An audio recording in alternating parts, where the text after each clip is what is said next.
Jawesome Possum, welcome to Tender Love and Care. You need to watch what you wish for. You need to watch out for John Hurt's gonna flick a cigarette in your eye. Let's do this shit. Who's she? We need help. Who's she? Why is her head cut off at the bottom? Who knows?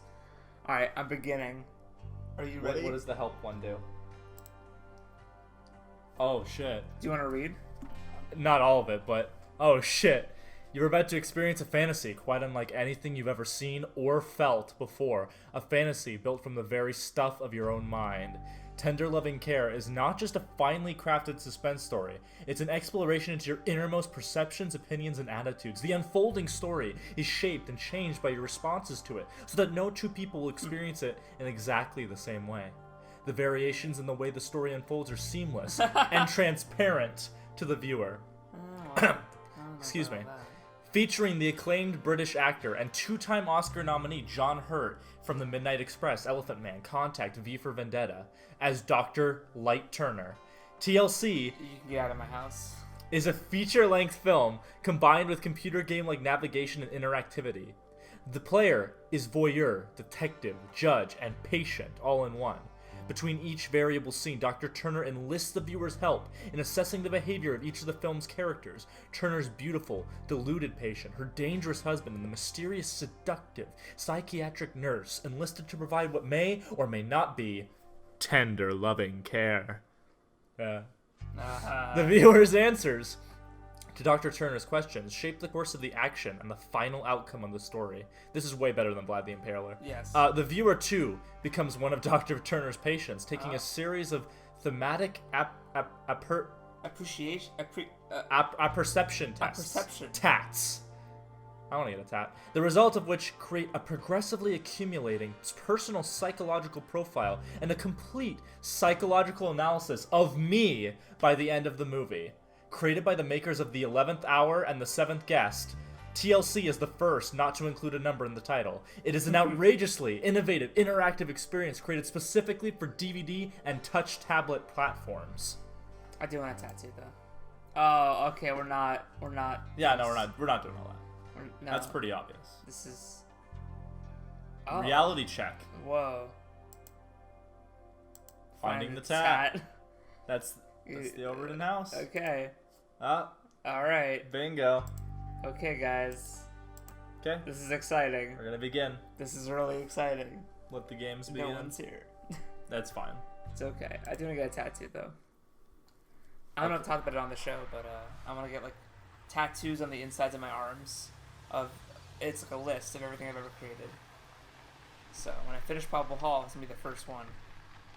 And then, do you want to test the audio real quick? See how the car's driving sound effect sounds like?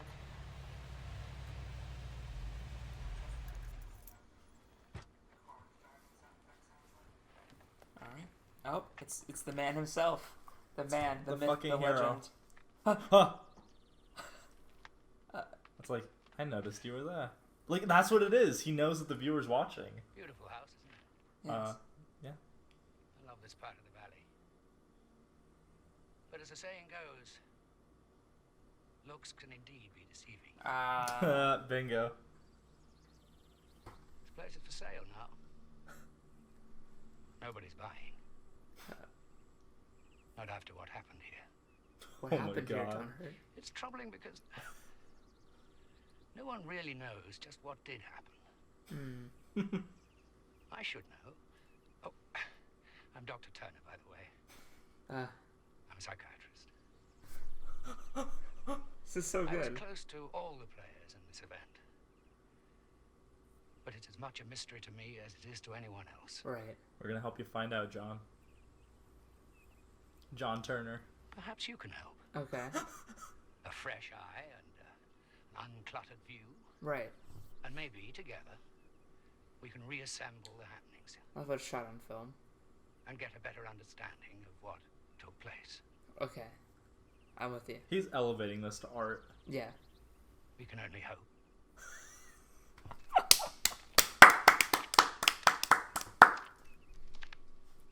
What a fucking hero. Like, I want to help John Hurt solve the mystery. Oh God. It's the intro.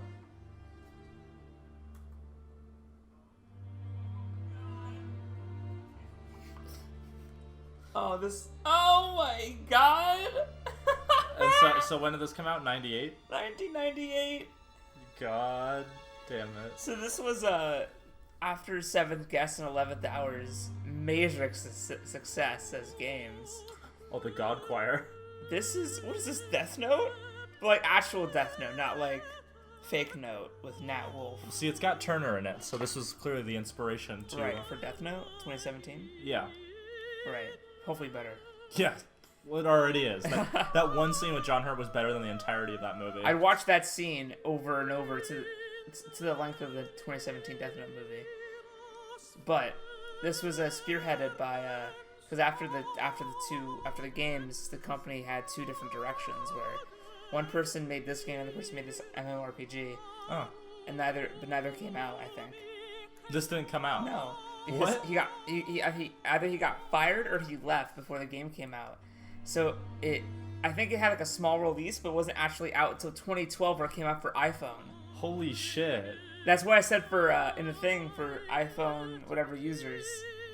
So this was lost to the ages for like Dude, I love how like stuff can just sit on the shelf yeah. and then just get brought back like 20 years. Yeah, so people who don't understand, this is Trilobite Games, people who made 7th Guest, the I'd say one of the best Jawesome Possum series ever. Dude, I'm loving this soundtrack. Based on the novel, Holy shit. which does not have its own Wikipedia page. No. I tried. So, This is fucking David Wheeler. David Wheeler. This... Amazing. Are we ever gonna play Pumpkinhead? The fuck is Pumpkinhead? I bet their marriage is going well. Yeah. Breakfast in Breakfast bed, time. sweetie. Pizza time. time. I'm not paying for this. Did you get Jody's breakfast? Oatmeal and raisins, like always. Uh-huh. She loves her oatmeal. Yeah, she certainly Do you want does. to check out what's just talking happening? I'll You see, you're starting a new project. What is What's it gonna that? be this time? It's a sweater for Jody. Thought so. It's her favorite color. Yes, it is. Oh, yeah, they have not fucked Allison, in 3 years. do you remember the nurse we discussed? What? The nurse for Jody? Yeah. Michael, I told you I can take care of Jody myself. I know, but Dr. Turner thinks it would be best if we just... Michael, please. He thinks it would be best for Michael, Jody. shut the fuck up. And that's what we both want, isn't it? What's No. best for Jody? Allison? Yes, Nathan, it is like Night Trap. Isn't it? Yes. Good. Good, I'm glad. The nurse is coming today. Oh, Today? what? Yes, her name is Michael, Mrs. you Randall. cuck. Dude, but I can't believe him. look at how it expertly establishes gonna live character. here with He us? clearly doesn't care. For a while? Oh. Till things get a little better? What if she's a sexy nurse? Ooh. The drama. Hero? Jody's For not sure. gonna like her. How do you know? I think she'll be very helpful. Mm, And for my cock. maybe I Since can you're get not. back to work. Get And back leave to us work here alone with her? with a Let's total just stranger. give it a chance, okay? Just give me a See what happens. No. Michael? This isn't how Allison. this is gonna work. Okay. How do you afford this house if you're not working? Okay. Different time. That's the shot from the trailer. Good. Okay, back in the bed and eat your breakfast. Oh, Okay, that's fine. they forgot a black screen That's there. o- that's okay. They missed that in the editing. I think it was actually jumping clips. No, I know. I'm just being an asshole. Am I going crazy? This is like the Oh. David... This is amazing. This is I'm- the best shit ever. I'm so happy. I want to own this movie. Technically, we do. Yeah, if anyone wants to buy this, support it. It's $2 on GOG right now. Yeah. Hello, Hello, what have we nurse. here? This man says it's a $50 fare from the airport. Lady, it's 25 miles. $2 a mile. Mrs. Randolph? Yes. Am I being overcharged? I'll take care of it. That would... Bitch, you could write that off She's your some taxes, piece of work. dude. Yeah. I wouldn't tip him. He doesn't deserve it. Thanks for your trouble. Thanks, man. You knew I should have worked for Uber. Get lost, man.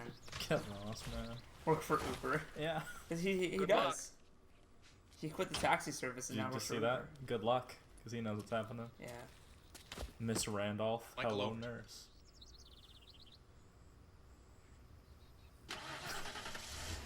Something wrong, Mr. Overton? You're not quite what I expected. What did you expect? A nurse. You're very young. I'm qualified for the job. Dr. Turner said your Didn't qualifications even were fucking done excellent. professionally. But Oh. you disagree? She knows Dr. Turner. I just expected someone with more experience. Oh, yeah. I've been a psychiatric nurse for 6 years, and I'm a licensed psychotherapist. I'm sorry. You just don't look like a Mrs. Randolph to me. I was expecting an older person, maybe a semi-retired widow or something. You're digging a hole, dude. If in your opinion I'm unsuitable, then I'll leave. No, I don't. On the other hand, if I don't fit your image of a Mrs. Randolph, then why don't you just call me Catherine and let's get on with it? Ooh. Catherine, that was smooth. Catherine. let me show you your room. Catherine. Thank you. Breathe! Yeah. It's up the stairs. If I don't meet your image of a Mrs. Randolph. Isn't it? He's gonna waha in her waha, you know what I'm saying? What? Dude, I love the score. Who did the music? Turn right at the top. It's at the end of the hall. For real.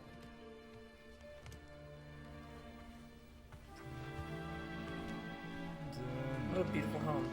It is. It's very nice. Fine woodwork. Yeah, mahogany. Look at that painting. It's like gonna come to life. Is that the same? No, it's not. Hope you like it. That'd be really funny. It'll do. Whoa. We had the entire house remodeled last year. It's my parents' place. I inherited it after my father died When was that? a couple years ago. I see.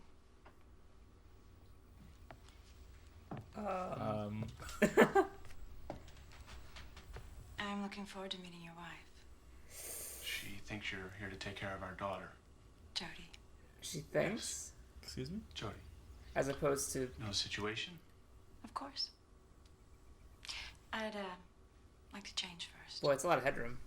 Do you wear a nurse's uniform or something? You could pan down a little bit. No, but I brought one in this case. It's appropriate. Yeah. Now, if you'll excuse me, I'd like to get started.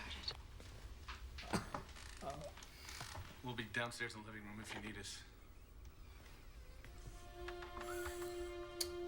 Dude, like, Ooh, that's some tender love and care. this is like... Oh. I'm sorry, I wasn't Interesting. enjoying myself. I wonder why Michael was so taken aback with Catherine's appearance. Nathan. He said she wasn't what he expected, but he seemed to be saying that if a woman has a Mrs. in front of her name, she should be older. John Hurt's calling out your sexist Now, what does bullshit. that say about Michael? Or does it say anything? Oh. Now, there are some other points that I'm not clear about, and I could use some help. Okay, yeah. I'd appreciate it if you take the time to express your opinion Oh. about some of the things we've just seen. Thanks, man. Thank you, Mr. Hurt. This has more viewer few inclusion simple than most questions. AAA games. More agency, too. I Alright. can change my mind about an important issue with... What do you think? What's your opinion? Um, Because I have my opinion, but A fair amount of research and forethought. an What important do issue. you want to say? Well, it's kind of vague. I don't know what important issue means, so I'm of the opinion that you should be open to changing your mind if you put forethought and research into it. So I would go with that, because a lot of effort means like you're being stubborn and you're only come to that when you're like just fed up. So I'd choose that third one. Which of the following terms best describes Catherine? I'd say mysterious, I was going to say that, too. Okay. but she is attractive yes. and intelligent and a bit hostile, but that's part of attractive, really. Yes, sir. Mysterious. How did you feel when Catherine began undressing in front of Michael? Should we be honest? Um, I'd say intrigued. titillated. Yeah, we were told. Let's be real. I am generally a good person. He just called us out. Son of a bitch. John Hurt's like dead, and he's like, I know what you up to. I like to think that I am. Do you? No, I think we're generally good I think as people go, I don't kick dogs. So I'm a good No, person. we're generally good people. Yeah. Occasionally, I hurt somebody's feelings just for the heck of it. No. Although, I may do something slightly dangerous So, if wait. I'm in the mood. Oh, yes. be honest, Nathan says. Here's the thing, though. This is about us, or it's not about Michael. Us. So he's He wants to get our he's opinion. psychologically evaluating us, so I feel like this will not impact the actual story. So, because saying like true to this question would be like, oh, that's gonna make the story more interesting. But since it's about us, I feel like we can be truthful and not just like try to make it a better story. Oh, yeah, I want to be truthful. So if I may do something dangerous, I don't even know what that means. I'm in the mood. Like, I wouldn't. Well, it's dangerous. Well, I don't know. To myself, to other people. Well, yeah, I don't know. I'd say like if I'm in the mood, I'm really pissed off. I'm gonna punch the wall. But like, well, dangerous. I mean, like, I'd go like mug a dude. I'd go rock climbing. That's kind of dangerous. I mean, You know, without a harness. well, you know, I would say I'm gonna say I want to say false. we'll say false because I mean, I wonder if it times I you. like to No. watch people doing intimate things. yeah. Well, I I mean, agree. like dude, you've watched porn, right? Did you enjoy watching I porn? watch a lot of porn. Do you like to watch people doing My intimate dream things? life is most often colored by... Well, if it works, I don't know. I've been having a lot of nightmares lately, but Let's go with nightmares. let's go with nightmares. Yeah. Oh, that audio though. Fucking god. Okay. Okay. Fucking gog. Okay. Okay. Playing the game now, guys. I don't want that woman here. What does Michael think he's doing? Never listens to me. Never listens to me. Never. That woman isn't going to touch her because we don't need any help. Hate nurses. They always. Oh my god. Stick that needle in so hard, so fast, this won't hurt a bit. Liars! After the accident, when I went into the intensive care unit where they were keeping Jody, and nurse there was there wiping the blood off Jody's face. She wasn't cleaning her gently. She was rubbing hard with an awful hospital face cloth, all rough and starched as if Jody couldn't feel it. And I screamed at the nurse. I said that rubbing so hard would hurt Jody's skin, and the nurse she just looked at me with this stupid expression like I was crazy or something. And I pushed her out of the way. Jody is scared at night because she is having nightmares like me. And in her nightmares, Mommy and Daddy were killed, and she's all alone. So I sit on her bed and hold her hand, and I tell her that everything is alright, but I can't help feeling this horrible feeling that something isn't right, and something is lurking outside like a prowler. That's scary feeling you get when you think that something's under the bed or in the closet. Something bad hasn't happened. You know what? You said I was under your bed. And I I was. That's pretty good at imitating like kid speech while not being like lots of misspelled words. Yeah. Like there's like no grammar.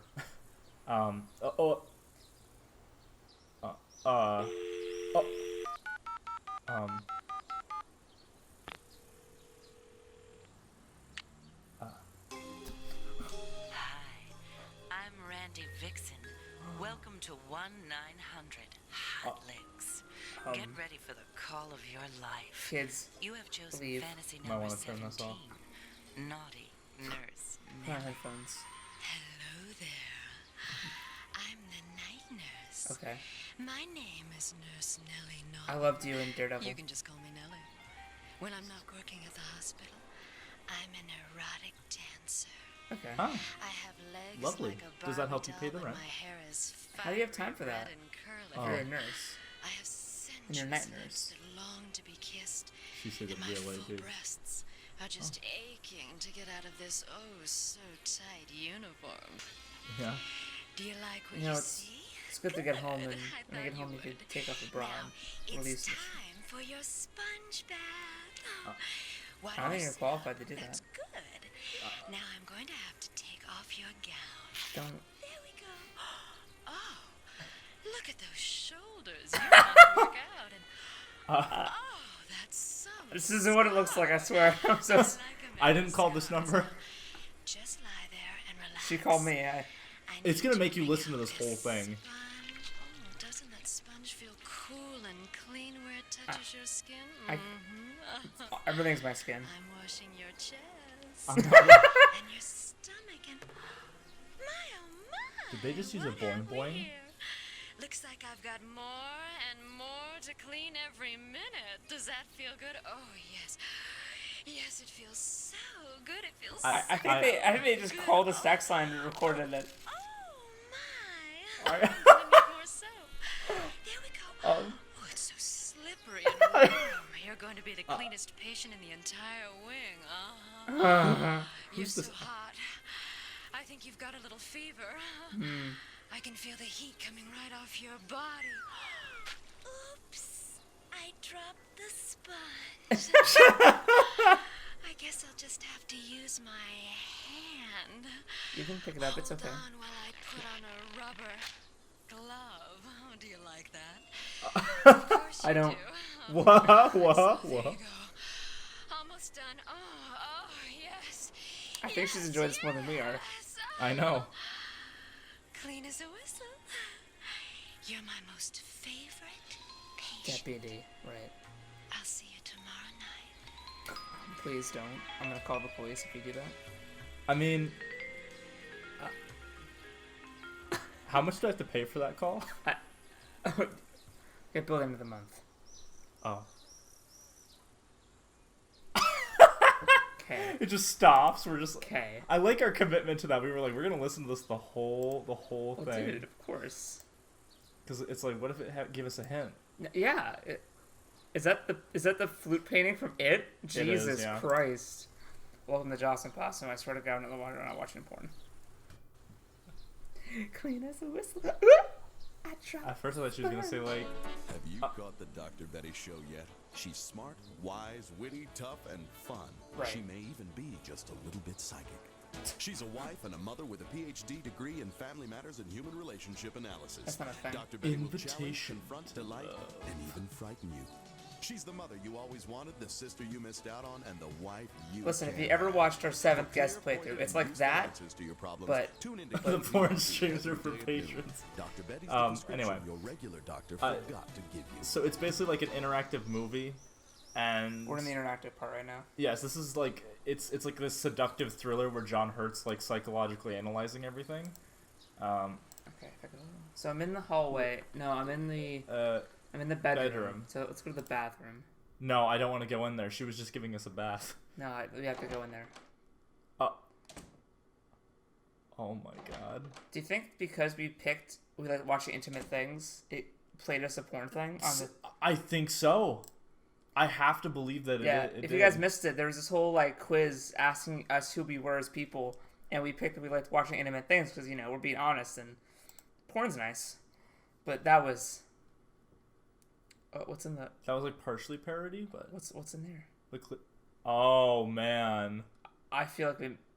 Can I read it? dude, we just signed up for something. I can't read it. I don't know. Let us turn the page. Oh. Oh, holy shit. Is that a mushroom? That's a mushroom. A shortcut to the mushrooms. The mushrooms? Do you want to read the sex book? You don't have to get that close to the mic. Just. It is not sex. Despite what your eyes think they see, this book is not about sex. Right. Or sexuality. Okay. Sex organs. Gotcha. Or the sexual act itself. The geishas of Japan. Despite what the images may stir somewhere deep within you, despite whatever images may come to your mind as you flip through these pages, that's not what this book is about. It goes much deeper. It explores a place within us all where sensual impulses simmer unseen, a space within our hearts and minds where we collect visions and sounds and textures and threads and weave them together to create something beautiful or monstrous or wondrous and horrifying. There's a place before and beyond Is this the fucking prequel to Hellraiser?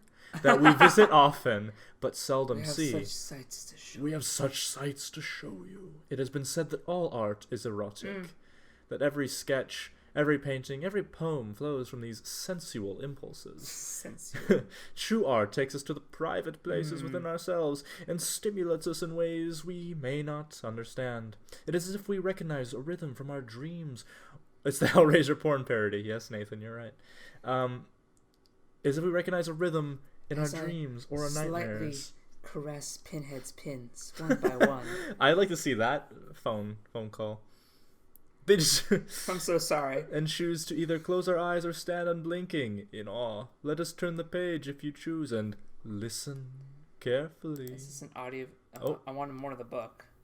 Sorry, I'm so sorry. Gotta go back. It's put a hole in Pandora's box. I want to fuck the box. I want to fuck the. Oh, that's it. Oh, that's it. All we can do. So that's all you get to see. Right, that makes sense. Okay. Bingo. Let's look in the mirror. Oh, drugs. Must be on drugs. Okay. Allison. Who's Allison? It's the wife. Capsule. Tablet is neat. It's Valium, dude. It's Valium? Well, that one's Valium. That one's not. What's Valium? You don't know what Valium is? No, well, for the audience. Oh. So so if you don't have time to Google, Valium is just like basically like that's a downer. That's like, hey dude, like I'm really fucking stressed and like I need a fucking Valium. Okay, let's go to do you want to go to Catherine's room? Yeah. I feel naughty. Isn't Catherine our daughter? No, no, that's the nurse. I lied. After a brief informal meeting, Michael appears as described. A more current, thorough description of Michael is forthcoming. Scheduled interview with Allison will take place next.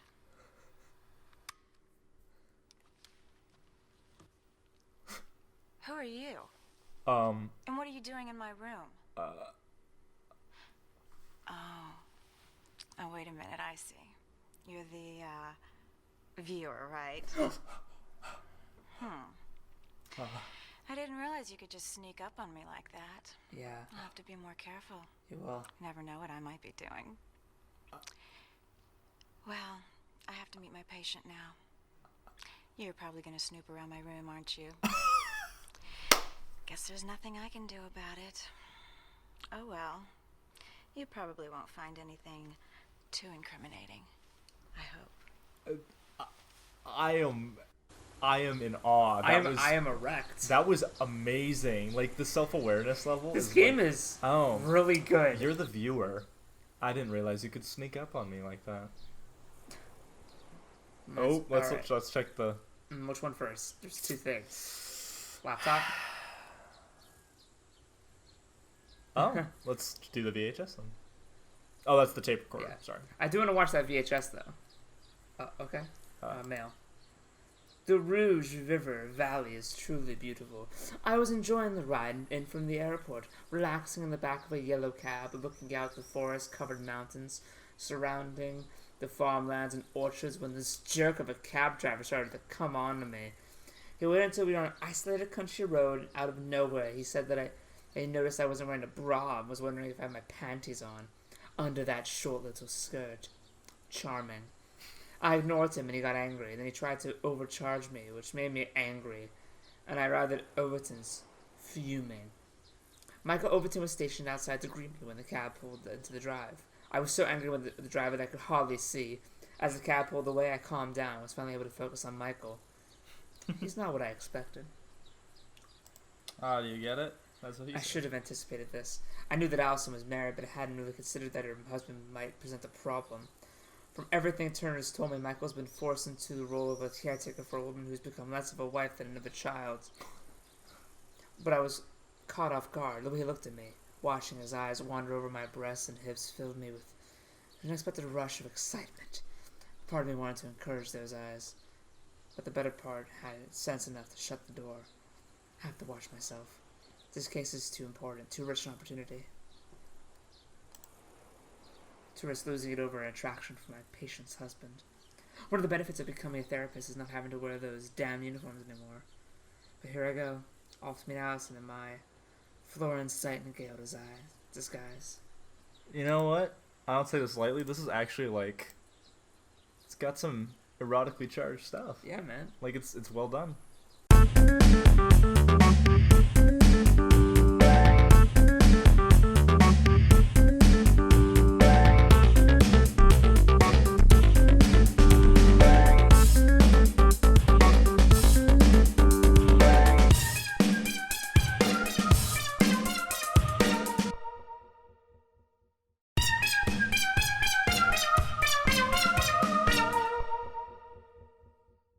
To Amanda Maynard, Black House Publishing. Dear Amanda, it was great talking to you the other day. I'm quite enthused about starting on the book, especially after meeting you. Working at the Schneider Clinic, one of the most respected centers in the country for the treatment of sexual disorders. One more time, please. Oh, okay. One of the most respected centers in the country for the treatment of sexual disorders was a remarkable experience. I was intimately involved in the cases of dozens of fascinating patients. Oh my God. As you will see, however, sometimes the staff were just interesting as the patients they were assigned to heal. The following is a brief outline of each chapter. Talk to you soon, Kate Randolph. I think she's got a sexual disorder. She fucked those patients. Yeah, great. Hit play. They're gonna make me press play. Yep. It's just hardcore Hi. fucking for 5 minutes. I miss you. And I'm sorry it's taken me so long to get in touch. You wanted me to tell you what I'm doing with my life, but you know what a crummy letter writer I am, so I came up with the perfect solution. I'll just talk to you as if you were here and send you these tapes. Diane, it's 8:34 So p.m. I'm on my way to Southern Oregon. I'll be working on that case I was telling you about, the Overtons. Remember? Oh, it's okay, Tigger. Aw. Shh. Tigger? Everything is okay. Oh, I'm taking Tigger to the kennel. He's not a happy cat. I don't know how long I'm going I'm to just have waiting to for leave the him. next snaps. Maybe a month. Remember when we came back from Hawaii? How pathetic and depressed he looked. And that was after only a week. Oh my God. Don't worry. There'll be lots of other kitties to play with. And I brought you your special food and mousy toy. I'm driving to the airport. I'm feeling kind of sad. I guess I'm experiencing postpartum depression. Okay. If I get this worked up over leaving my cat, I can't imagine what it'll be like when I have kids and have to send them off to summer camp. I've been thinking about that a lot recently. Having something happen to your child would be horrible. Yes. I The most thought you should have horrible been thing able in to the have kids world. by now. If you wanted. I've arrived at the Overtons. It's on a farm in the middle of nowhere. And I just realized I forgot my organic shampoo. Aww. Oh. The room is okay. She just puts on an act. She's adorable. Nice and Yeah. light. The bed leaves something to be desired. It's as hard as a hospital mattress. Is this boring you? She would know. I'll bet you want to hear something more professional Once more, and please. nurse-like. I'll give it a try. Notes for Allison's official case study and medical documentation. After a brief informal meeting, Michael appears as described in diary. Scheduled interview with Allison will take place next. Yes. That butterfly's the reality check thing? Yeah. What does that mean again? I don't know. Guess we'll find out. That's it. Okay. They can't reveal too much. Yeah, I know. It's. Oh my. Oh, bingo. Bingo. I'm having a great time. I know. This is really fun. Doing it. Here. Torment. Son, you weep each evening until your eyes turn red. Then drowning in the sea, you are taken to an early death. But you are risen again, light to the dark world, fresh from sleep each morning, the proud and conquering I hero. really liked Thor Dark World, but I thought it was an interesting theatrical experience. Shut up. No. Shut up. If only death gives birth to life, if only torment brings, you can't take the sky from me. Serenity. Oh, dude, that was a good movie. I heard they made a prequel show about it. How grateful am I that nature has brought such torment. Landscape torment. Thank you. Yeah. You know, actually, when I first watched Serenity, I didn't know about Firefly. Yeah, neither did I. And then my sister was like, yeah, they made a show about what happened before that. And I'm like, whoa. I thought it was like a prequel show. Wait. My. So was that Witchcraft. in the book, or was that in the drawer already, or did she put it there? I'm thinking she put it there. Oh, excuse me? The Wiccan Path through the Apprentice Witch. Chapter 4, Bride Day. I woke naked during the festival of new beginnings and rebirth. Bride Day, or Imimblog, as it is called. Clothes impede my freedom. This is my most fertile time. It is a time of inspiration, poetry, romance, ecstasy, and sexual union. If I am not partnered or committed to a relationship, my sexual energy and imagery Imagery. imagery, I swear. Become driven. While my sexual energy and imagery become driven. I think I'm going crazy. While sexuality is sacred to the witch, sexual pleasure is the true divine celebration of life. During Bride Day, Bride Day peaks during the spring equinox, when the young god, the horned one, breaks the change of winter. Old Horny, the devil, like the witch as the goddess, is filled with the sacred life force with desire. He becomes passionate, a pure earthiness. As beast and part man, Pan, the goat man, his sexuality is transcendent, part of the dance of life.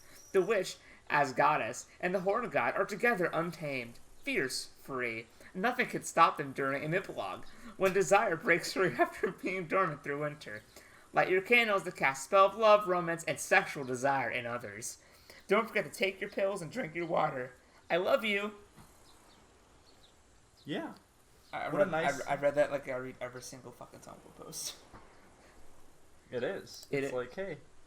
Okay, so is that the only thing in the... Yes. Yeah. So we can go to... Won't find anything let's too avoid incriminating. the highway. The highway? The highway. Let's go to the living room. Oh.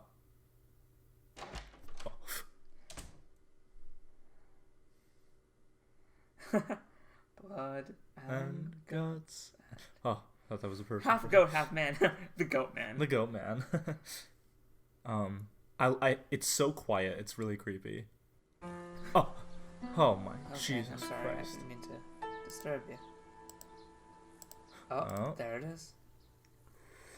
I'm having a great time. Yeah, this is so good. Modern psychology, dream work. And the... Wait, I knew that. The Virtual Tat. An interview with Cecil Turner, Doctor of Psychiatry.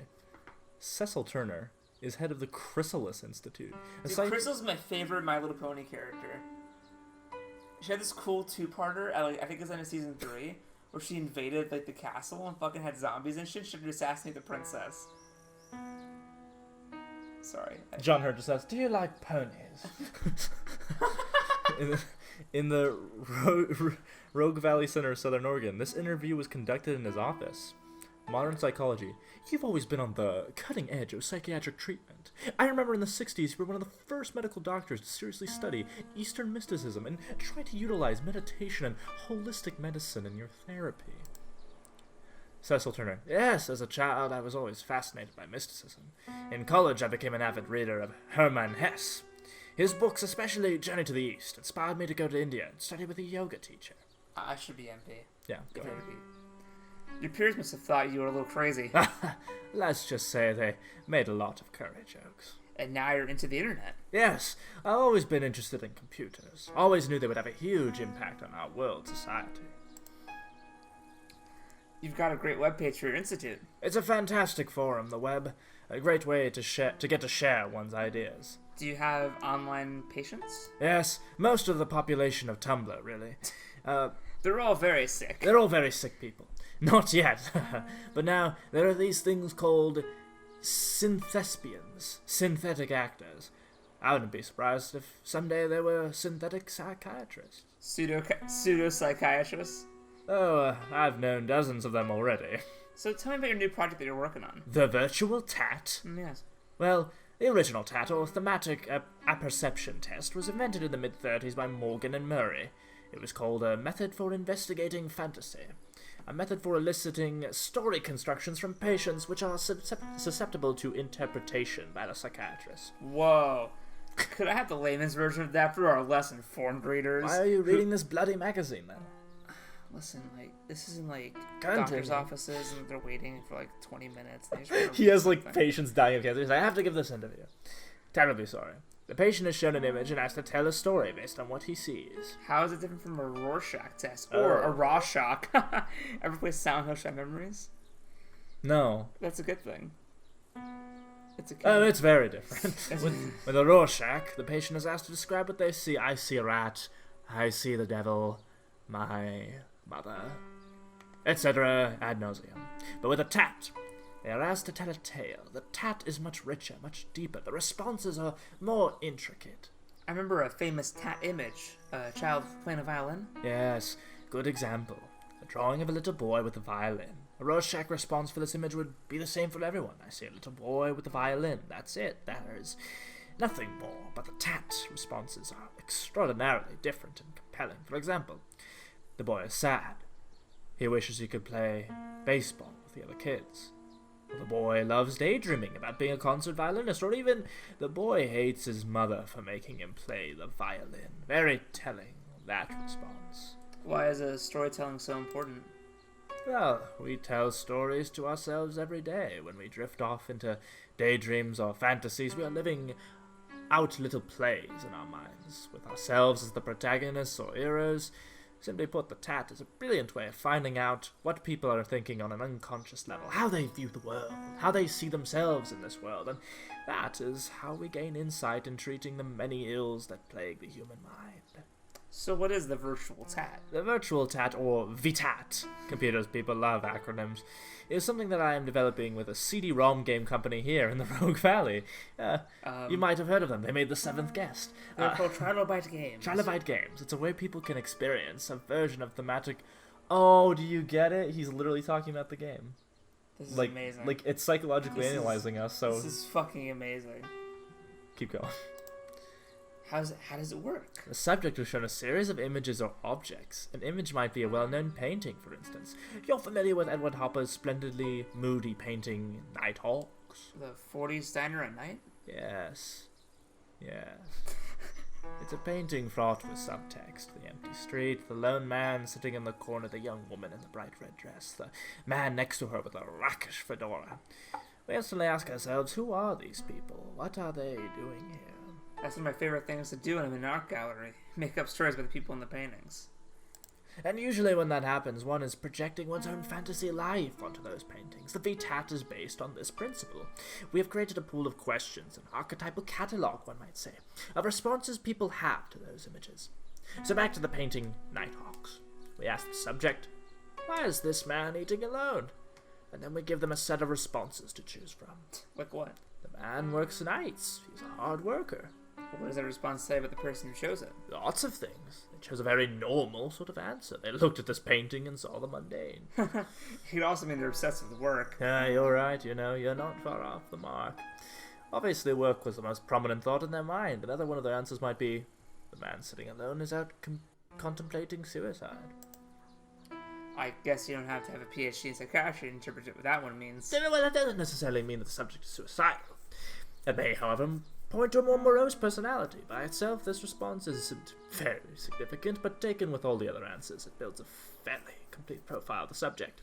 You mean the computer is keeping track of all these responses and, measuring them? Dude, I'm getting, it's keeping track of our answers in the game. Dude. Oh yes, each response is assigned to one of several character traits. A character trait is, like, if somebody is depressed, or a sex freak. Or both, if it's me. Oh. Come to my office.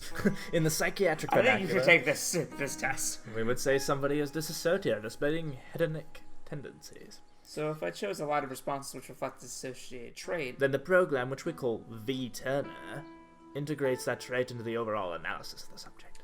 The subject actually gets a diagnosis.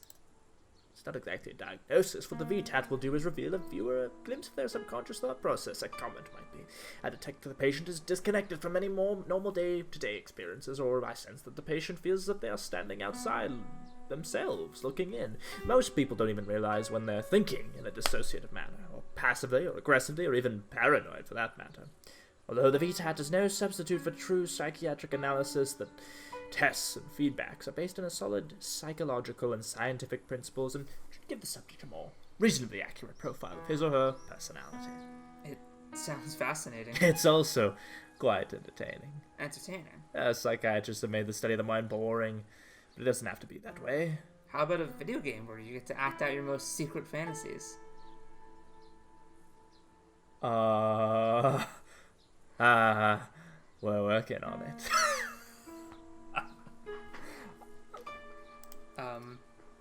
That was like... Oh, okay. Sorry. Episode 1. Yes. We're not very far in. No, but I had to do that full-length John Hurt performance. That was very good, Josiah. Too bad John Hurt isn't here, so I had to take up the reins for a bit. That's alright. Someone has to. The TOT will be given in the upstairs hall. Look for the Edward Hopper painting, Nighthawks. Do you want to do the other stuff first and then go to the painting? I wanna do a 100% run. Let's see this one. I'm having a great time. I don't know if this is reflecting. Oh, discover the beautiful Nathan. Rogue Valley.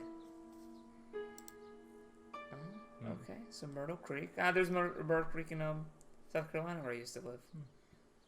So where are we? We are Ashland, Oregon's right there. Yeah. You see how close it is to California? Anytime I go down trips there, it takes like fucking 8 hours to get there. Oh, that explains it. Yeah, that's 5. So we're near here, probably, right? Yeah. Yeah, somewhere in there. Alright. Oh. Shrinking the clink. Gross. Cop claims Doc used couch for more than just counseling. Dude, did John Hurt... Oh. Oh.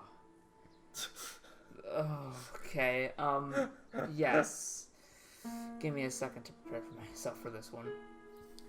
Seattle. Myrna Hansen had a near-death experience with a weed whacker. She spent a week in the hospital and almost lost a vital appendage. This horrible event made her suffer from post-traumatic stress disorder.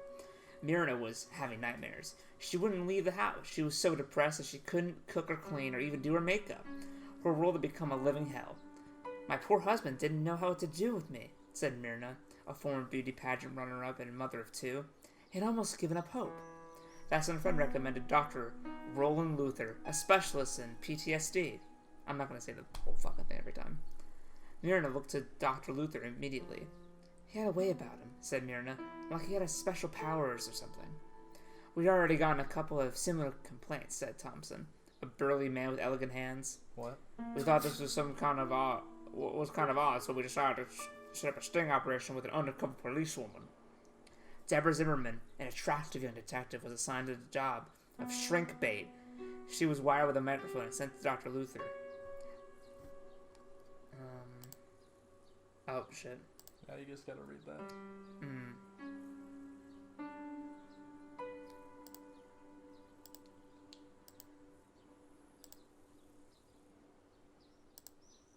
Oh, it's supposed to go down and then it goes to Damn the it. Yeah. That's okay. Dr. Luther, a slender bearded man with a sinister smile, started Myrna on a rigorous hypnosis therapy at first. Myrna enjoyed being hypnotized. She began to feel at peace with herself again. The depression was going away, then one day something odd happened. Myrna came home from one of the hypnosis treatments and realized that her underwear was on backwards. What? It was quite a shock, said Myrna. I couldn't believe it. I'm always very careful putting the tag on the inside, not the outside. Immediately, Myrna reported her discovery to the local police chief, Daniel Thompson. The cops sat in a van outside the doctor's office, listened as she gave a dose of special therapy. This guy was slick, said Thompson. He has a way about him that makes it impossible for any woman to resist, not even a trained police officer. When he hypnotized Deborah, then he had to take her off all of her clothes. That's when we smashed in the door, had hogtied Luther, and arrested him. Hey, technically, if you are hypnotized, you won't do anything you wouldn't do normally. So really? That woman totally would have taken her clothes off for him, under the right circumstances. Yes. So that wouldn't hold up in a court of law. After Dr. Luther's arrest, over 100 of Luther's former patients came forward and claimed they had strange dream and hazy memory that sounded just like what happened to Myrna. Dr. Mason, a police hypnosist, was called in. After putting Dr. Luther's patients under, he discovered a startling and horrifying truth.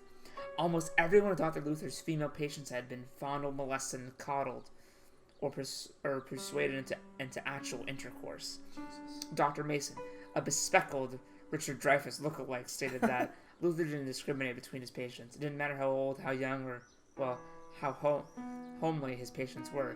He's infiltrated with almost all of them. A middle-aged housewife who asked not to be named said, I don't know if he'll ever get over this. He took something away from me, my trust, my happiness, my innocence, everything. Now I'm just going to sue his dirty ass for all he's worth. Thought there was waiting his trial. He declined to be interviewed for this article. The betrayal, the violation, the heartache. Invitation to love. Okay. I'm gonna win. So now we have the study, and then we can go to the hallway and look at that painting. Continue the game. The computer. Please don't play the entire porn clip. Let's look at the papers first. Yeah. Do you want to? I just did the stupid article about. Yeah, you did. Catherine L. Randolph. Oh. Seeks an in-home replacement as psychiatric mental health nurse practitioner.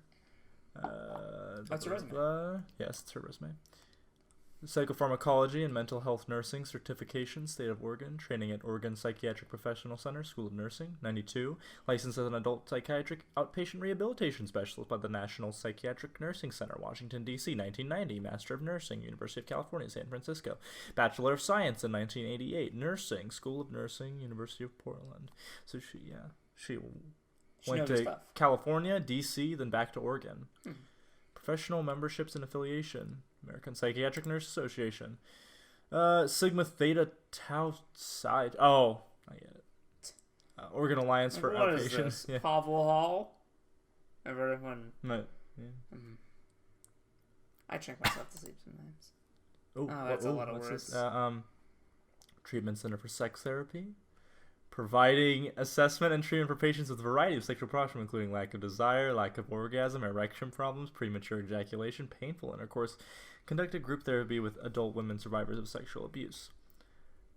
Psychiatric nurse, blah, blah, blah. Clinical direction of 15-bed inpatient mental health unit. Prescriptive sex therapies for couples who lack sexual desire. Borderline personality, self-mutilation, early childhood trauma. Patient suicide and assault. Impact on family survivors and psychotherapists. Massage, acupuncture, and naturopathy as treatment alternatives in adult depression. Bereavement and grief counseling. Surviving major catastrophes. 2-day workshop, San Francisco. All right. Wow. Let's check our computer. That's right. I think they jumped us back, then just bring us to the computer.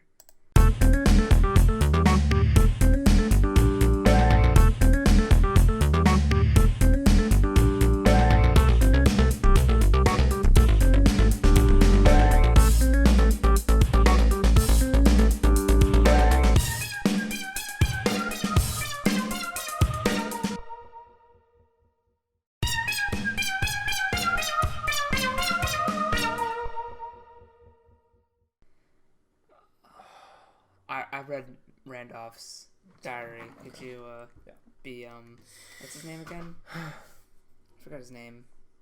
What, the main character? Yeah.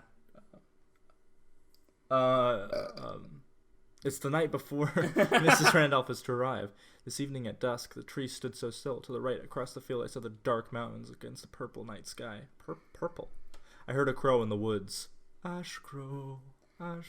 Yo, kawaii. It's so lonely out here.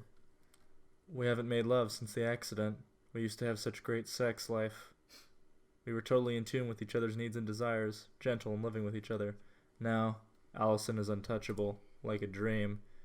She has returned to some previous state of innocence. I swear if a rapist walked into the house, Allison would offer him milk and cookies. I knew that I couldn't handle the situation with Jody on my own. Finally, I convinced Allison to let somebody come and help us. Dr. Turner found a specialist named Mrs. Randolph. I hope that she knows what she's doing. I hope that she can help. Family was killed in a car accident yesterday. The whole family. I read Mom, the news Dad, today. Oh boy. 2 kids. I was worried that Allison might find the article. She never reads the paper, though. She doesn't listen to the radio either. Christ, she doesn't even watch TV. Dr. Turner told me I should keep a journal, so that I feel a lot of anger about the accident. Anger is just one of the emotions I'm feeling. I had to give a whole fucking list of feelings. Helplessness, there's a good one, and fear.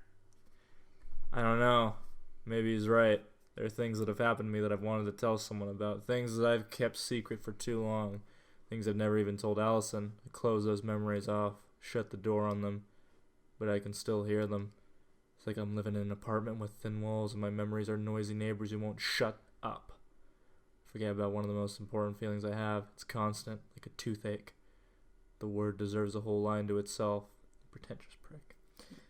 Desire. Or maybe it's just pure seething lust. Sleep with my wife every night. She's not really there. See her walking around this house and it's like she's a ghost. Used to wonder what it'd be like to go to prison. Now I know. I'm a prisoner here. I have a lot of time for myself. I've been thinking about the past. Often I find myself thinking about sex. Can't anyone blame me? One night in college, I had one of the most erotic experiences of my life. Some friends and I went to a bar. One of the girls brought her cousin who was visiting from another school. The cousin was a real knockout. I mean, drop dead gorgeous, and she was very sexual. She was wearing this really flimsy skirt and like no bra. She told this amazing story about her trip to Europe that summer. She screwed this Italian guy on a train while the guy's girlfriend was asleep in the same compartment.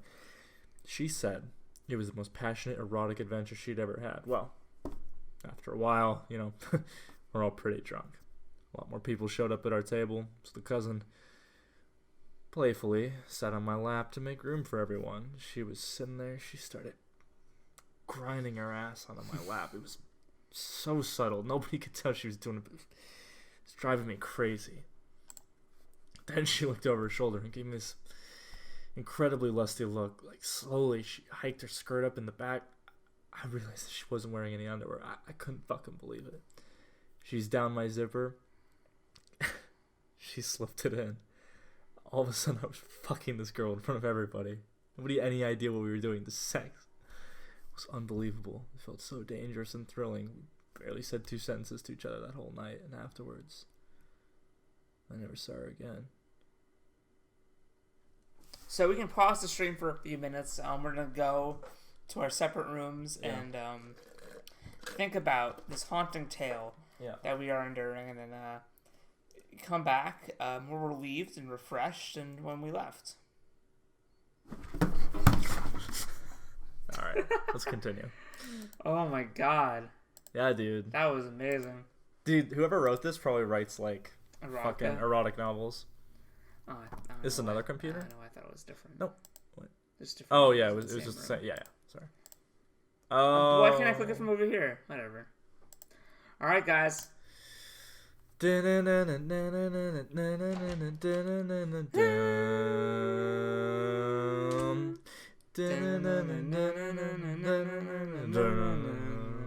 Just Pennywise standing at the end of the hallway. What the fuck is that? What the fuck? Huh.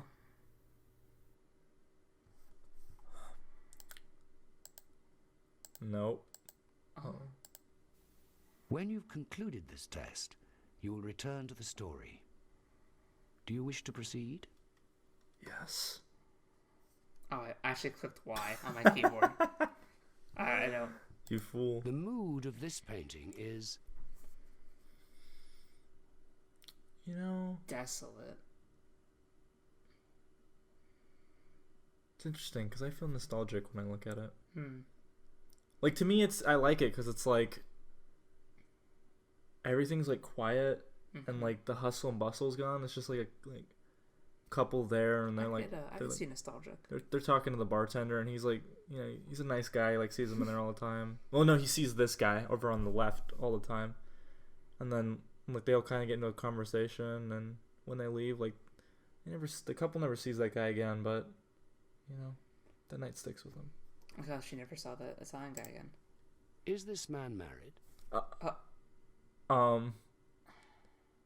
Gay. That's awesome. That's not an answer. Gay. Well, that means he would be married, but he's gay. Because they have divorced and widowed above that. Right. Man. A separate second line saying gay and not married, gay and divorced, gay and widowed. Gay and widowed. Can I combine answers now? Interesting. I don't know. So let's think about it, because we actually got to like psychologically, because the whole point is not an instant like, what do you see? It's like, tell the story of this man. Right. Okay. So he's old. Mm-hmm. He doesn't have a car there, so he runs the gas station. Right. Okay. Or he works at the gas station. Okay. Yes. All of his life. He probably lives at the gas station. He is divorced. Yeah. I think he's divorced. Actually, I think he's widowed. Mm-hmm. That's just what I get. Like, The woman is probably... Vacuuming. I love the top three and then vacuuming. She's not doing a dance. Oh, it's at night. So would you vacuum at night? She's not playing with her stuff while in that spot. No. So it's not those two. And it's not rubbing lotion on your leg. It's vacuuming. It's vacuuming. She's fucking vacuuming. I enjoy tempestuous relationships. I have to Google real quick. I don't know what that means. I'm sorry. Give me a second. I have to. Okay. Hold on. No opinion.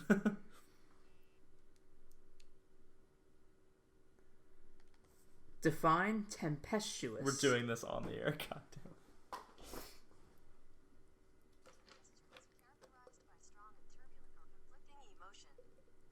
Wait a minute. Sorry, my audio is down a little way. Define tempestuous. Well, it's like tempest. So Tempestuous, characterized by strong and turbulent or conflicting emotion. Yes, I would say that is tempestuous. Thanks, Google. Define joy. Yeah. Define joy. Joy, a feeling of great pleasure and happiness. There you go, Nathan. Are you happy? At least once in my life, I have felt as if I was living in an alternate reality. Yep. Yes. I have tasted my own blood on purpose. Well, yeah, because I had my finger cut, and I sucked the blood out so it wouldn't drip anywhere. So yeah, that is technically tasting my blood on purpose. I think it's more like... I know what it's saying. Just say no opinion. Yeah. I have fantasized about having sex with a statue or a person in a painting. Sure. Painting. Does that transcribe to digital art, and then does it transcribe to Shadman? True. The young couple are... contemplating the passing of time. I kind of think that one. They're standing in front of the mirror, though. But I like the answer contemplating. Well, no. No. Actually, no, look, he's taking the shawl off. He's like saying, look how beautiful you look. It's standing in front of a mirror. It is. Would you like to spread paint on a woman's body? Yes. Yeah? Excuse me? I have to censor that for YouTube whenever we do it. It's art, dude. You don't have to censor it. Yes, I do. Allie, the nurse is You don't have to censor the fucking Venus statue, dude. I'm not taking chances. Did you say something, Michael? The fuck said is the happening in this nurse is country? Oh, She's very good. How do you know that? is she? She has excellent qualifications. Jody's not gonna like her.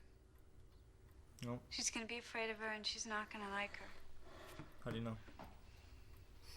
Where's Jody? Now, I'm not going to talk about Jody. In fact, we're not going to talk about Sharon Stone. Hello, Allison. Allison, this is the nurse. She's a name, but... I'm sorry. Catherine. There you go. Hi. I'm here to help you. She's going to I know seduce what you've Catherine. been through. Please, have a seat. Or Allison's going to get seduced by Catherine. Yeah, they all are. I think everyone's under her spell. Even John Hurt. You have a beautiful house. It was my family's farmhouse, but we don't do any farming anymore. I didn't ask you. So, have you spent much time in the country before? No, not really. Well, you're in for quite an experience. And at first you're going to miss all the noise and the hubbub, but... It's a lovely place, but I'm not here for a vacation, Mr. Overton. I understand that. This is the first time we've had a stranger come live with us. I know exactly how you feel. When I was a little girl, we had to have a nurse live in our house to take care of my mother who had suffered a stroke. How horrible. Yes, but out of bad things, good things can come. That's what made me decide to become a nurse. I saw the tremendous good you can do for other people if they'll let you. Damn. We will. Won't we, Michael? Oh, she likes her. Well, yes. Yes, of course we will. Of course we will. I'm glad to hear that. I'd like to talk to you about Jody and what happened. No, I'm not Not going to gonna talk about Jody. Can I In have some fact, excuses for a few minutes, Mr. Overton? But I'm the protagonist. is he? I don't know if he is, dude. I think okay we're with the you, honey. protagonist. Goddamn Of course. right. It's all right, Michael. You're goddamn right. It's okay, Michael. I kind of want to lick her slit, so... Yeah, just like, get going, Michael. The nurse and I have things to discuss about Jody. I'm going Nah. to bed now. You and Catherine finish your talk? Several hours ago. She was tired. She had a long day. What did she do? Oh, well, I guess the airport. So where is she now? Yeah. I don't know. Is that the dad from the Yeah, Shining I miniseries? suppose. I don't think it is, but let's check that. She didn't want to speak to me first? Nathan, we have to watch the Shining miniseries. On the air. Well, if they have an interactive game of it. So how was it? Tender, loving care. How was what? Wait. Your talk with Catherine. Dude, this is getting steamy. Oh, very nice. It's very nice. Very nice. So does that mean that you're happy that she's here? Of course I'm happy, Michael. Why wouldn't I be happy to have professional help for Jody? Yes, Nathan. But I We'll thought- watch the good one, too. I mean, Why did she have a flip? it's very good. It's the right attitude. I get it now. You know, Fucking Catherine has the this same works out. powers as that Maybe I'll one go back to Roland work sooner guy. than I thought.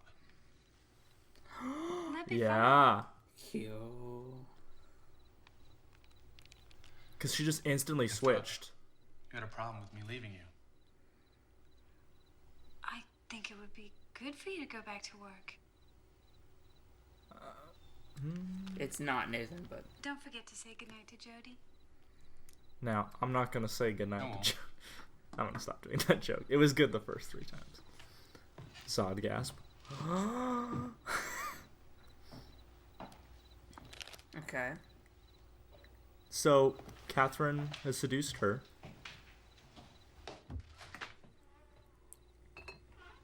Yeah, I feel you. Bumps into her in the hallway. Oh my. Senpai, No, that's John Hurt. Michael-kun. John Hurt senpai. Alright. He's in the shadows. What does that symbolize to you? What is that? What do we do in the shadows?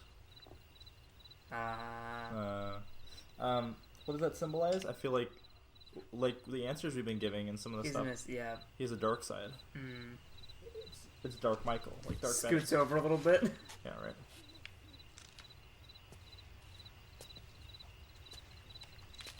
Dude, I don't know where this is going. Like, they're giving so many clues, like fucking satanic shit and like psychology. Oh my god. You creepy bastard.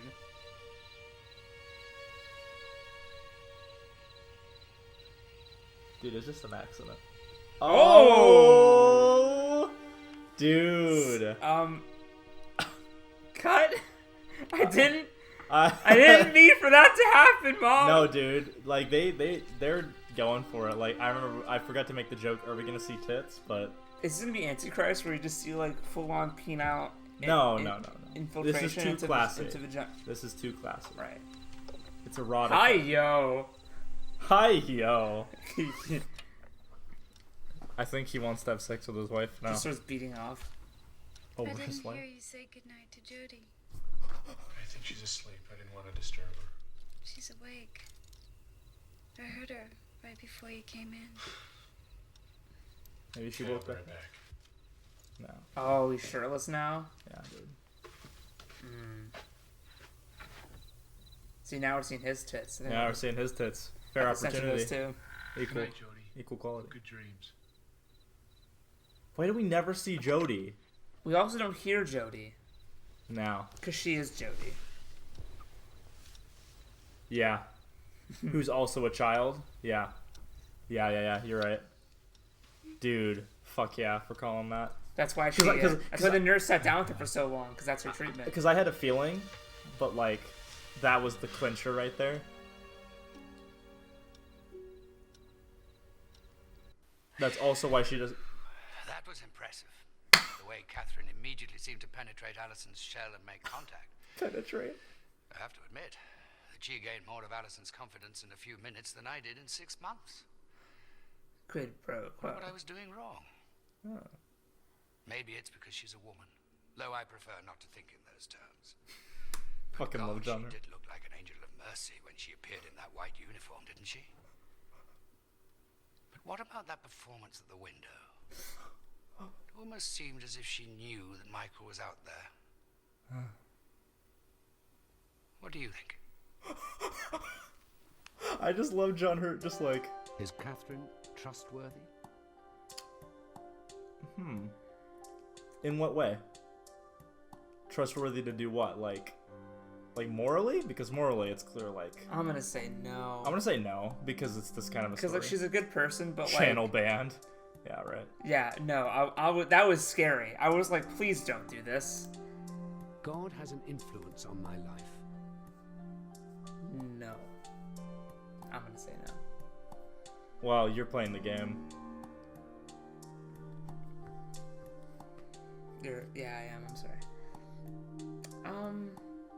What is God? Allison is a bad person. What? No. No.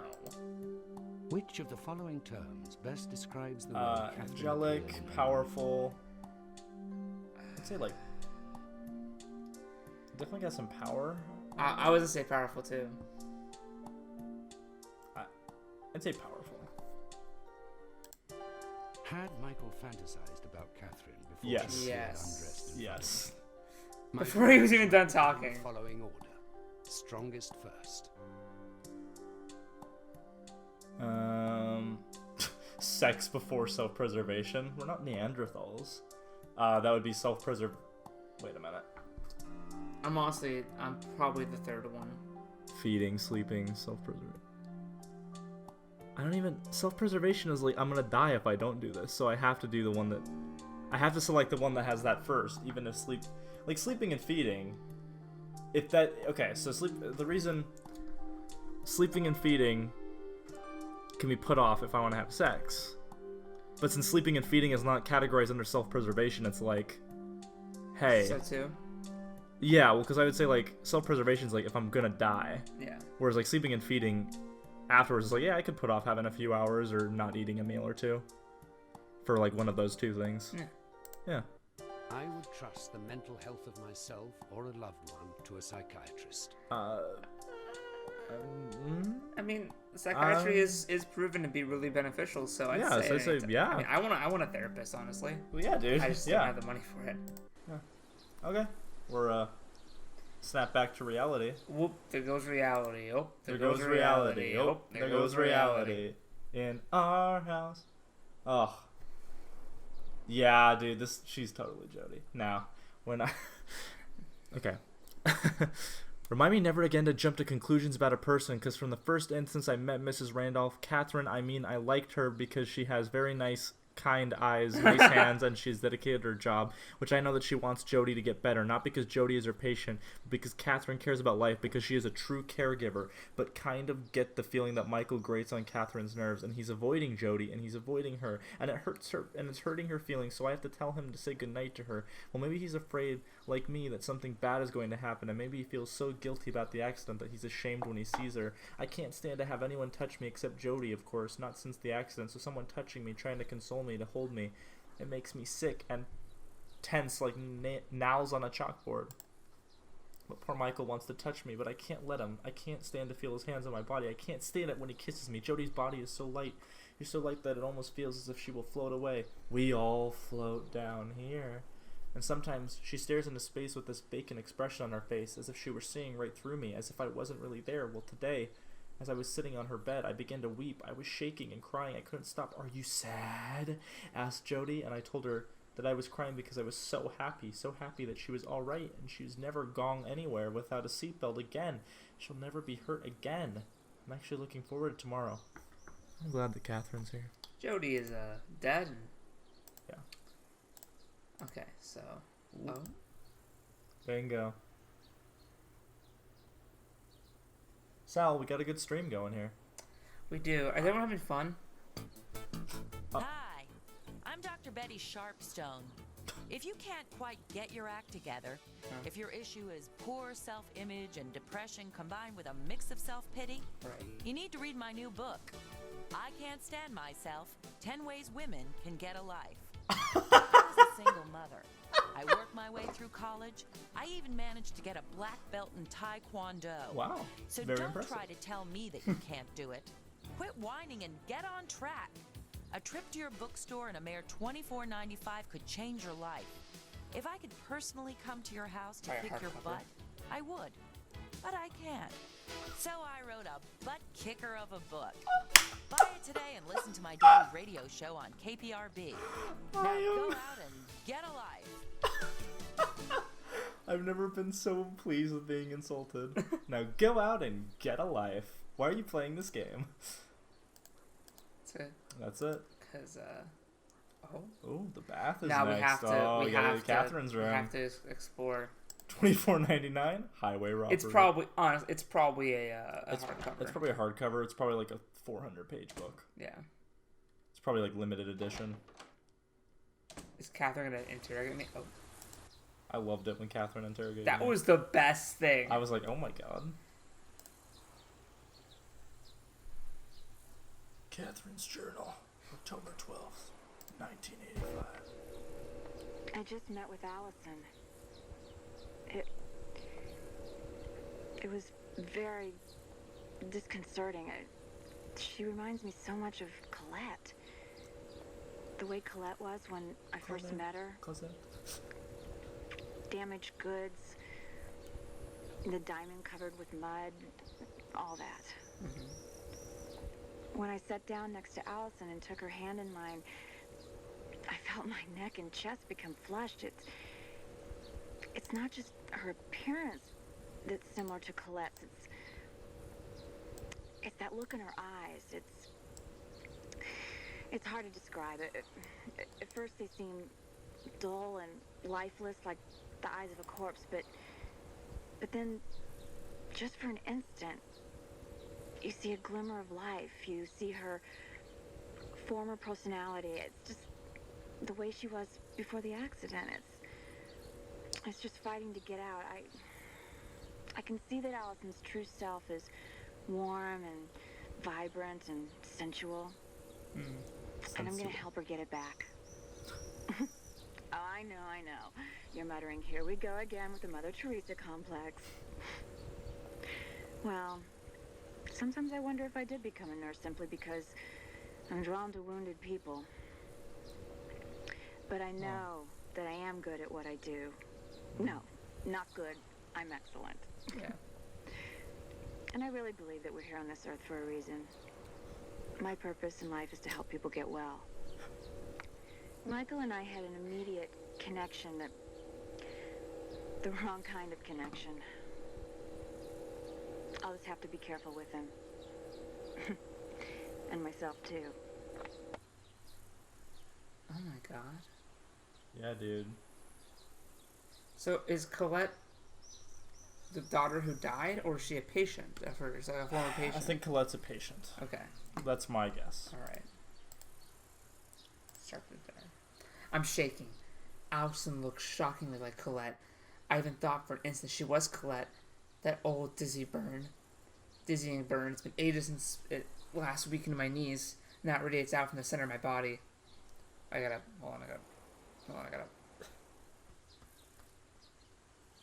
on, sorry.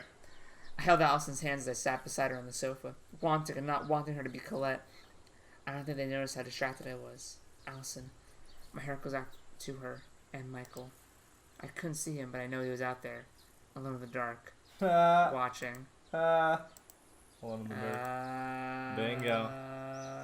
Hermaphrodite. Oh. Hermaphrodite. A man brought his wife into the clinic after he found her on the kitchen floor during the middle of the night, screaming and stabbing at her genitals. Oh my. Yeah, dude, I saw that first and I was like, oh shit. The knife. She was a startlingly beautiful woman, a fashion model who had recently returned home from working in Paris, where she had been suffering from a prolonged bout with walking pneumonia. The patient had to be put in protective gear to prevent her from hurting herself. The patient's family doctor revealed to Dr. Turner that she had been born as a girl, but during puberty, hermaphroditic growth of a penis had occurred. Actual growth of male genitals on a normally developed female body is very rare, but it does occur. At the time, surgery was performed to remove the unwanted organ, but she was given female hormones to counteract the testosterone which was invading her body. She was not, however, given extensive counseling. As a result, she was now suffering from psychosis. Dr. Turner believed that the ill health of the patient and the extensive traveling had increased susceptibility to the occurrence of hallucinations. The phantom phallus was a manifestation of the childhood trauma. Dude. Oh my god. Yeah. I'm sorry. Should I be in here? Oh god. It's a gun. What book is in there this time? The greenhouse. I know you well, exotic plant. I share your greenhouse fate. And although the light shines all around us, this is not our home. As the sun quickly escapes the brightness of day, so we who truly suffer wrap ourselves in the dark cloak of silence. How did you rip off someone's genitals and not give them counseling?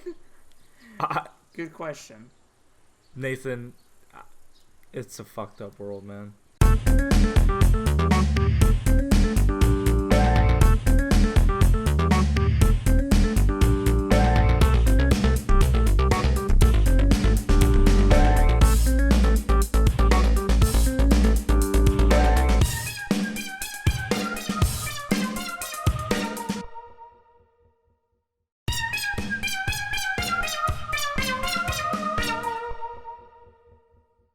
An anxious rustling in the darkened glass house. I see the drops gathering at the edges of your leaves. That's an innuendo. Do you get it? No. The Hollow Man, the Stuffed Man. Jesus Christ. Is that fucking H.R. A different book. Tantra, dude. Yoni is the Sanskrit word for the vagina. Loosely So from now on, in the stream, if we have to make a joke or reference a vagina, we have to call it the yoni. Yoni is the Sanskrit word for vagina. Loosely translated into sacred place or sacred temple. In Tantra, as these translations suggest, the yoni is regarded with love and deep respect. Lingam is the Sanskrit word for penis. Again, loosely translated, it means wand of light. Nice. In Tantra, the lingam is honored as an instrument of pleasure and channel for creative energy, like a pen or a penis. The pen lingam is truly mightier than the sword. It is. It is. The purpose of the yoni and the lingam massage is to provide a context in which the receiver attains a higher state of sexual arousal and experiences intense sexual pleasure. The giver experiences the joy I almost said fellatio. I almost said fellatio. Jesus. The joy of eliciting and witnessing that pleasure. Yoni, lingam massages are an excellent way for lovers to build trust and intimacy. While orgasm is often a pleasure and welcome side effect of the yoni lingam massage, it is not the goal. Rather, the goal of the yoni lingam massage is simply pleasure. Neither partner is pressured to achieve anything, and both can therefore simply relax and enjoy. When orgasm does occur, in this context, it is often more expansive, intense, and satisfying than with other kinds of sexual activity. So basically, foreplay, guys. Foreplay. Use the tongue. No, let's use the hands. Use the tongue. Well, I don't care what this fucking book says. No, it's... Doesn't matter who you are, you use the tongue. Any sexual orientation.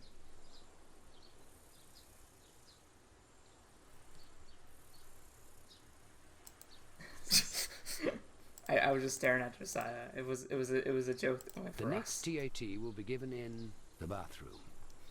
Look for the book. John her just going, the next lesson will happen in the bathroom. Yeah, for reference, call the sex line. Thanks, Nathan. Dun, dun, dun, dun, dun. I'm just waiting for like a jump scare, dude. It's bound to happen. Huh. Every time. Yeah. What's in that Voss? It's just alright. It's weed. It's weed. It's marijuana. Jesus Christ. I mean, I know it's every time we go into the living room, but still, it's Nothing. It's freaky. All right, well, that's okay. Okay. That's okay. That's all right. That's okay. I'm cool with that. I know. Yeah. I want to get to the next live action bit. We're 100%ing this bitch. Oh. Oh, hi, Mark. I couldn't sleep. Not I today. thought it'd be weird having someone new in the house, but well, this is more than I bargained for. A lot more.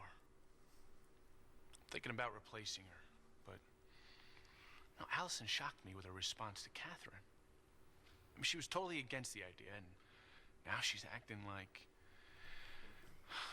I don't know. God, I wish I could stop thinking about her. Me too. I need to get to bed. Warm milk. It's supposed to help you sleep. I hope it works. I put gin in here, so.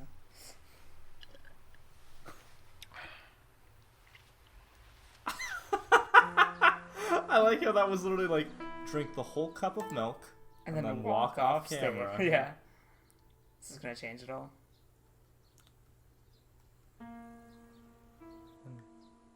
No. They keep showing us this map for a reason. Yes. Like, they wouldn't have this here if it wasn't important. I can't figure out why, though. Butt Falls. It's Butte.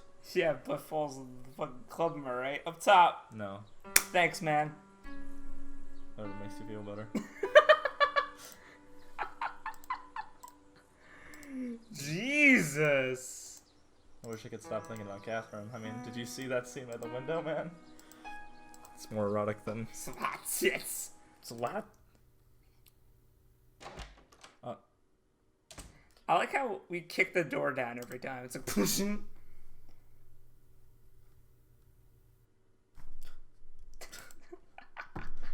It's the same thing. We don't need to... I was skipping through it in case something new was there. No, I understand. You never know. No, I know. Thank you. I'm gonna check that map every fucking time. Oh, yeah. Just to be sure. I mean, well, it's her turn. Mrs. Randolph arrived.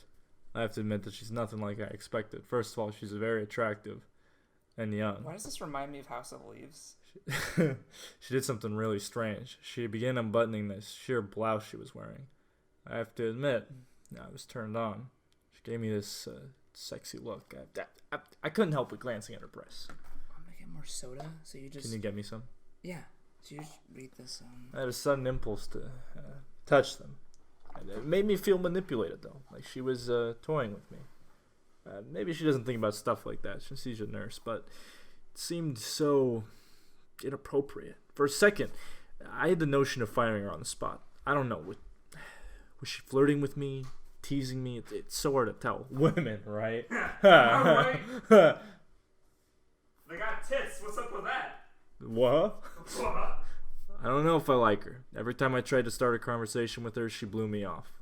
Maybe she just wants to keep everything on a professional level. But I was hoping we could be working closely together to help Allie. Well, Mrs. Randolph was getting acquainted with Allison. I took a walk up to the hills. Why does your Michael have a New York accent? I don't know why. It's just... Is it Brooklyn? It started, but then it's come a bit more. I hadn't been up there since before the accident. It's such a relief to be able to leave her alone. I realized that I need to get away from the house more. Maybe now that a nurse is here, I can go back to work. Is this the plot of Mother? Oh my god. Imagine a Mother FMV point and click. Holy, that would be... Oh. The other day I had lunch with Leon. We went to this crappy Mexican place that he likes. He asked me when I was coming back to work, and I said that I didn't know. He told me about his niece who was paralyzed from the neck down in a bicycle accident. Jesus! Bike messenger knocked me down. Because everyone and the family was so hopeless and depressed. Everyone except the niece. She never gave up hope. It's been a struggle, but she's been going through physical therapy, and she's actually getting some feeling back. The doctors think she might walk again someday. I'm gonna use the restroom too while I'm up.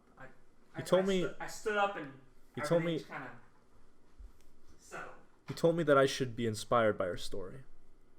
He said that I should never give up hope. He also told me I need to rely on my friends. Well, he's not really my friend. He's my boss, just the guy I work with. I really only had one really great friend in my life, Mark Sievers, best friend in high school. He was genuine natural. One of those guys who could do almost any sport without hardly trying. Mark was a daredevil too, you know. Them Seaver boys, they got the devil in them. He would jump 20 feet out of a tree or ride a motorcycle full throttle down a dirt road at night, screaming like a maniac. Everybody at school loved him. They all had high hopes for Mark.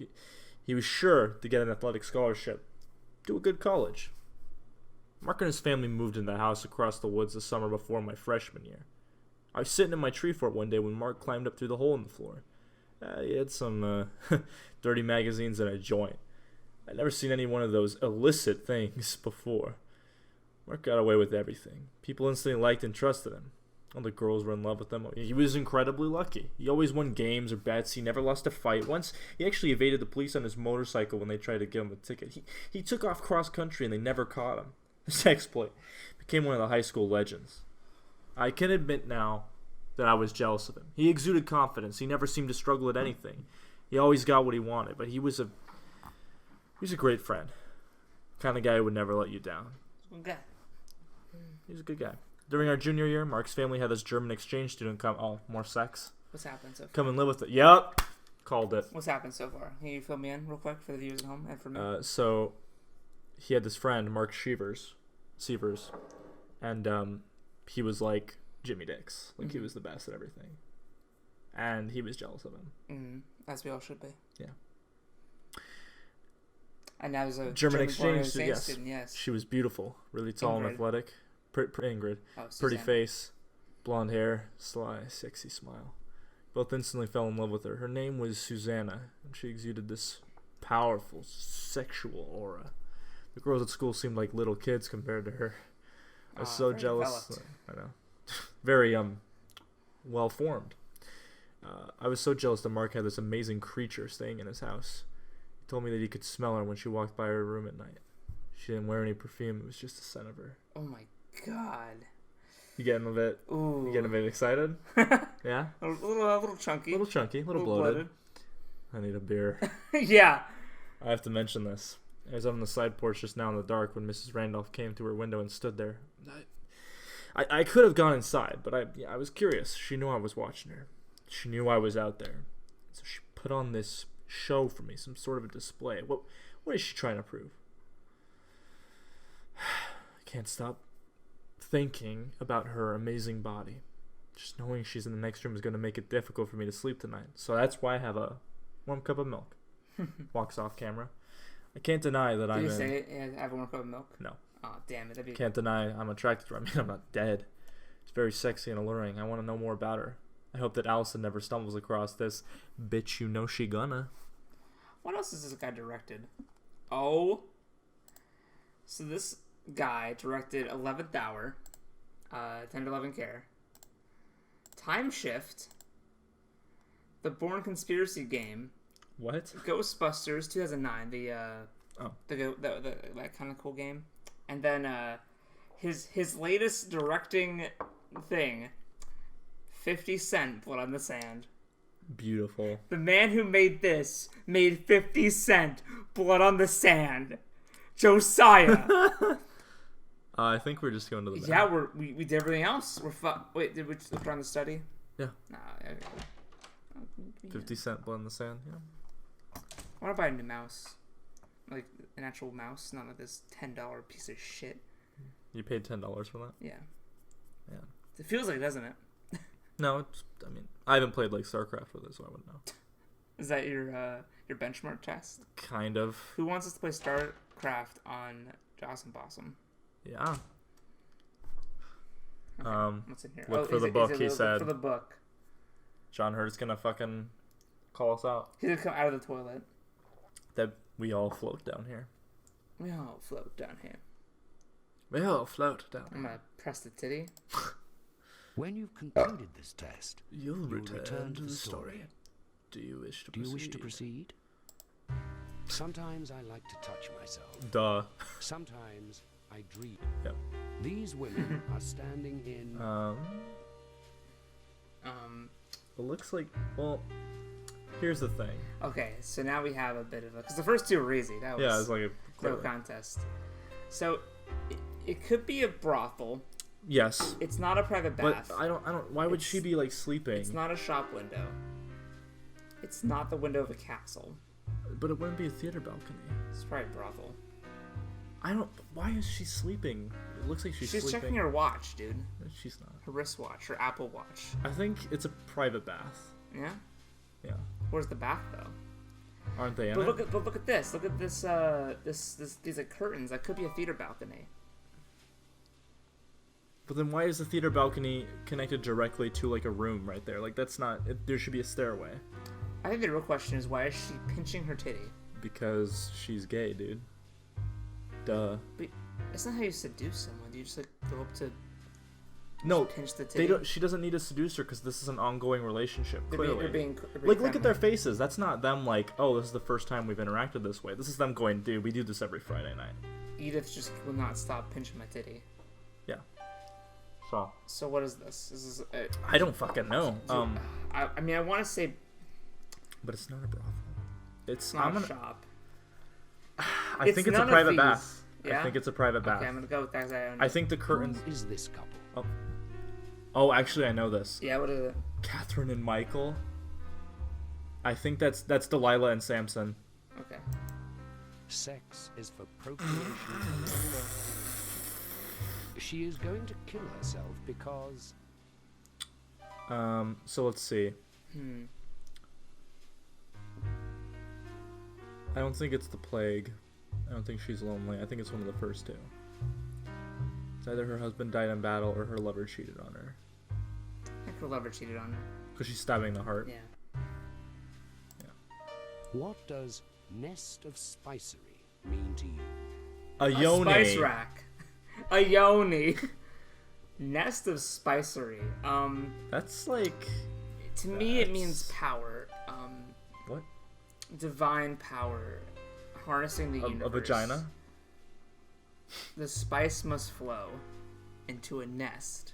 He who controls the spicery controls the universe. I don't know, dude. He who controls the spice nest. I don't even know what a boudoir is. I forgot, at least. A boudoir? Define boudoir. It's not going to be able to read French. Yeah. Hold on. Define... Hello, here are some things you can try. Hey. Boudoir is a woman's private sitting room. Oh. According to Wikipedia, a boudoir is a woman's private sitting room or salon in a furnished accommodation usually between the dining room and the bedroom, but can also refer to a woman's private bedroom. Gotcha. What is a potpourri? Potpourri, a mixture of dried petals and spices placed in a bowl or small sack to perfume clothing or room. Yeah, so box of potpourri. I think it's this first one. Yeah. The image is unrelated. Well, no, she'd have it in her room. Yeah. Being a eunuch would be kind of fun. Sorry, I gotta go with false. But see, this is playing into the whole... Because remember when it had the image of the woman on top of the man? If you had chose, like, a slave and master, this would have fit right into that. Because it's like the fantasy of being a slave to someone. But I'm gonna say false. A eunuch could be fun. If it was Varys. No. Because... I feel like I would enjoy all that dick. Like, yeah, I couldn't, like, give dick, but I could take dick. But you can take dick with a dick, though. Well, yeah, but now it's like it's my only option, so it's just...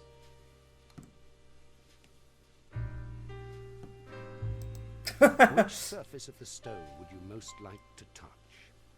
The smooth parts. The smooth parts. Is this art or pornography? Art.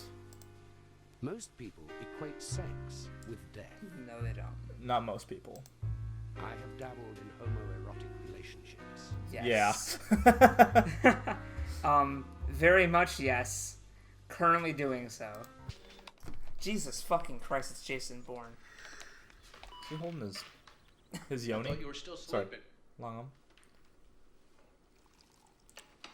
I've been going over your wife's medication. Wait a minute. And I think that using They didn't have those headphones in '97. a sleeping pill is Huh. overkill. Must have been really fucking expensive.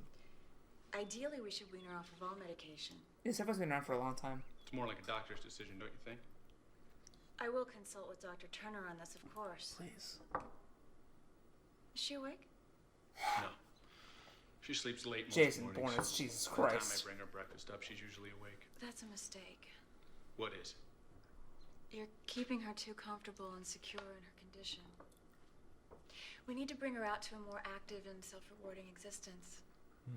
I take it you didn't always make breakfast. There's a number of things I do now that I didn't do before. Allison hasn't cooked or baked a thing since Jody. No. Since the accident. I'm not gonna talk about Jody. Your wife is desperately holding on to the past.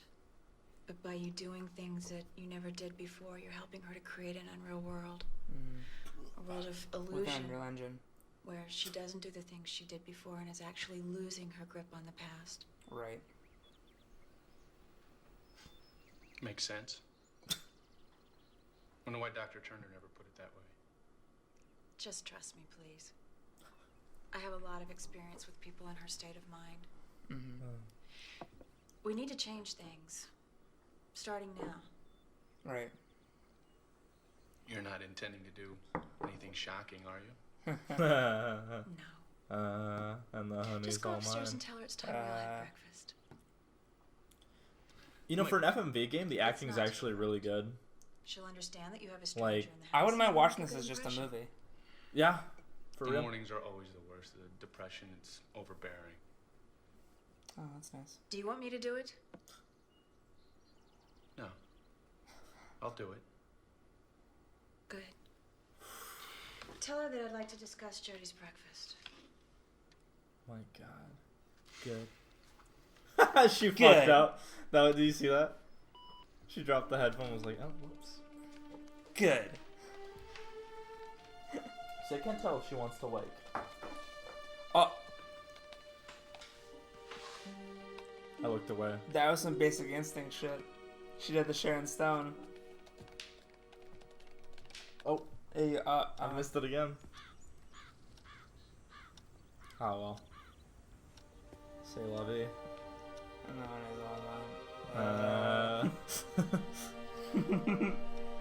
Just that surround sound. Allison. That was Josiah's chair just broke. That was that noise. Is that your twisty over there? What? Yeah. Oh shit. I'm Nurse is good. down in the kitchen and Keep she going. wants breakfast. I'm listening. Yeah, it's very messy. He's fixing his chair on Yeah, stream. it's okay. She wants to discuss Jody's breakfast with you. I wish we had a webcam to show you Jody's guys. breakfast? Yeah, Jody's breakfast. Just to eat, don't she? Can a ghost eat? I think you better handle this. Yes. Okay. Okay, shit, man. Oh no. Oh, he's here. Catherine's certainly doing her job, isn't she? She seems to be having the right effect on Allison, but I'm not sure about the way she's affecting Michael. What about that bit of business under the table? Do you think she did that on purpose? Michael appears to be a little confused. I must admit, so am I. That's Schrodinger's FMV game. Is it really an FMV Prescription game? drugs If it isn't are bad always acting? good as long as they are prescribed by a doctor. No, because doctors can prescribe wrong. So disagree. Sex with more than one person is... Well, Natural. I almost had the opportunity to know.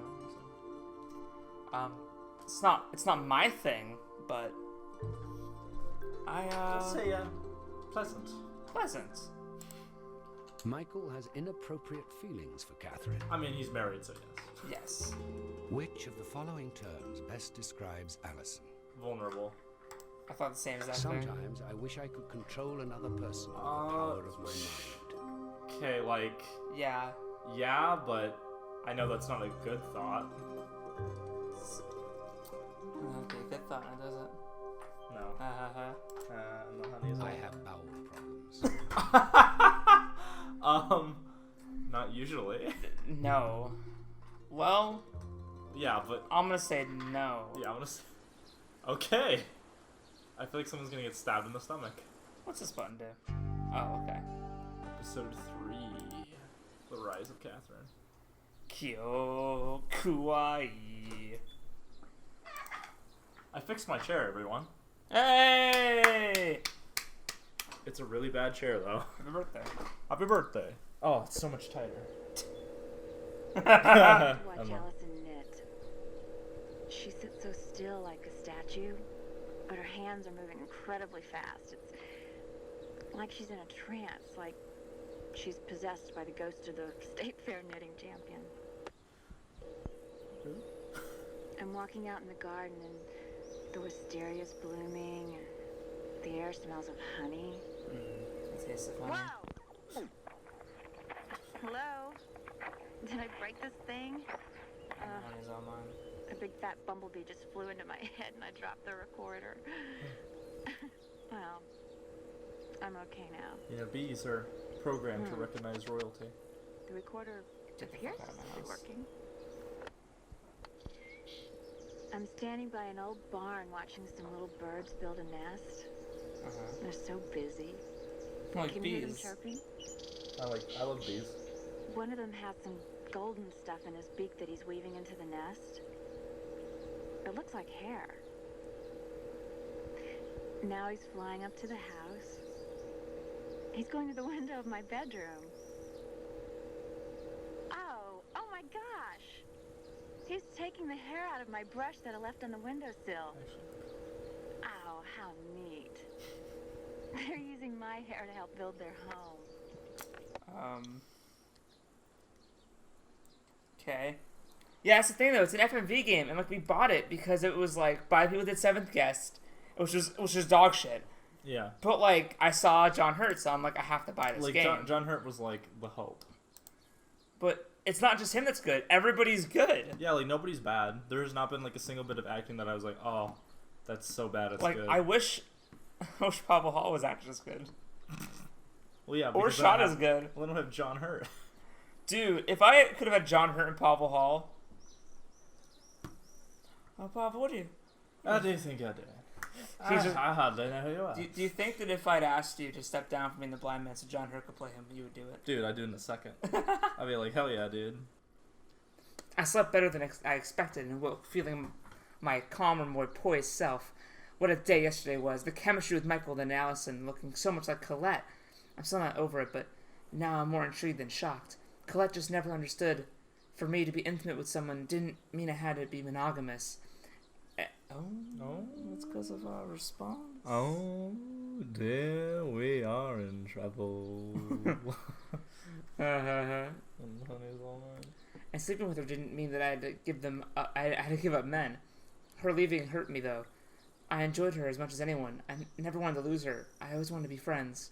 I told Allison that watching a nurse take care of my mother after she'd suffered a stroke inspired me to become a nurse myself.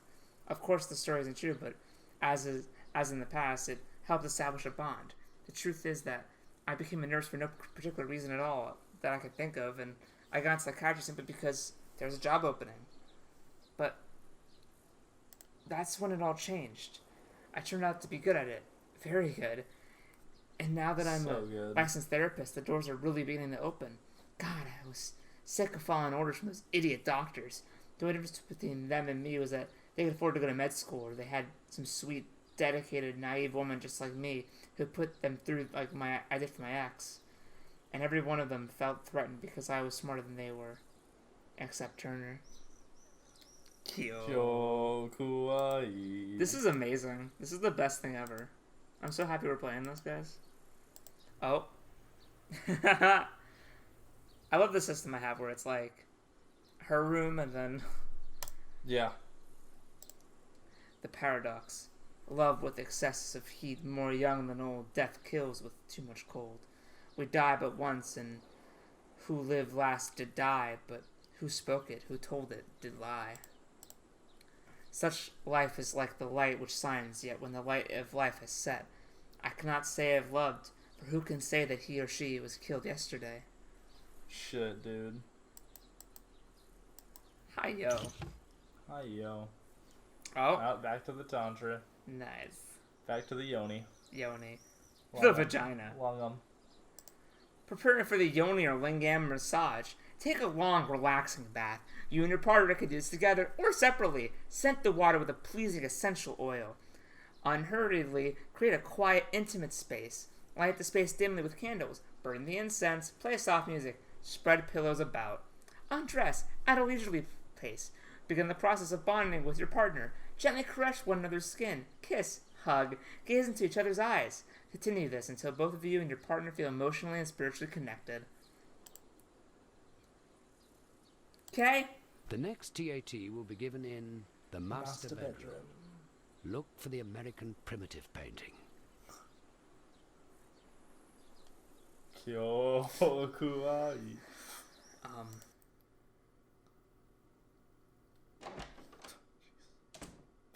Like every time. That... Oh, hi. Catherine told me about you, and I was a little scared at first. I thought I'd be afraid when we first met, but she assured me that it'd be okay. And you know what? She was right. You know, I thought I'd hate having her here, and now for the first time in months, I feel hopeful. I can't believe it. Michael tries hard, he really does, but he doesn't understand. I mean, he's Jodi's father, and he's a very good father. But it's different being a mother. Mm-hmm. I think only a woman could really understand. Of course. Even Dr. Turner doesn't get it. Mm-hmm. But Catherine does. She really does. Mm-hmm.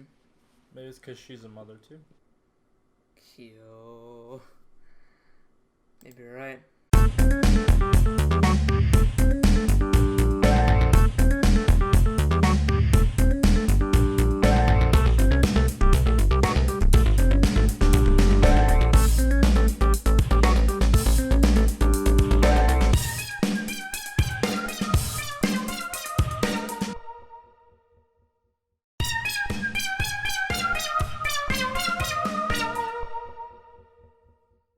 Look for the erotic book. I'm looking for the erotica. I love how this is in the bathroom. Yeah, dude, where else would it be? But as art has shifted to reflecting real life, so have the voyeurs.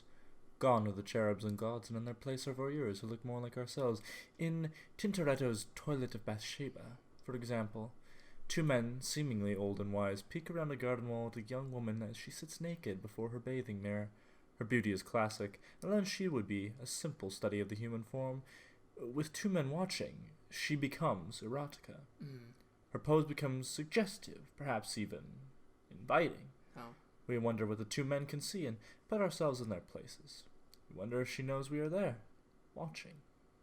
In later paintings such as Rowlandson's The Spyglass, there is no question. The lady lifts her leg and lies back as open as her discarded magazine. The watching becomes the main force of the sketch itself. The men keep their distance, although she invites them closer. The target exposed, 6 voyeurs in a vase of erect serpent-like objects. Take careful, steady, private aim. There's a lot of sex going on in this game. Dude, that's like the whole point. Oh, like, it's called Tender Loving Care. It's a sex thriller, dude. Like, sexy nurse. Come. Okay, so nothing different. That. Hold on, wait a second. Okay. that was starting to piss me off. Did you see it change in the stream? Yeah. Okay. So, we just did Catherine's room. We'll do. I got Jodi's room. You cannot go in. Yeah, because it's Jodi's room. Yeah, man. We are not going to talk about Jodi, in fact. Josiah. Strike one.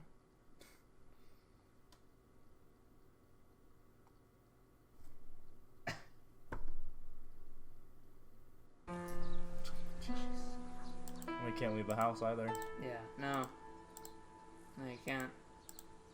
Nope. This is why I want a mother game. It's FMV. It's just Javier Bardem, like the green screen Javier Bardem. Green screen Javier Bardem, and it's like, huh. Yeah. Sorry. It's very rude of me. That's what I'm here for. It's gonna be the same map, but maybe, just maybe, things will be different. When will you change? No, it's different. It's green now. It was green before, right? Oh. Well, the chart says. Butt Falls. Prospect. Shady Cove is my favorite. Yeah. Wait. What's this? You want to know what it... Oh, well, we don't need to read that again. No, we don't. The couch. Lock him up and throw away the key. A warning to the walking wounded. This doc wants to bandage your soul. What does that mean? That doesn't mean anything.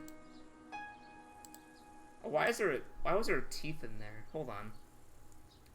I want to dissect this further. Why is this there?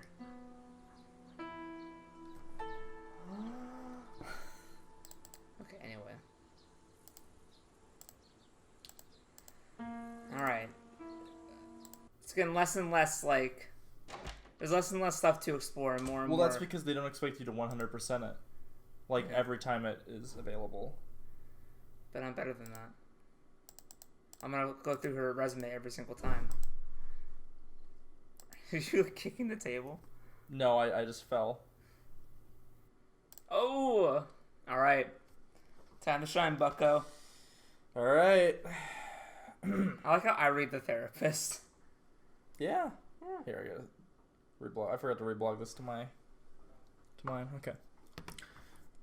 I don't know if I like the idea of Allison going off the drugs. It scares me. After the accident, the drugs were the only thing that kept Allison from having her fits. I need to call Turner and ask him what he thinks. Allison did perk up, though, when I mentioned Jody's breakfast. I guess that's a good thing. Mrs. Randolph crossed and uncrossed her legs for me. I know she knew I was watching. I just know it. Turner must have told her that Allie and I haven't had sex since the accident. So why is she doing this to me? It isn't fair. Women just don't understand how doing something like that can drive a man crazy. I think they do, dude. Like, that's... they clearly do. A little while ago, I was showing Catherine where we keep all the cleaning stuff. She brushed up against me and my breast touched... and my breast touched her arm. It was like getting a shock. God. I just realized Catherine reminds me of Susanna. Wait, who's Susanna again? The foreign exchange student. Who he fucked. Why didn't we see this scene? Yeah. First, I didn't believe that she and Mark were having sex. When he told me how it happened, I knew he wasn't lying. He had been watching TV in the basement. Susanna came down in her bathrobe. She said she was having trouble sleeping. She sat next to him on the couch. He glanced over and saw that her robe was slightly open. She was naked underneath. She knew he was looking at her, but that's what she wanted. She spread her legs a little wider to give him a better view, and he started kissing her. Then he went down on her. She did the same for him. I imagined this scene hundreds of times. I put myself in Mark's place, Susanna with her robe open to show her perfect breasts, her long hair on her naked shoulders, the smell of her and the feel of her mouth and tongue. They started having sex all the time. Susanna was on the pillow, so they didn't have to worry about her getting pregnant. They told me everything they did and drove me insane with desire. Catherine and Susanna. Very few women have what they've got. That raw sexuality that pulls guys to them like moths to the fucking flame. To the fucking flame. Unbuttoning her shirt in front of me, standing in the window, uncrossing and crossing her legs, brushing up against me. What is she thinking? Y'all want some of that dick? You know what I'm saying? No, go. Give us some of that dick. Probably. Oh! Bingo. New thing! Hugging the shame boy. About the author. Arthur Merlin has been a therapist and a guide for over 25 years. He is the author of I Walk Like a Man, The Underbelly of a Paternal America, Travels in My Mind, The Big Book of Macrobiotic Desserts, and The Goofy Sufi, a children's spiritual primer. He raises vicunias in Marion County with his wife and their 15 adopted children. So it's Brad Pitt. Cool. Yeah. The other day, a friend of mine, I like to call him John, phoned and asked me if I would like to get together for a cup of coffee. He told me that he was having some problems with his wife and needed some help. I've been a licensed therapist and family counselor for 25 years, and I could tell just by the tone of John's voice that he was in trouble. We met at a restaurant later that day. John walked up to the table and sat down with a big sigh. His expression had the shocked, dazed, blank, numb look I had seen in the face of victims after a terrorist bombing. Susan is leaving me, he said matter-of-factly, and stared at the menu without blinking. That's too bad, I replied. How'd this come about? She says that I don't know how to love her, he said as he chewed on a fingernail. She says that she doesn't love me anymore. I asked him how he responded to this. I didn't know what to say, said John as he rubbed his forehead. I just didn't know what to say, so I just stood there. That made her even madder. She packed the suitcase and left me. John's reaction is typical for a lot of men. He was raised by a stern, stoic father who said things like, only sissies cry, be a man, keep a stiff upper lip. Don't play with dolls, you look like a girl. Stop wearing that dress. Oh my God, what's wrong with you? You're not my real son. John spent his entire childhood suppressing his emotions and feeling shame when he felt pleasure or love. Even masturbation was discouraged as a sinful, selfish act. John couldn't even love himself. John didn't want to go to war in Vietnam, but his father shamed him into enlisting. When John came home from the war, his psyche was scarred and withered by that experience, and even then he was shamed and suppressing his anger and fear. Shame is the legacy of our Puritan ancestors. Shame is the heritage of our fathers. Shame is the seed we will pass on to our sons if we do not break the cycle. The shame boy, the little voice inside the head that says, don't show emotion, don't give your love freely, don't look weak. In John's life, the shame boy had taken over his personality so completely that he appeared to be a callous, uncaring, cold man. In reality, John was a warm, loving, nurturing person. What I needed to do was show him how to turn the shame boy into liver boy. The shame boy cannot be killed. The shame boy cannot be smothered. The shame boy must be heard. By embracing the shame boy, it loses all power. It struggles at the first, like a child throwing a tantrum. But after a while, it realizes it is helpless to resist and is filled with love. I gave John a mantra to repeat over and over again. Here's what I told him. I'm a good boy. I'm a happy boy. I'm a lover boy. He was instructed to sit in meditation for 1 hour every day and repeat this, saying, then I told him to stand naked in front of a full-length mirror and look at his body. He was encouraged to say, I'm a beautiful man. I am a lovely man. I am a lover boy. You're a good man. She's a good woman. Afterwards, he was told to go for a long walk and say something nice to every living thing he met. A love walk. After 2 weeks, John called me up on the phone and said, let's get another cup of coffee. He said, I've got news. I met John at the same restaurant. When he walked up to the table, he looked like a different man. His eyes were bright. His skin had a healthy tone. He smiled like somebody who had just given him a nice and neat prize. Susan came back, he said with glee. We're going on a trip to Hawaii, some sort of second honeymoon. I asked him how this came about. I did everything that you told me to do, he replied. At first, it felt kind of silly, but then I started to get really into it. After a while, it was as if I could see the shame boy standing in the corner of the room watching me. He had this real mean look on his face. He made fun of me. And slowly, as if he couldn't resist, he started to smile. He started to go with me on every of my beloved walks. Soon he was right there beside me, skipping and laughing. We said good morning to everything we met. We had conversations with homeless people. We even spoke on to people we didn't really like. I remarked this was quite a breakthrough. That's the least of it, said John. After 2 weeks of this, I met up with Susan. At first, she didn't really recognize me. When I told her I loved her, she practically fainted. Then we both cried together. She said it was our miracle. John started crying again, and I cried a little bit too. And there's more, said John. I visited all my girlfriends and ex-wives. I've started warm, caring, beautiful relationships with all of them again. I asked them if they were sexual relationships. Well, at first they were just platonic, said John, but after a while they started begging for me for it. Man, it's fantastic. I'm actually having 7 simultaneous relationships, and all of them were warm, caring, and loving. I told him this was quite a feat. Thank you, said John. I owe you my life. Without you, I would never have hugged the shame boy. When John left the restaurant, I could see his lover boy walking beside him, holding his hand. It made me cry all over again. Buy my book.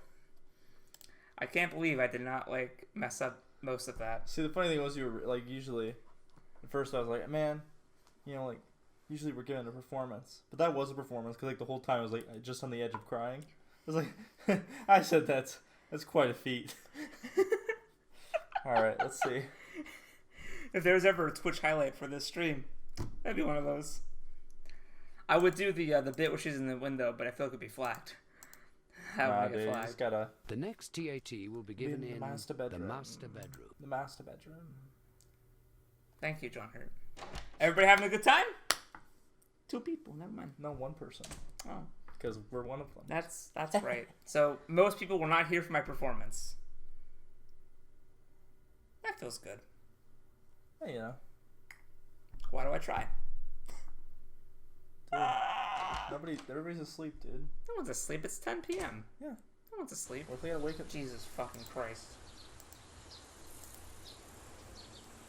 It's the Barberman. Oh my god, is that the Barberman?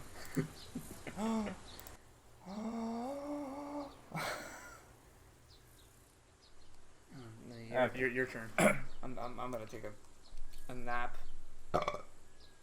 Catherine told me that I should stop taking so much medicine because she said that they kind of made me too sleepy and that I indeed need to be wide awake because Jody needs me to be alert. Catherine in the house is like having a big sister over for a visit and not like a nurse at all. I had a funny dream I was a little girl the same as Jody. And when I woke up, I looked at my body and was amazed how grown up my body is. And then I looked at myself in the mirror like I haven't seen myself since the accident and was shocked at how old, and Jody said I looked just the same and said I was the prettiest mom in the world, and God, what a beautiful morning, and God, what a beautiful day.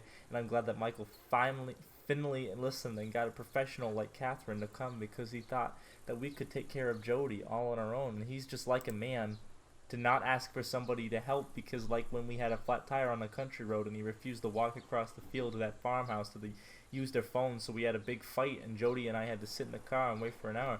Then he walked to the gas station. Cool story, bro. Tell it again. Oh, what a beautiful morning. Catherine told me to. Oh. Yeah, I think it's a cool story, bro. Tell it again. Remember that meme? That was really funny. Remember how the trollface showed up in Black Mirror? Yeah. That was interesting. Oh. That's something else. Sex line, dude. Dude, if it's the sex.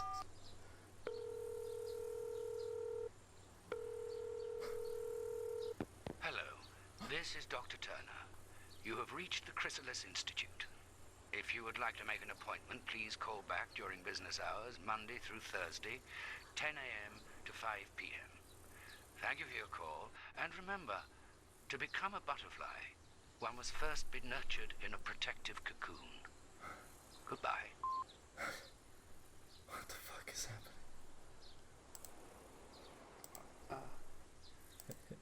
No, wait a minute. Yeah, do that. Okay. One must be nurtured in a protective cocoon. Oh, another amazing radio performance. Hi, Dr. Betty. I love your show. It's changing my life. Thanks, Sally. How can I help? Well, I've got a little problem. That's why people call in. Can you turn your radio off? We're getting feedback. Oh, sorry. That's better. Now... I'll get right to the point. My husband and I are having problems in the bedroom. Sexual problems? Yeah. No. You see, we have D&D in the Matt just bedroom. doesn't know how to please me. Have you talked about it? Sure. Have you been to any kind of therapy for couples? Yes, we went for 6 months. Nothing worked. So your husband knows what you want, but he won't give it to you. Precisely. He What a thinks prick. I'm too kinky. He has a problem with your bedroom fantasies. Yeah, he's offered to do everything but that one thing, and it's driving me crazy. And the one thing is? I can't mention it on the air. Oh, come on, Sally. It's the 90s. That's what I tell Matt all the time. Let me take a wild guess. Does your husband have a problem with oral sex? Not at all. So what's the problem, Sally? He won't wear the rubber Nixon mask. I'm sorry, Sally. What did you say? He won't wear the Richard Milhouse Nixon mask. He thinks it's weird. You want him to wear a Nixon mask when you make love. Yeah. And he thinks you're weird. Yeah. Isn't that silly? Sally, Yes. you need help.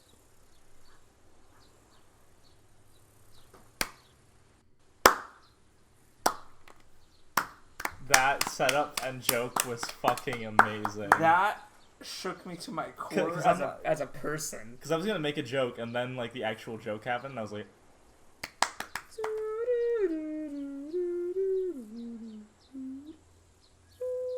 look at the painting. What do you see? When you've concluded this test, Yes, yes. the man should be the head of the family. So, should be. No. There should be no head of the family. There should just be a family. Around her neck, she is wearing a key. It's not a key. It's a magic amulet. Yes. How do you think she made all that fruit, dude? Yo, that's a lot of fruit in a cup. That's a big cup. That's a big cup. How'd she make that cup? Magic amulet. Why's she graying? Magic amulet. Dressing little boys up like girls will make them into homosexuals. No. True. Did you just hear my dagger eyes? Are girls smarter than boys? I mean, sometimes. Yes, This is a general statement, isn't it? People who are cruel to animals should be severely punished. I don't know what severely punished means, so I'm gonna say false. Or no opinion, probably.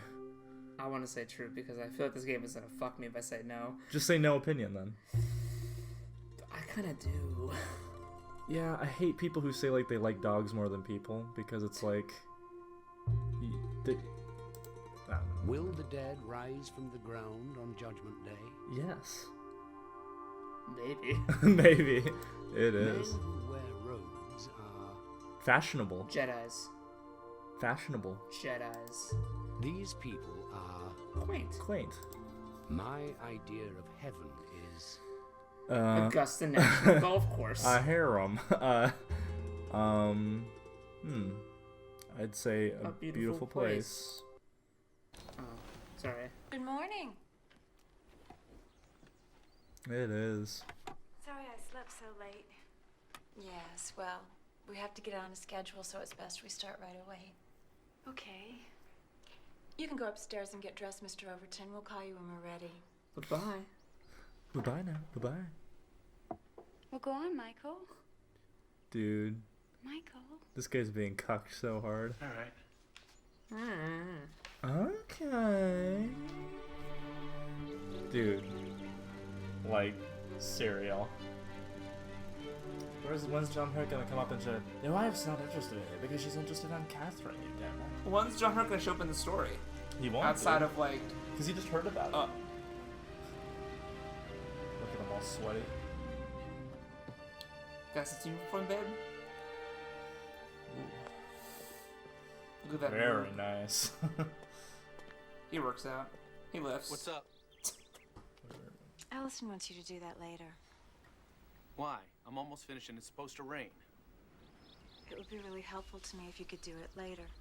What possible difference could it make? Jody's trying to take a nap and you're keeping her awake.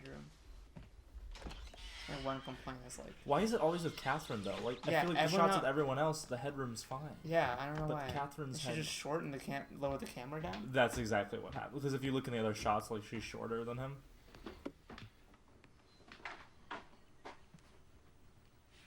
What are you doing? The painting. Shh. It's a butterfly. It's Silent Hill 2. I give Jody a sponge bath.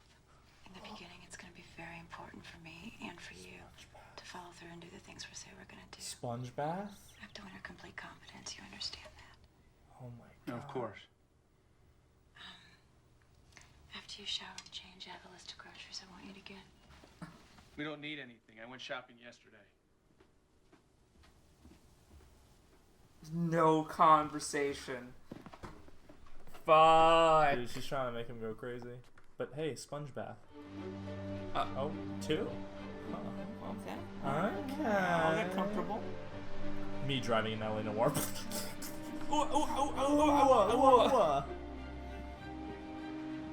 going on here? Oh, he's getting the groceries. The 90s are a wonderful time. They were a better time. The church, not a grocery store. You'd be surprised that you can get there. Just a bunch of wafers. Yeah. Just grabs the bag. What are you wearing? What kind of shirt is that? I know, Does right? not fit you. Like, it's clearly like he needs to tuck it in. Chrysalis, John Hurt. Oh, fuck, dude. I told you. Are you being followed around by the viewer? We interact with John Hurt in the Hi, fucking Mrs. game. Greenstreet. I know I don't have an appointment, but I really need to speak with Dr. Turner for just a minute. He's with a patient. Oh, can I wait? He's got a very tight schedule. I'll just be a few minutes. He's due at the state hospital immediately after this appointment, and he's running late. It's important that I see him very briefly. Is this an emergency? Is your wife with you? No, I just came from... Then perhaps I can schedule an appointment for you. No, look, it is an emergency. I really need to talk to him.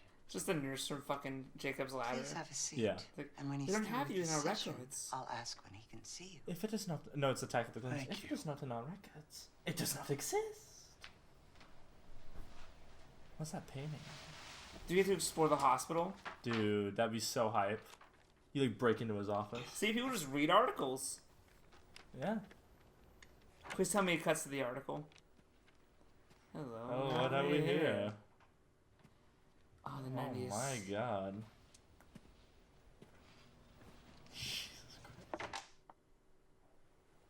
What are you looking at? Got him.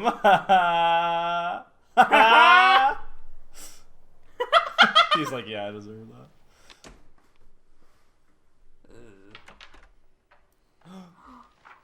The myth, the legend. Mr. Olden insisted on seeing you. I told him you were fully booked, but he said it's an emergency. I'm sorry.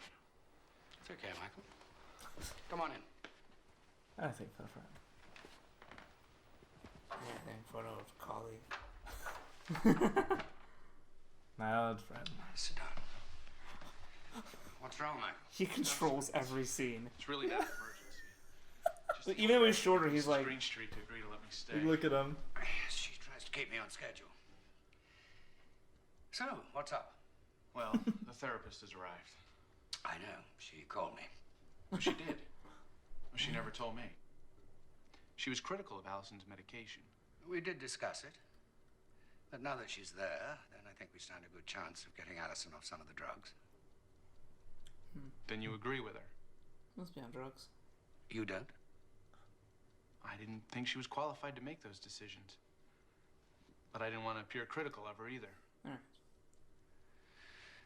I understand. She is very experienced dealing with people in trauma. Right. How does Allison feel about her? Oh, much better than I expected. They're kind of falling That's a in good love. thing, then. Well, I suppose. about that.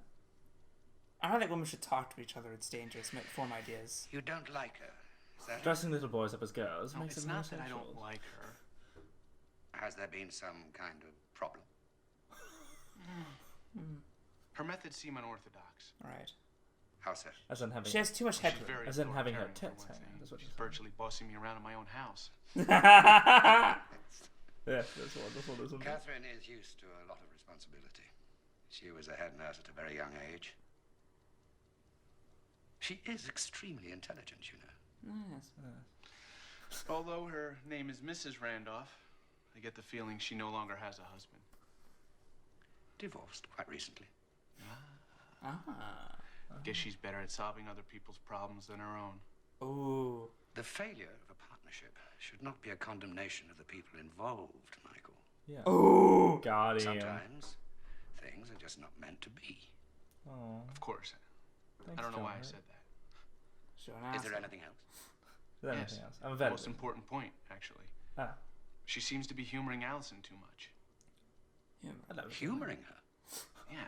I guess I expected her to be dealing in reality, but she just seems to be fostering the illusion. I mean, I just think she's going about it all wrong. Well, she is very experienced at this sort of thing. She's like she has a PhD or something. You've been dealing with but that's a master's. Allison's condition for what? 6 months now? Yes, just over. She has an enormous task, you know. And a major step would be for her to gain Allison's trust. That's what she says.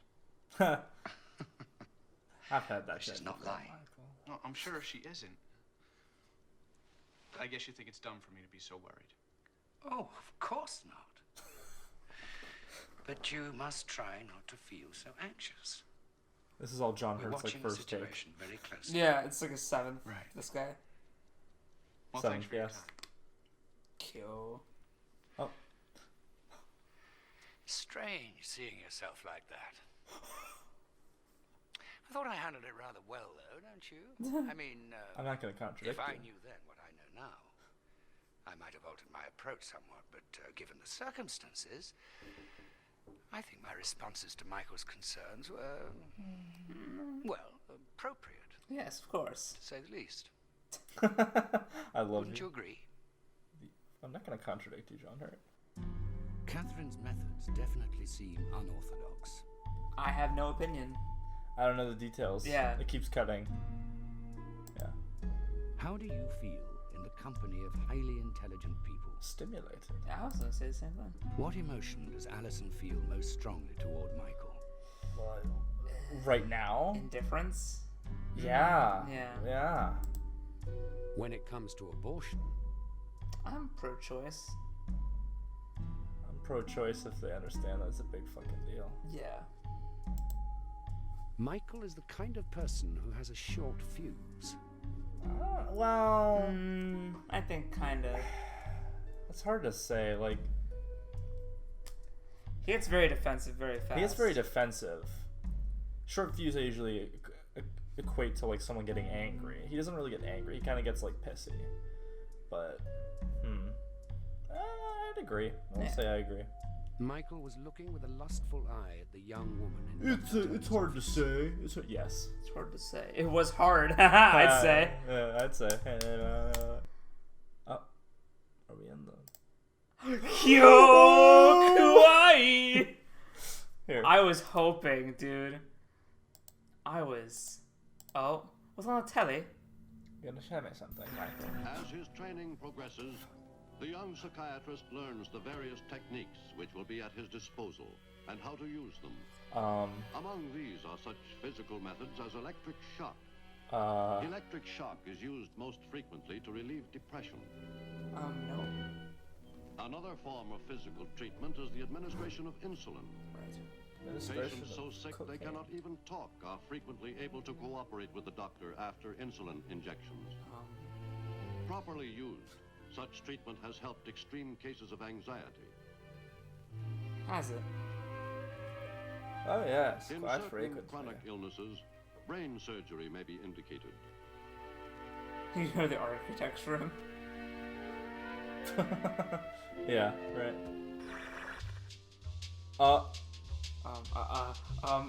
Damn it, game! Oh my god.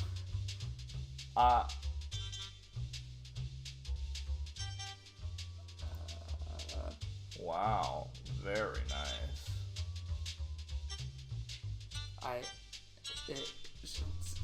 Turn it off, please? No, dude. Please turn it off.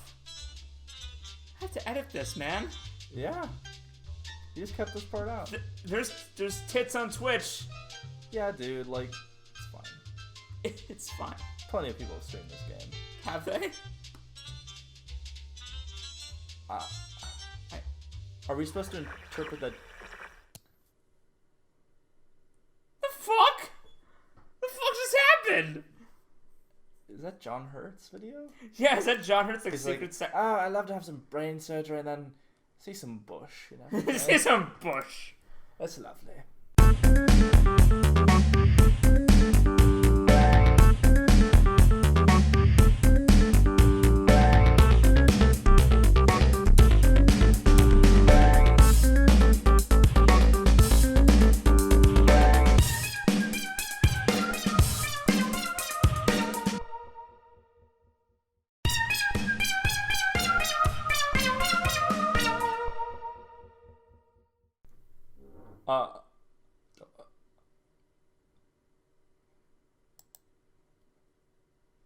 Do you want to take it from here? Yeah. Alright. Just as I'm going to take the Psychiatric Research Reports, Volume 13, Number 5, published monthly by Psychiatric Press. Post-Traumatic Stress Disorder, Depression, and Learned Helplessness. Rehabilitation Strategies by Megan Johnson, MD, and Peter Weisel, MSW. Summary. Withdrawal regression and denial, prominent clinical features in patients who have not been able to effectively process trauma. Scientific literature suggests antecedent factors such as marital conflict, unresolved family issues, lack of a strong supportive network of friends, and excessive reliance on prescription medication place some patients at a higher risk in resisting treatment. Dissociative symptoms and flashbacks to the trauma are not effectively dealt with, and suicidal preoccupation with suicidal impulses are ever present in the patient's consciousness. And at the same time, the tendency to resist outside support or intervention is strong. Self-mutilating behaviors, such as cutting the skin with razor blades or puncturing the skin with sharp instruments, becomes a substitute when patients lack the mobilization of resource to kill themselves. It is one of the ways the patient tries to tolerate the lack of emotional control that occurs as the traumatic memories unfold. Until the patient can safely explore specific aspects of the trauma with the critical incident psychotherapist, these patients remain a danger to themselves and others. When self-injury no longer has the desired effect, their actions may become lethal, i.e. self-destruction, or in some rare cases attacking others, including those in the helping profession with homicidal intent. However, common techniques include mood monitoring, rapport building, and management of specific symptom expression of the patient. Some uncommon therapeutic interventions have also proven effective, though still experimental in nature. The use of expressive art, meditation, massage, and naturopathy, including dietary modification, have decreased the patient's resistant attitude towards processing the intolerable anxiety associated with traumatic memory. I like how, because this is in his library, you're reading it as if he was reading it. I mean, yeah, that's, It's cute. I like it. One of the most extreme strategies. I just want to do more of the John Hurt voice. Yeah, you just want to do the John Hurt voice. One of the more extreme strategies of recreating the traumatic setting with actual props and persons presented the tragedy has had inconclusive results. Much like the implosive therapies and forms of shock therapies used for phobias, the experience for the patient is a sink or swim phenomenon. When the rehabilitation specialist has established strong rapport with the patient, an approach using the gradual introduction and recreation of events leading up to the trauma may provide a fruitful beginning for the specialist. Therapists can then have some gauge as to how the patient is responding and coping to the pace of the stage theater the therapist is bringing to the patient. The therapist directs the player, often in collaboration with the patient, who in their vulnerable state may be drawn in to assist in making the illusion as real as possible. Many patients with traumatic memories have already had residual rituals that they have been secretly playing out behind the backs of other survivors. It's up to the therapist to direct the flow of recreating the trauma. They may experience greater resistance by the survivors who have sought to bury all the residual emotional currents of the trauma with the dead. Interesting. Okay. So... I just ran away. Alrighty then. What's reception room. Yeah. That was a nice little tour. I like how the game gave you the opportunity to... Oh. You pervert, what are you looking at? I don't know about you, but I think this situation isn't good. Not good at all. Could even be dangerous. Why? Mrs. Overton really doesn't need her husband undermining her therapy. Why are your earrings on the bottom? That poor woman. Not that I think Mrs. Randolph is the Florence Nightingale of psychiatric care. Oh, right. But she is a professional psychotherapist, and Dr. Turner is certainly enthusiastic. Perhaps a little too enthusiastic. Well, it's my lunch hour, and it's wasting away. I fuck her, Michael. Keep an eye on him for me, will you? Oh. And maybe you should watch out for our nurse-turned-therapist. She's a bit too clever for her own good, if you ask me. Just the cuts closer and farther away are so disturbing with her. If you ask me. Jesus. No, you missed something. I'm looking around. Alright, so I'm pretty sure the painting's gonna be the thing that did the tat on. Yeah. Justine Carter. Who the fuck? Case notes for Justine Carter. Intake interview. Date March 15th, 1995. Cool. Oh my god, is that the bye-bye man? You guys should watch Pavel Hall for no... Brief history. This attractive 26-year-old married patient of a 5-year-old girl. Parent of a 5-year-old girl came in requesting a prescriptive medicine for depression. Says she has periodically suffered from depression since adolescence. Describes a childhood with parents battering each other and children during alcoholic binges. Left home at 16 years of age to live with an aunt in San Francisco. Received a high school equivalency diploma. Attended community college and completed a program in medical record keeping and computer technology. Moved to Rogue Valley in 1991 with a husband, Brendan Carter. has worked periodically in community hospitals and numerous medical clinics in the valley. Married 7 years with one daughter, Catelyn claims her life would be without meaning if anything happened to my baby. Describes many medical emergencies she has had with child since her birth, including chronic and severe ear infections, intestinal disorders of unknown origin, and breathing irregularities. States her husband does not provide emotional support in parenting her daughter. Currently functioning. Miss Carter's distress appears to be simultaneously induced by an obsessive concern with the daughter's health and safety, and by her husband's lack of attention and long working hours away from home. Became defensive when I suggested that an effective means for reducing stress, in addition to prescriptive medicine, was to make greater effort to include her husband in parenting Catelyn. This in turn would give her a chance to get a life for herself. Suggesting that, because the book, Get a Life? It did. Suggesting that her husband's periodic excessive use of alcohol created distrust, and his alcoholic tendencies mitigated against him having so much investment in a family decision making and participating in dealing with daughter's many medical problems. Immediate treatment goes. Return appointment in 2 weeks. Recommend marriage counseling with clinical psychologist. Suggest that I would be willing to work with her around her daughter's illness. Further advise entrusting her daughter to a single pediatrician rather than a physician, helping to hospitals and medical clinics throughout the valley. A consistent medical plan to strengthen daughter's health appears to be lacking. Mother may need education about typical childhood illnesses and encouragement around her ability to take care of a child in a non-crisis mode.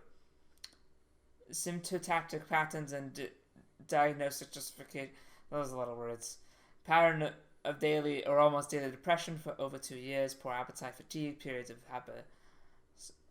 hypersomnia. And insomnia. I knew that one. Difficulties in concentration. No manic episodes reported. Diagnosis: DSM-IV 300.4. Dysthymic disorder. RX Zoloft 30 days. Case notes for Justine Carter. 329. 95. No show. Off to a great start. Oh shit. Do you wanna? Yeah. Case notes for couple William Martin and Marilyn Berg. Date: April 14th, 1996. Brief history. Couples are recent college graduates, have been living together for 2 years. Came here for couples counseling after Miss Berg threatened to leave Mr. Martin if he didn't get any help. He wouldn't wear the Nixon mask, unfortunately. That shit was so good. Throughout the courtship, her words, she states he had this difficulty disengaging from ex-girlfriends. Said this should have been a sign of what was to come. Mr. Martin did little to defend himself against her litany of complaints about his drinking, partying, and ongoing attempts at engaging others into what she describes as orgies and what he calls normal sexual experimentation. For couples who are more enlightened, Miss Berg wants monogamous commitment. Yeah, because men, they're into monogamy. Yes, men always want to sleep with everything. Women just want a solo relationship. Yep. Mr. Martin says he's leaning that way. Oh, he's gay too. Maybe bisexual. 2 weeks ago, Miss Berg reluctantly agreed to participate in a three-way sexual encounter with another woman. Afterwards, she asked William how he would feel about a three-way with another man. She arranged a liaison with another friend. When the man arrived, William was due to be home from work at any time, being somewhat attracted to the other man. Miss Berg didn't resist what he suggested they get warmed up while waiting for him. The two shared alcohol and cocaine and were in the midst of coitus when William stormed out of the clothes closet from which he'd been peeping. He shoved the man out of the way and told him to leave the house, then peeled off his own pants, lustily mounted Miss Berg, and completed the act. Reflecting on the event later, Miss Berg reported she felt that he didn't respect her needs. What? Suggested the two of them seek separate counselors to thoroughly analyze their motivation to stay together as a couple. Also said that in spite of my reputation as an expert in sex therapy, they had heard of me through friends. They may do better with a therapist to help better understand their decision-making around sexual matters and courtship. Sexual. Alright, well. Kyokurari. Yeah.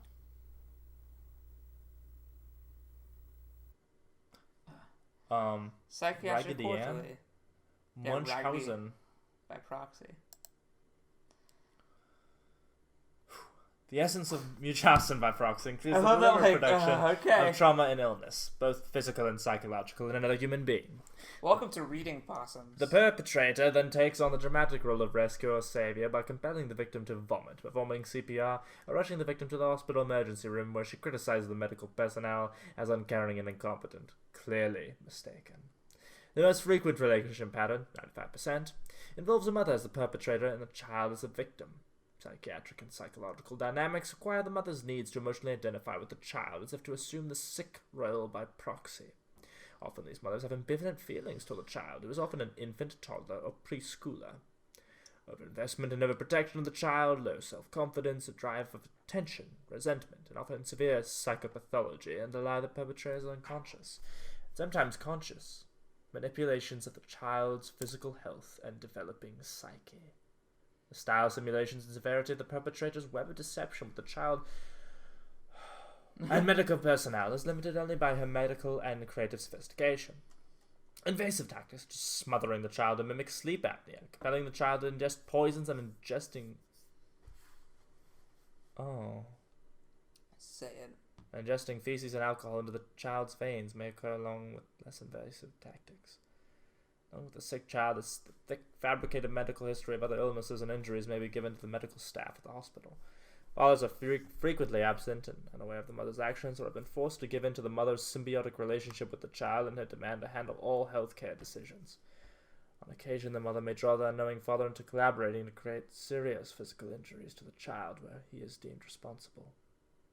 The mother not only receives attention from the medical staff for being a devoted, loving mother to her child, she also creates greater distance between the child and the father. The father is now seen as abusive or at least irresponsible. If the father has substance abuse potential, the mother may... Getting sad. It's weakening your soul. Everything you read. To undermine the husband's efforts at self-control by tolerating or even aiding and abetting use and abuse of illicit drugs and or excessive use of alcohol. The very nature of this relatively rare form of child abuse is the mother's compulsive need for attention. Often one of the subtle manipulations of mothers with the Munchausen by proxy illness to strengthen and justify a symbiotic relationship with their child. It's the disclosure of a childhood of severe neglect and physical and emotional battering by other family members. Early detection could break this potentially lethal cycle. Placing the child in an environment away from the mother may produce an almost immediate abatement of many symptoms manifested by the child. Look for borderline symptomatology in the mother has turned to the excitement of being on center stage and the attentive eyes of physicians and other hospital staff while she plays out her psychopathology. Sick fuck. Having fun? No. Who's having a good time? No, this is very dark. When you've concluded this test, you will return to the story. Do you think after this test... Do you test wish to proceed? And then a little live action bit, do you want to end it here? Yeah, and then we'll finish it tomorrow. Oh wait, do you close tomorrow? I have D&D tomorrow. Oh. So. Well, I finish it too. I get off at 5. Oh, okay. Which of the following images do you see within this painting? I see a dancer. You do? Yeah. That's actually what I immediately saw, then I saw the game give me options, and I was like, oh, okay.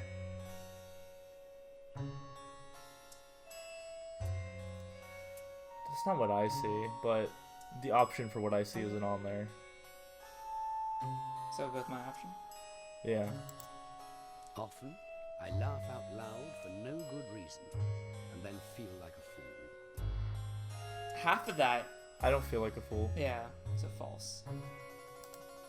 If I was lost in a cave, I would most want to have... food. Well... a friend. I'd say a flashlight, because then I can get out of the cave.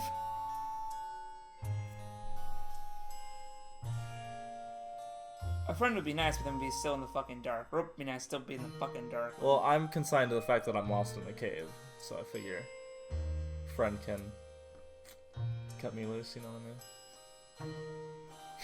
I don't know what kind of cave this is. Yeah. I guess it's kind of like... What kind of cave is this? Fucking hard to get out of cave. Yeah, man. I don't know. I don't know, dude. Let's say friend. The story of Adam and Eve is completely made up. How would I know? There had to be a first person, right? Yes, but the story of Adam and Eve, not the idea. Well, I don't know. I wasn't there. Who was? God, I suppose. I have no opinion. I think we're... No opinion. I have never been afraid of clowns. That's a hard false. I've never been afraid of them, but... false. I enjoy gutting a fish. I haven't, but... no, actually I have. Did you enjoy it? Sure. I didn't. False. You put no opinion. No, just put false.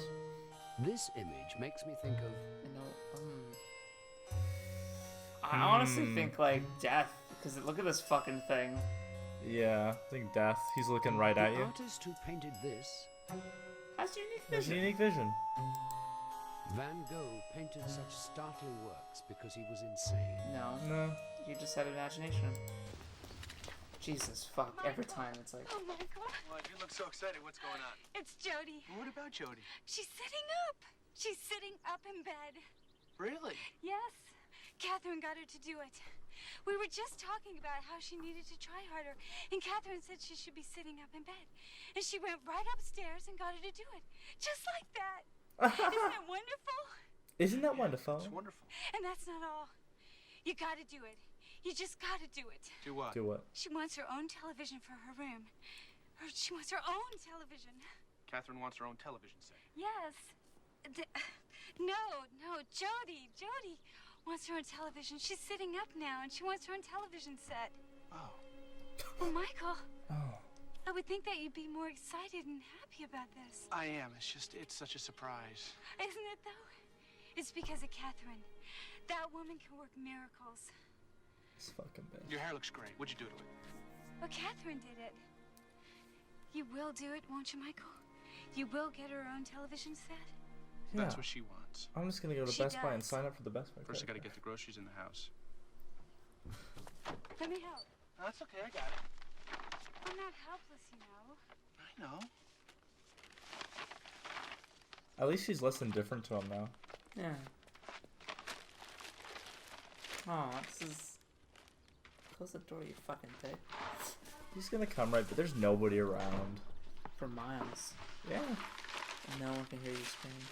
Except John Hurt. Watch what you wish for. What is he Where's wishing Catherine for? now? She's upstairs doing her meditation. She does it faithfully for 1 hour every day.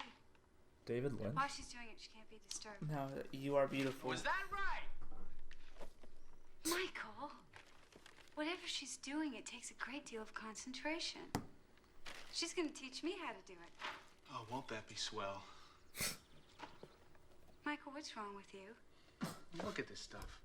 I got organic vegetables, got health cereals, a carrot cake with no artificial ingredients. That Stuff was is so expensive. ad-libbed. Yes, me, it doesn't make a damn bit of difference. Soy milk, for Christ's sake. Put it in the fridge. It just pisses me off that I have to go out and get all this stuff. Nothing is too great a sacrifice or an effort if it will help Jody. Maybe you're right. You're right. Maybe go fuck yourself. Oh, Jesus fucking Christ. He's just sitting out in the rain drinking a beer. Shot holds for like 10 seconds. It's like long. Angel's Egg. Yeah. It's 2.5 minutes. Yeah. Of just She Michael go up to drinking a Jody's beer. room and get her drawings and her notebooks and her report cards too. What do you need that stuff for? Well, Catherine wants them. She wants to know all about Jody so she can work Love with her. became obligation. I know, right? Like, you thought this was gonna be fun, like, oh, do I get to sleep with the nurse? But now it's like, oh yeah, she's making your wife, Know like, where they are, and you do. do all this shit, and... Would you please cooperate? Okay. Okay. I'll do it. Jesus. His acting's starting to remind me of Greg from The Room. Thank you very much. The fuck? John Hurt, come out and tell me what just happened. I want a divorce. I want a fucking divorce.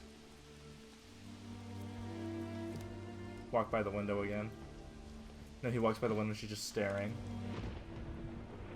Hiya, Georgie. Hiya, Michael. Oh, don't touch the blouse. What? Don't touch the blouse. Don't you want your blouse? I like how you left the beer out there. That's gonna get so watered down. Yeah. Because of the rain. Yeah. Oh my god. Ave Maria. Dude. What the fuck is gonna happen? He's gonna see Jody. He has to go in Jody's room. She couldn't do it. Oh, the fucking Jody hype.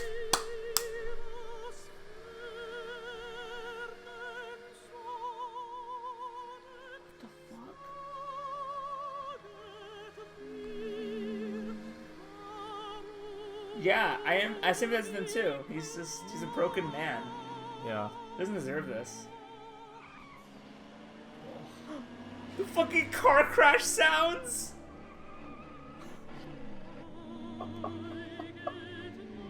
This is fucking amazing!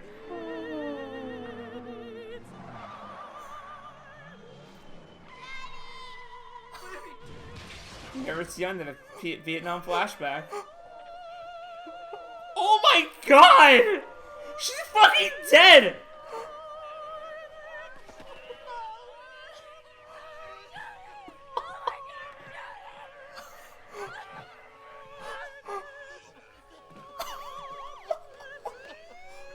The fucking acting! I have no words for this.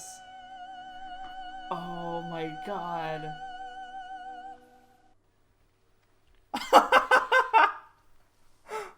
I've worked with patients in severe denial before, but never anyone who suffered to the same extreme as Allison. And that's actually why I introduced Catherine into the process. Virtually her first case, once she became a licensed therapist, was with a young man in Portland who was undergoing similar trauma after the death of his mother. Trauma. Catherine's effect was remarkable. I was somewhat removed from the case and don't really know how she did it. But I saw Danny in his before and after conditions. And the results were astonishing. She's good. She's very good. Oh, the fuck was that jump cut? Can a woman be both passive? Did you notice that? No, what? If you listen closely, at the end of that clip, as he walks off, you can hear faintly cut. Could you? Yeah. Like when Alright. you edit this, you need to go back and listen to that clip because it's like cut and then it gets cut off. Can a woman be both passive and sexy? That's an interesting question. Yeah. What do you think? Yes. Like passive, like not really like engaged with anything, kind of like distant. Just Cinder. Do you believe Michael has ever been unfaithful? I don't think he has. No, but I think he's thought about it. He's always had thoughts, but he's never actually done the deed. Sometimes, when I'm drunk, I get angry and break things. Nah. No. I'm not that kind of drunk. Catherine isn't handling this situation very well. I think I agree. Catherine, the nurse.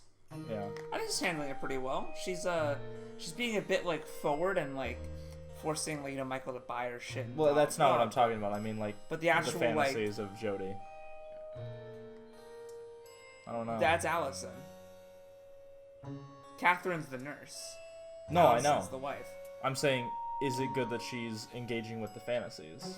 I think, but she's already made some sort of I don't know though. I disagree. Swearing offends me. I am hostile toward people who lead an alternative lifestyle. Catherine is a skilled practitioner. I have dabbled in bizarre sexual What does acts. bizarre mean? Only on weekends. Oh, I'm gonna select that one. what does that even mean? Such a good. Next Right, we were time gonna. on Jawesome Possum. Yeah, here. Let me read this. Okay, sure. All right, one last little thing, guys. Erotic art, man. I love the nipple pinching so much. I want like a shaky cam on that. The second level of voyeurism is the artist himself. He watches from the length of a paintbrush as bodies take shape, unveiled and uninhibited. With a few short, colorful strokes, he unlocks doors, uncovers beds, dresses, or undresses people around him, putting them in positions they may never imagine themselves, such as the case of Gabrielle d'Estrées and the Duchess de Villars. In this portrait, two noblewomen are captured bathing together, looking stately and jeweled and regal, even in their nudity, even as one delicately tweaks the nipple of the other. Is it a vision? Beautiful? Absurd? But the artist has seen within himself. It is his window into himself. He gazes at the two women with emotions we can only guess. The woman doing needlework in the background doesn't look up. The two ladies in the foreground look their voyeuristic creator in the eye. Oh my. In Lasserre's Well, Don't Be Cruel, the artist peeks inside the boudoir to find a little foreplay in the couple's The boudoir? The boudoir? Who do you, in the couple... What? From, Spider-Man. Spider-Man 3, you're, Bruce Campbell. Ah, oh yeah, In Lasserre's Well, Don't Be Cruel, the artist peeks inside the boudoir. I am French. To find a little foreplay in the couple's reversal of roles. The gentleman seems shy, while his lady seems determined to get what she wants. His legs are stiffly together, hers are splayed, pushing his apart. His hands gently restrain hers. She lifts his skirt anyway. Despite the privacy of the moment, the artist cannot look away. Oui, with my life, monsieur. I am French. S'il vous plaît. So, an interesting... Alright, so we're on episode 5. Cool. Yeah. So... I gotta say, this has been amazing. What a good game. I can't wait to beat this on another day. Hopefully this week, maybe Friday. It's probably... It'll only take like one more round. Yeah, it will. Because... I mean, I don't know how many episodes there are, so... Yeah. Who knows? We'll talk about it off stream, but... I do want to say, though, really quick, slight spoilers for, Silent Hill 2. Oh, yeah. This game is very much like Silent Hill 2 in a weird way. Or Silent Hill 2 is like this game. No, I'm just joking. No. It came out before. No, after. What? After. When did it come out?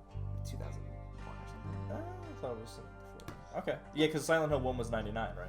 Yeah. Yeah, so, this game reminds me a lot of Silent Hill 2. I mean, like, at first I joked because of the butterfly metaphor, the butterfly thing, but also because in Silent Hill 2, you know, spoilers for like a 15-year-old game, but James Sunderland is this man who deals with his wife who is in a hospital, and there's this hot nurse he's pining after.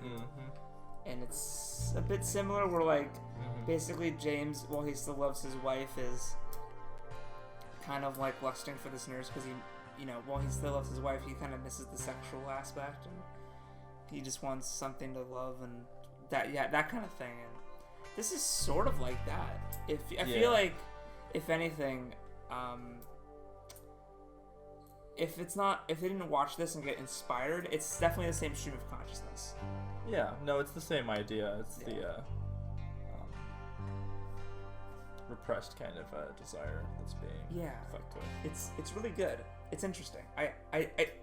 This game is really cool because it's like it's an interactive movie, and like that also psychoanalyzes you. Yeah, and then psychoanalyzes. And I think the movie is changing because of what we're saying. Yeah, because that's when the jump cuts happen. Because it feels like stuff that we're talking that we answer sort of influences it a little bit. I mean, I would love to watch this movie like with all the different versions of what. Well, because spoiler alert, there's more than one ending. Yeah. So I'm curious at how many and how much they're influenced. Cause usually when they say multiple endings, is it like Clue or is it like Choose Your Own Adventure? Yeah. You know. Anyway, how do we save this bastard? It's a good question.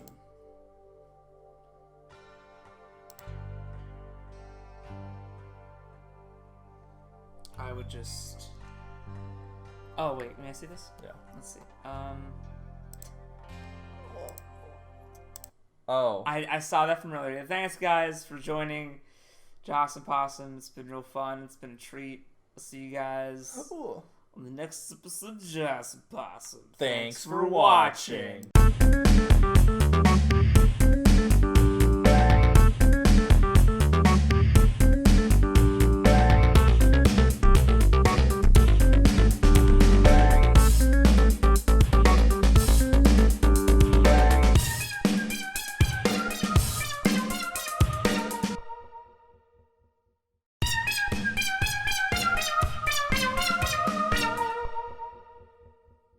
The save state's more stable than some AAA titles.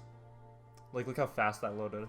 I'm like a Jawesome Possum. Welcome back to Jawesome Possum. Thanks for watching. Next time on...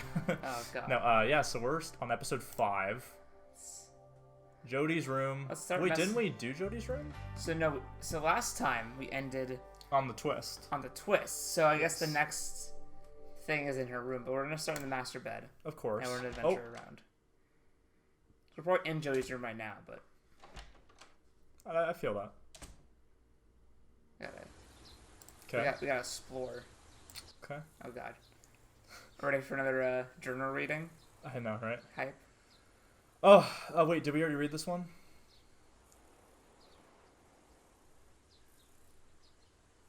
I like how we have to like check because yeah, I think so. Yeah, I think we read that already. Okay.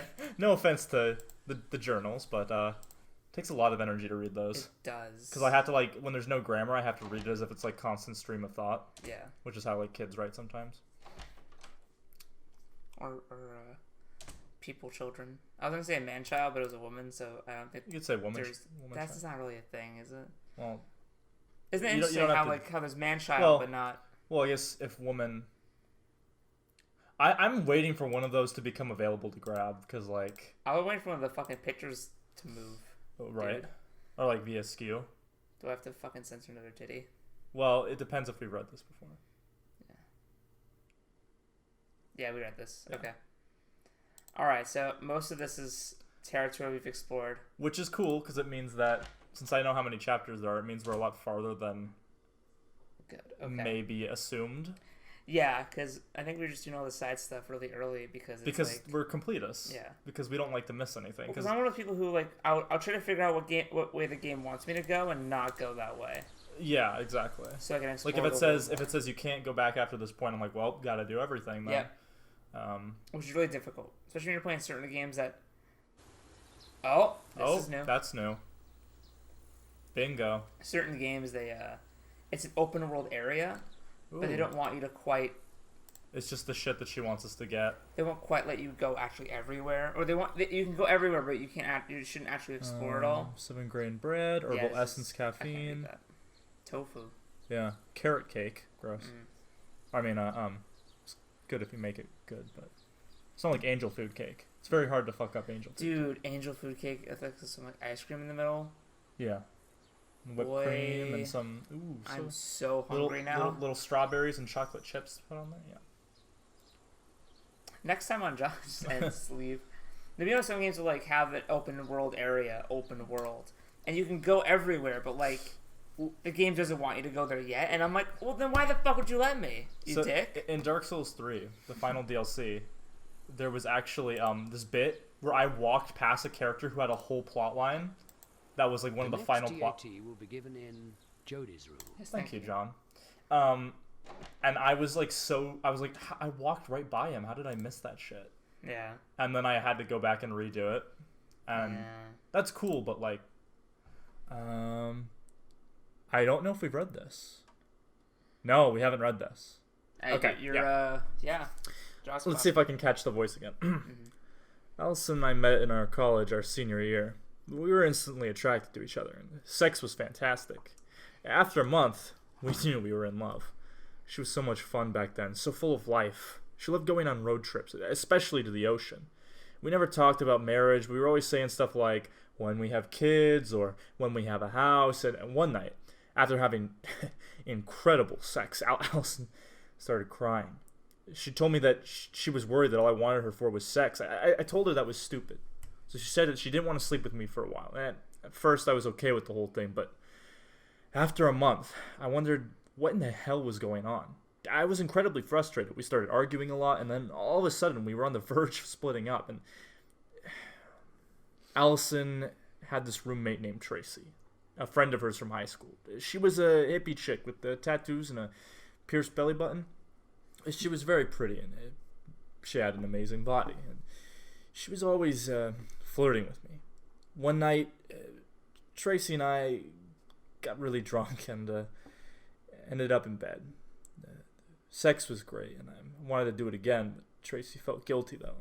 She thought she had betrayed her friend. And the next day, Allison came over, and she said that Tracy had told her what had happened. And the weird thing was, Allison didn't seem mad. In fact, she was apologetic. She told me that everything was her fault and she wanted to start sleeping together again. She started crying. We made love that afternoon. A couple of weeks later, I found out something really bizarre. Tracy told me that Allison had encouraged her to have sex with me. She had told Tracy that she didn't care about me anymore. It was only after she found out that we had sex that she wanted me back. Turner was no help. He thinks I should just go along with what Catherine says. I think that Mrs. Randolph is insecure, and she feels like she needs to boss me around all the time to show me that she is in control of the situation. I didn't tell Turner what I really felt. He's very defensive of her, like she's his kid, or his girlfriend. Ugh. The whole situation is starting to sort of piss me off, but I promised myself I'd do anything so long as it helped Allison. But is he helping her? She just seems to be sinking deeper and deeper into her fantasy world, and Mrs. Randolph is the one who's pushing her. Turner told me that Mrs. Randolph is divorced. I'm not surprised. Mrs. Greenstreet knew I was looking at that nymphet's ass in Dr. Turner's office, and that was really embarrassing. That girl exuded sex, though, and she wanted me to look at her. I wondered what kind of therapy old Doc Turner is giving her. I bet he doesn't mind seeing her 3 times a week. Yeah, damn right. I stopped by the office and said hi to everyone. Leon wasn't there, but everybody else was happy to see me. Duncan asked me if I wanted to play tennis sometime. I told him that'd be great. Then I went to the... Nymphette? You don't know what that is? It's just a very young-looking... An attractive and sexually mature young girl. Continue. I didn't know what that was. No, yeah. Then I went to Hippy Dippy Food Co-op, that's the worst name ever, and bought about $50 worth of health food crap. On the way home, I stopped off at the driving range and blasted some balls to the fence. That's not a euphemism, folks, at all. Man, that felt good. I dread going to bed. Allison sleeps so rigidly, like a corpse. I want to run away from the house, run away from them. I'm going to go out to the porch and drink a couple of beers. It's starting to rain. Oh, damn it. I was going to look up the dumb thing he said. Alright, whatever. Never mind. I just woke up from the Scarecrow dream. It's okay. The Scarecrow it's not dream. a comedy show. I can't sleep. 15 minutes passed while I just sat here, staring into space. I can't stop thinking about Mark. Maybe it's Susanna I'm dwelling on. It was Susanna's birthday party, and everyone had forgotten that ice cream for the cake. Mark volunteered to run the store. He got hit by a drunk driver as he went home. He was in a coma. Doctor didn't know if he would ever come out of it. Susanna and I were alone in the hospital room with him, and I had my arms around her, holding her close. My face was touching hers. We were both overwhelmed by what had happened. We were scared and shocked and anguished. I could feel her hot tears rolling down my cheeks. I licked my lips and tasted her tears. And then the strangest thing happened. Salt. Something about the feel and taste of her tears. This powerful electric sensation rushing through my body. I held Susanna closer to me. She must have felt it too, because she opened her eyes wide and stared at me. All these emotions, sorrow and lust, loss and gain, all of them mingled together and pulled us together like a spell. We started kissing passionately. Are you doing this over his body? Touching each other's bodies. Yeah, right? Surprised and thrilled by our unexpected desire. Susanna led me to the spare bed in the room, and we made love while my best friend lay dying. Oh my god. Fuck, dude, that's his fucking life, man.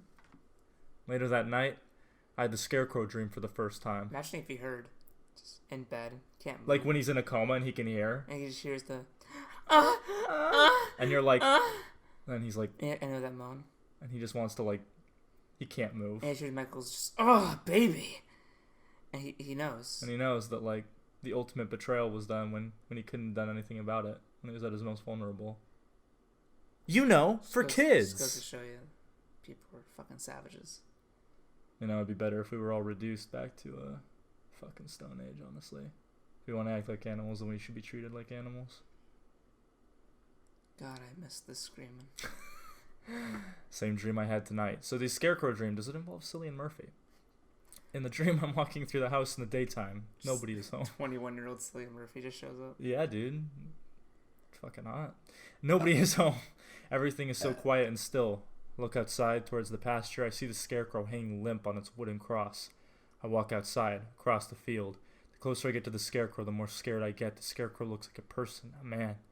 I can't see his face. I stop. At arm's length away, an old straw hat covers the man's features, and I stare with horror at his hands nailed to the old boards. Blood is dried and caked on. Suddenly, The man twitches. I stumble backwards and fall to the ground. The scarecrow turns his head slowly and looks towards the sky. His eyes are sunken, his skin is cracked from exposure, but I can still recognize who it is. It is my face.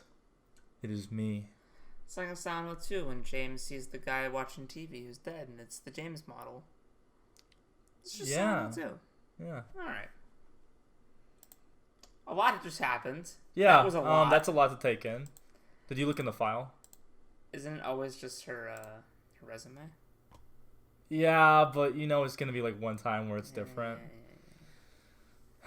Oh, I already read this. We already read this. I'm not doing this again. We're not doing that again. We read The Sham Boy. I know it was funny. It was a big laugh. Nobody Okay, laughed. we can leave. Yeah, we're good. Okay, let's go. Catherine's room is the last place I haven't looked yet. Yeah. I missed it on accident. Or on purpose. No. Subconsciously. That's called an accident. No, it's not. It's too quiet. How does he run up the stairs It's that too fast? quiet. I know, it is too. I know it's not that kind of game, but I keep expecting like John Hurt to go, "Where are you going? What do you think you're doing over here?" Oh, stop right there. No, stop right there. Where do you think you're going? Everything is... It's like how there's no like ambient audio for the house, and it's very weird.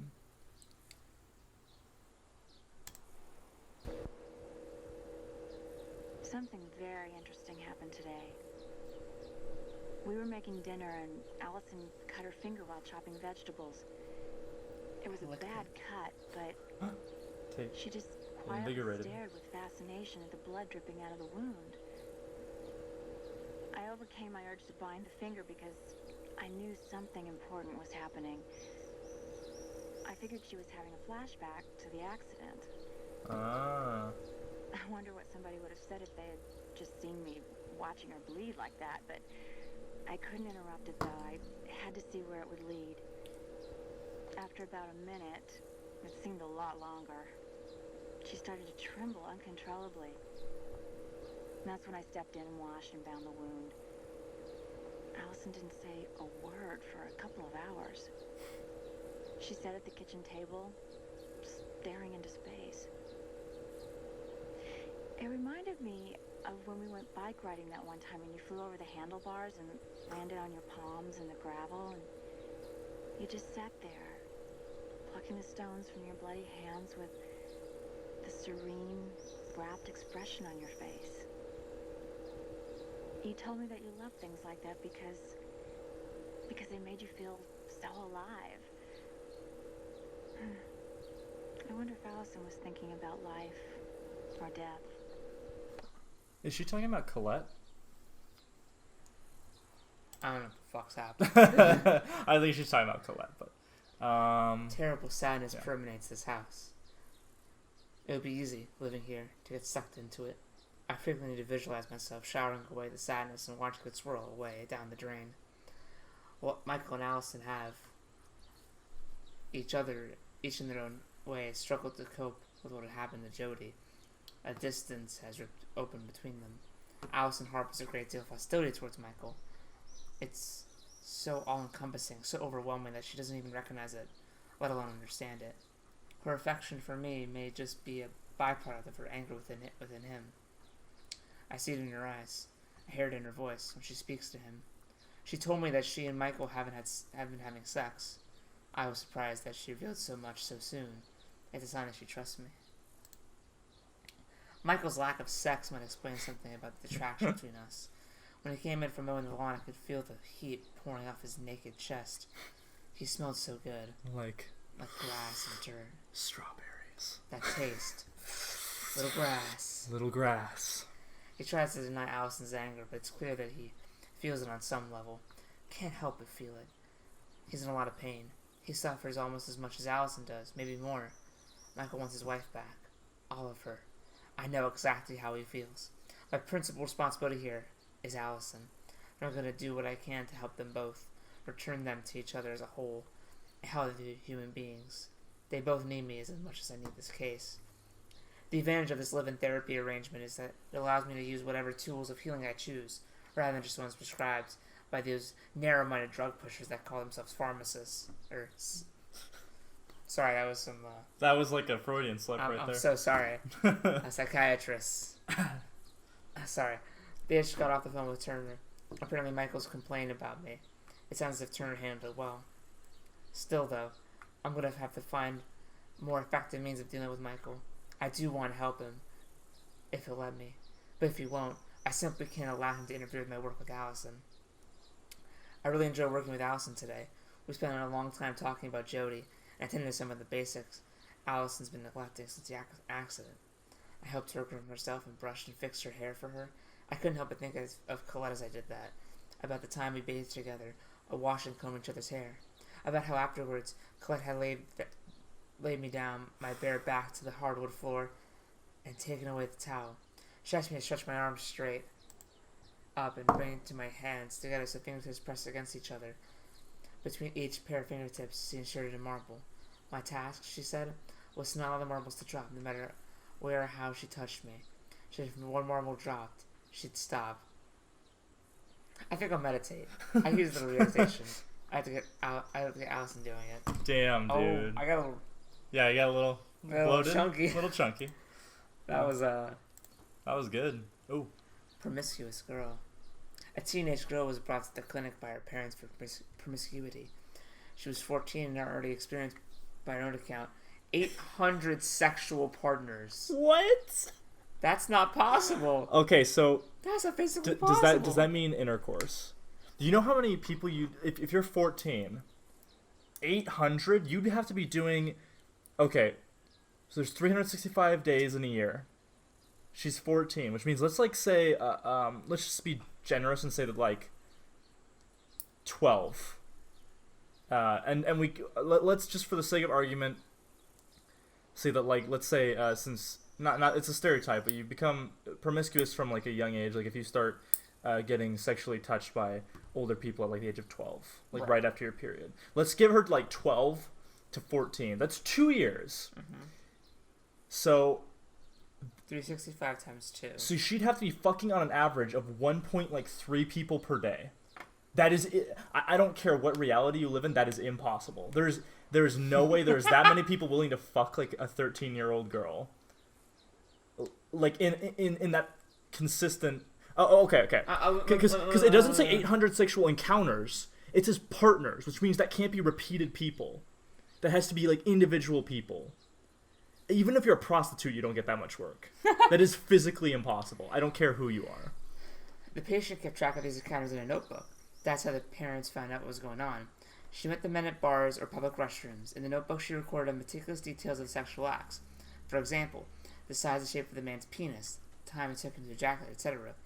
The patient took absolutely no pleasure in the sex. Rather, she was obsessed with collecting new names and data for her notebook. Turner was brought in to supervise the case. So, no. Have you seen Mallrats?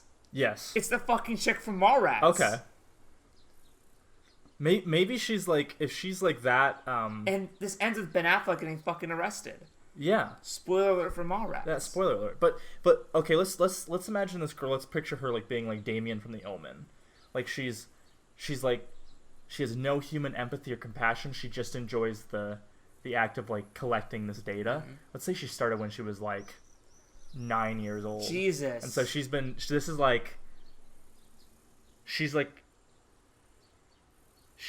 of those people that are just born with weird wiring, and she's just she has obsessed. to do double on weekends, right? She has to has to. Yeah. This is the math here is. How did they let her into a bar repeatedly? Is it the same bar? I don't know. It can't be the same. There's not enough people. You don't have 800 people go to one bar. Does she look older? She must. Well, again, that's why I ranked it maybe starting at 12. Maybe she looks much older. And doubles on weekends. So weekends 10. Here's the thing: do gangbangs count? Because she could, if she knew where to go. Yes, it's 800 sexual partners. If she could know where to go, she would keep track of every gangbang member. She would get their names. She has a photographic memory. She remembers everyone she's ever fucked, all 800. And she gets about 10 people on average per gangbang. That's on once every day on the weekends. She does an average of one person per day on weekdays. That may allow her to reach 800 if she started when she was about 11. And that's not accounting if she does them at school. Right. If she, well, we don't know all about. Well, she has parents, or her parents would force her to go to school unless she was homeschooled. Maybe she could slip out because her parents both have jobs that are kind of out of town, and she just has to study. But for she was the at day. school, and there was like, some older boys. Maybe you went to the bathrooms, had a whole system. Yeah. Where you would have to. She would drill the hole into the fucking bathroom wall. Maybe she was kind of like. Maybe that's how she got so many. She charged like nothing for it. I think this is possible. Well, because like there's always like, I don't know about your school, but at my school there was like that girl who would blow you. Right. And not like. Well, not I didn't know who it was, but I figure there would be. Like elementary school, middle school, there was like the girl who, right. like, if you asked, would do it. Right. You know, because she's like Tom Cruise in Top Gun. Like she just like takes risks. That's the best fucking analogy.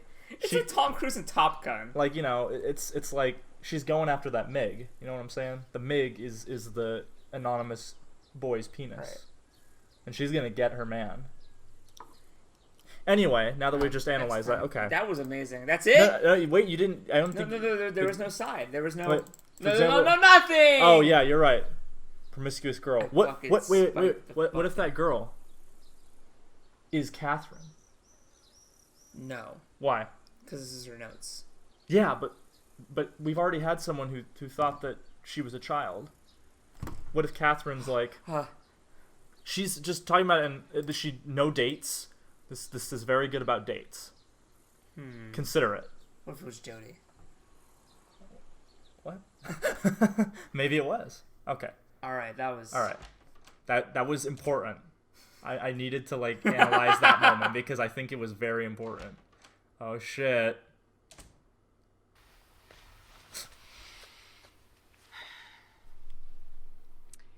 I guess I shouldn't be surprised that Michael went to see Turner.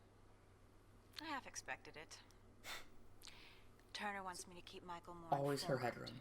If that's going to help anything. She'd be a lot better off if he went back to work and let me get on with my job. I'm making a lot of progress with her, and it would be a considerable improvement if I didn't have to explain myself every step of the way. He's so resistant. And the biggest part of my job is trying to untangle the mess he's created for the past 6 months. Turner's not much help either. He's better than most of them, but it never ceases to amaze me how out of touch psychiatrists can be with what's really troubling their patients. I want to know more about the promiscuous girl. I want to know more. Well, that's the lead into something. That's why I'm thinking it might be a twist. Because... Alright, so there's 2 things we can click on. This is probably not... Dude, did you notice the ambient sound in this room, though? Jesus Christ, it's Jason Bourne. What the... Dude.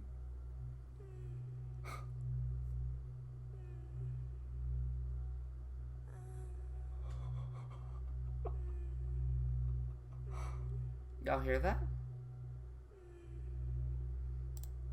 No, like, guys.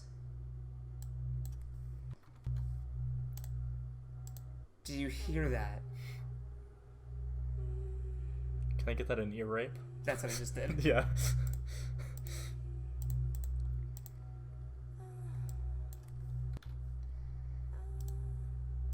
Okay. That's the stream. Sorry. Oh no, not yet. It's like almost like musical. Oh no, it's real good. What the fuck is that? Copyright? It's Bert and Ernie. It's getting spanked. Yeah. I thought I was getting fucked. Well, it's along the same lines. You know what I'm saying? It's imagery that spanking leads the fucking. She's a furry. I'm a furry. McFurries. McDonald's. McFlurries. McDonald's. When you concluded. Okay. I would most like to paint. Portrait of someone I hate. I was gonna say love. That shows who we are as people. Well, I mean, there's a lot of reasons. I think it'd be... Everyone's done a portrait of something they love, but to draw something you hate, that's... I don't know. It's just more interesting. I don't know if I'd actually do that. Yeah, I wouldn't actually keep it up though. Like, it's interesting. Well, yeah. I mean, like, I'm not a person who paints. Yeah. But But for you, if you were to actually... If I was to, like, do something that I feel like nobody had done enough of, it'd be something I hate. But I also like William Blake paintings, so that's all. But it's up to you, whatever you want to choose. This is a... Oof. McDonald's! See, like, the ironic part of me says, like, angry parent, but it's a monster. Yeah. Adults should act more like kids. Yeah. Adults should let go of a lot of bullshit. No, you're not. Dogs just bite. No opinion. Alright. Because I don't know. Maybe Long car trips are... A waste of fossil fuel. I don't know. I have my opinion, but... It honestly depends on who you're with. Yeah. We'll just do that one. The waste of fossil fuel? Yeah. When you're done painting, you should... Show mommy and daddy your pictures. Sign your artwork. Oh, well, of course. That's step one. You don't want copyright, you know. Birthday parties are... Depressing because you never get what you really want. Fun because you... I'd say happy because it's your day. Yeah. I don't really care. Children make life difficult. I mean, depends, right? Yeah, so no opinion. Yeah, no opinion. When my parents fought, I would... I could say what I actually did. Kind of like try to make peace, I guess. Like when my parents got divorced, that's what I would do. Teasing is a natural part of childhood. Why are there all those dicks? He could not have drawn 27 dicks that amount of time. Yeah, could not have done that. It depends what kind of teasing it is. Yeah, is it like harmful? Because like you like I think like It and Stranger Things kind of capture that, you know, like especially like young guys. You just fuck around. You with just friends. fuck around with your friends. We do that. Yeah, but it's not like. But encouraged though. It should happen naturally. Yes. So I'm gonna say false. The word mom makes me feel happy. I don't know. Sick.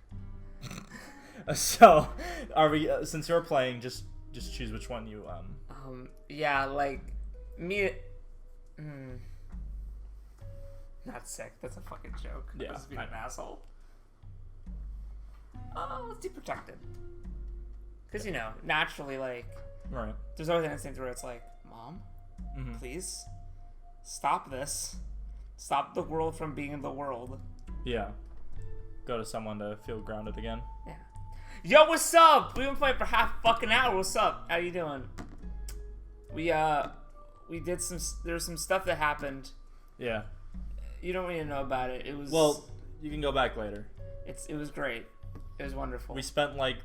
We psychoanalyzed this 14-year-old girl who was like getting a lot of dick. Well, it was just fascinating to me, like the numbers. Yes. Like because I wanted to like actually scientifically break down the possibility. Not like power to her if that's like what she wants to do with her life. No, like, she's 14, not power to her. Well, I mean, here's the thing, like right. Power to the locks in the house. Well, here's the thing, is like that's always the slippery slope of.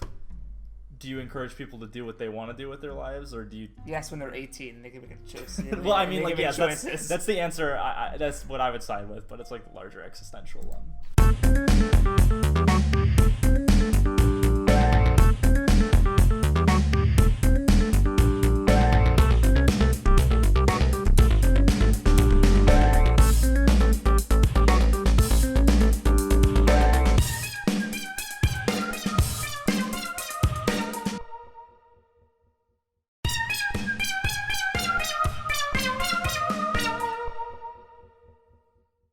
I don't know if she's the Exorcist, or like, sorry, Damien from The Omen, and she's like the mind of a 50-year-old. Yeah, right.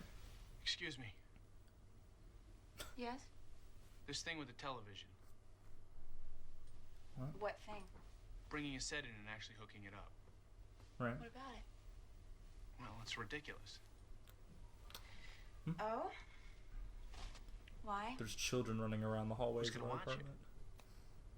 Who listens when you come in and say goodnight to Jody? Is that ridiculous too? Allison does. I do it for her. You've had a depressed, dysfunctional wife for 6 months. I've been here for 2 days and you're already seeing results. And you think you know better than I do? So what do you want? Do you want me to leave? No. Then I insist that Yeah. you stop interfering and let me do Like my work he's the always way like it needs this to is be the one done. scene where like he's always like pretty good. Yeah, this is. Like he's like real He just real woke bad. up. Like He he didn't just woke shower. up. Like that's grease. That's greasy hair. That right is- there. yeah. That's not. So something we said has That determined was a tiny the switch. fucking. What's this tiny door? Dude, what the fuck? Crawl spaces like that creep me the fuck out. Like how it's just. Piss and shit. It's just weird how Turn it's the just... light off, you fucking wasteful bastard. Dude, you see where he's living? Like he can afford it. Not saying he should, but. What are you watching? What was that? It's done. What's she watching? Oh, I turned the set off. It's the Dursley, yeah. She'll be so excited when Allison? she wakes up, don't you think? What's with her hair? I'm She's starving. looking It's been a long time fetching. since I've had Allison's pancakes. You know, Allison? These are delicious. Thank you. So good. Wonderful, honey. Catherine thinks we should Wow. get a pet for Jody. Doesn't even thank her A little husband. dog like Punky. Animals are out of the question. We're on a farm. There's no animals here. Just trying to find ways to bring life back into the house, Mr. Overton. She's right, Michael. Yeah, but with Jody so confined, it might be too much of a tease. Or an inspiration. We could get one just like Punky.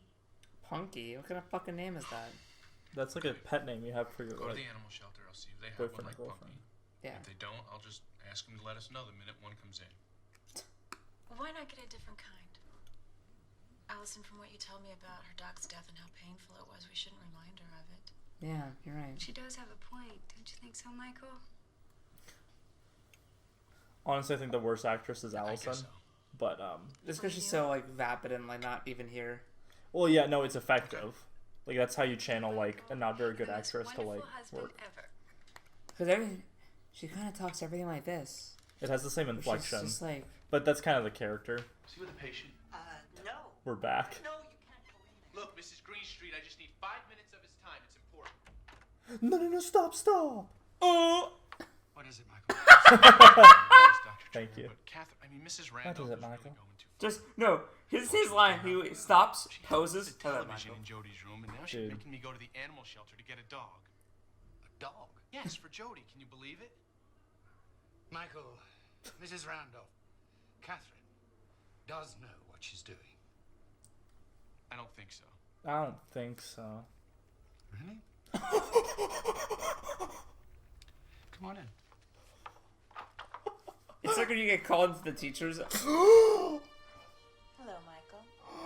Bitch. Michael is concerned with your approach to Allison's therapy. Really?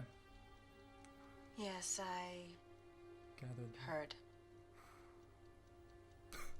Catherine was just telling me that Allison, in fact, has recovered a lot of energy, and that her lethargy has disappeared.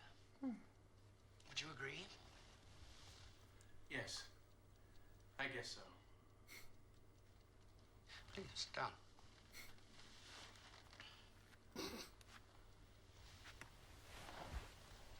Sean, that's not okay. Don't say that. You seem unsure. Yes, she has a lot of energy. Got a lot of energy. Got a lot of people trying to Give drain me me my energy. Well, that sounds And good. they're away from That sounds very psychiatrists.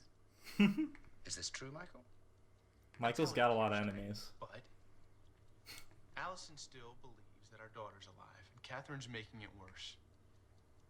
Sorry, making what worse? Her condition. Your wife is actually showing some initial signs of recovery. They're both Michael. wearing black. Returning Yeah. to normal for Allison is going to be a complex and delicate journey. Now, I can Then see he's that you're white, feeling yeah. left out, but you can be Well, very I mean, helpful in her white recovery. clothes. You know what I mean? And what's needed most, indeed the most essential ingredient, is your cooperation. This wide shot's amazing. Yeah, that's real good. Then you think I should do what Catherine says? She's dressed up for the John Hurt scene. Yes, I think it would be most helpful. And I should get her the dog. Huh. Yeah, I think it's a wonderful idea. John Hurt is like messing he can break the fourth wall. I don't trust him. Yeah. Like, I don't trust him at all. Just like what in the questions, like in the oops, sorry.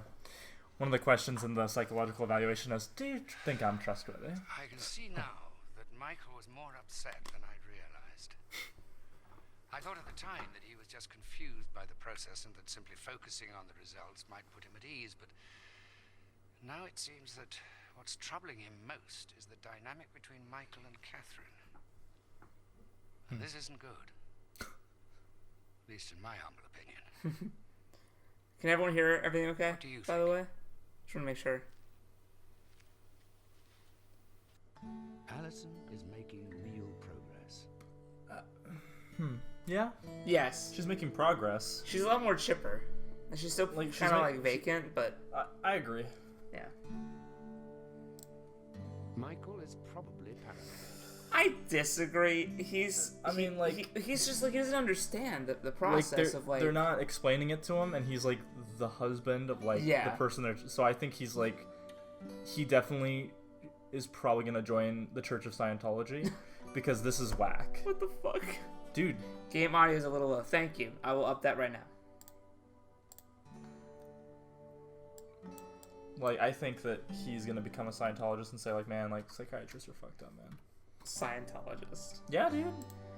I don't know if that's any better. I don't think he's paranoid. I think he just. I disagree. I think he just wants to know. No one's telling him. Yeah. Catherine is acting in Allison's best interest. Well, okay. Not from what I've read. Well, she is, but like, to what end? Like, what's her fucking motive? Like, it's so. Like, her journals are so fucking whack. I don't. She's acting in Allison's best interest from her point of view. I don't know objectively if it's Allison's best interest, but from her subjective point of view, she's like doing this, and she has some real fucking issues with Colette, her brief, we don't know if it was brief, but clearly a lesbian relationship. Or I guess Catherine confirmed bisexual, but Catherine... Don't erase her bisexuality. Just well, I'm not erasing it. I'm just saying like she had a relationship with another woman, and she's clearly trying to like. See, I don't know. I don't know if like Catherine is trying to mold Allison to her new like weird image of if it's like a Littlefinger projecting Catelyn on a Sansa thing, or if it's the bald guy with no dick from Game of Thrones. Yeah. It's like that. I still don't trust Catherine, but dude, I don't know. I'd say I disagree just because of what has been. How about I have no opinion? Yeah, let's just take that. Psychiatry definitely involves Well, yeah. a degree of trickery. You have to, you have like, because here's the thing, is when someone changes, they have to reach the point of change by themselves. All psychiatrists do are basically make you realize things that you are doing yourself, and then you go, oh wait, that is dumb. Why am I doing that? Yeah. Like, it's literally just tricking someone's mind into realizing what it has to change. Yeah, definitely. Yeah. Does Michael want Allison to recover? Yes. Yeah. As a child, I enjoyed myself most. As a child, I enjoyed when I was in the company of family or friends. Yeah. I have fond memories of me running around my neighborhood with my friends. Yeah. And we went to a lot more family events and like church events and shit. I didn't, but I'm definitely more on the friend side. Yeah. Is it a good idea to put a television in Jodie's? I don't know. I don't fucking know. I have no opinion. I have no opinion. Allison is more conscious of things going on around her than she reveals. Ooh, that's a good question. I agree. I agree. Yeah, because she's clearly so we know Allison has a history of manipulating her friends to sleep with her boyfriend so that she can provoke guilt in him so he will get back together with her. That's a bit shady, and like people who do that kind of shit are clearly like not as helpless as they make themselves out to be, because like her behavior of, oh no, it's all my fault, Michael, I should never have let you go to her arms, and I swear everything would be better if you get back with me. Like, that's manipulative fucking shit right there. So I agree, she's more conscious of things going on. I enjoy myself most when drinking the tears of my enemies. And also Dr. Pepper. My sexual Ooh, this is let's be real. ravenous. It's ravenous. Yes. I don't think there's any shame. There's just no. saying, It's like, just. hey. I know we both have like insane sexual drive and yeah. I mean, obviously, like that doesn't mean that I'm not like a loving, caring person. Loving, caring, functioning member of society. Tender, loving care. With tender, loving care. But, I mean, I'm not going to lie. It is ravenous. It's ravenous. Like, if you give it to me, then it's like, yes, please. It's like me eating a cake that never stops just appearing in the middle of my room. And it's like, thanks. I won't stop eating that cake. No, like, it's good cake. Yeah. Stick my dick in the cake. I mean, like, I don't want to, die of starvation either. So it's like, of course I'll take it, It's a logical choice, Yeah. Oh, sorry. See ya. Is it the Whatever Weekly thing that we read last time? I think so. Oh, this is new. Okay. Do you want to do this? Of course. So I'm gonna have to read this in John Hurt voice again. Oh. Psychiatric Quarterly, Special Report, Disorders of Sexual Desire. She sits on her hands, shifts her weight nervously side to side. Look at the floor. I thought it would go away eventually, she says in a thin, tired voice.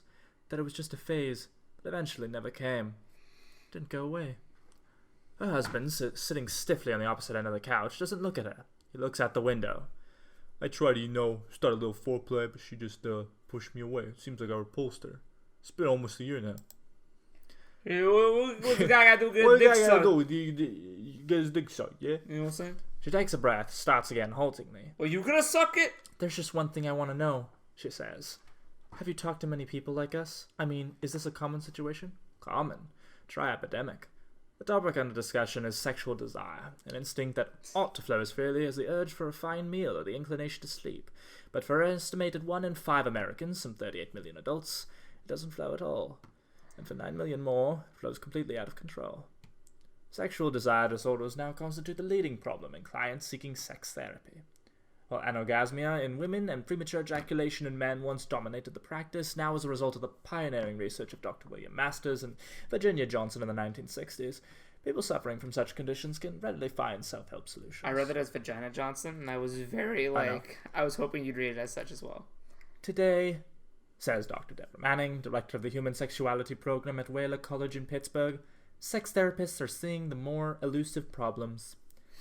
It's unclear whether the surge in the numbers of Americans seeking help reflects an actual rise in desire disorders or whether such problems have simply become more visible. During the 1960s, popular expectations of sex changed in profound ways. As a result of the birth control pill, women could for the first time in history separate sex from the fears of pregnancy. Simultaneously, new cultural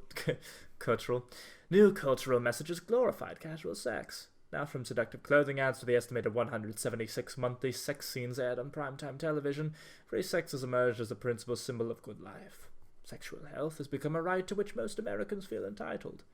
And so they seek help. A woman who, after smiling her way through wedding photos, breaks down in tears at the thought of entering the honeymoon suite. A lawyer with 4 girlfriends who daily juggles multiple frenzied appointments for sex and court appearances with client consultations. They come from all walks of life, no profession, age, class, ethnicity, or gender accepted. That what unites them is fear. As children, many of them have learned that caring too much for others is risky. Others learned as adults that happiness carries consequences. Instead of an intimate and loving act, sex becomes a tool to manipulate or distance those who might otherwise get too close. Controlling sex became a way to control fear. Jesus fucking Christ, dude. I know, right? Hyperactive sexual desire. Sexual. For years it was great. Despite 2 jobs and 3 kids, they'd set aside special nights every week just to be alone together. The sex was tender, intimate, and thrilling. Familiarity only made it better.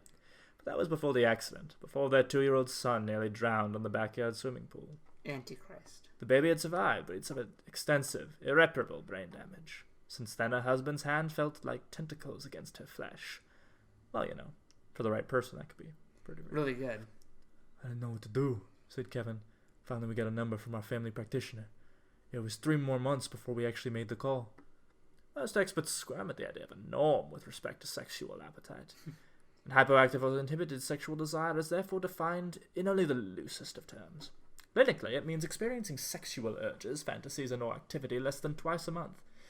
However, as long as both partners in a sexual relationship remain happy, once a month can be considered as normal and appropriate as once a day. Yeah, man, because, Yeah, man. It's just As whatever long as you're feels right. happy and you want it. Like, Yeah. it doesn't matter how often you do it. No, not at all. Well, it's just about like both people getting what they need. As long as you're enjoying each other's company, like Yeah. who cares how often you have sex? Yeah, man.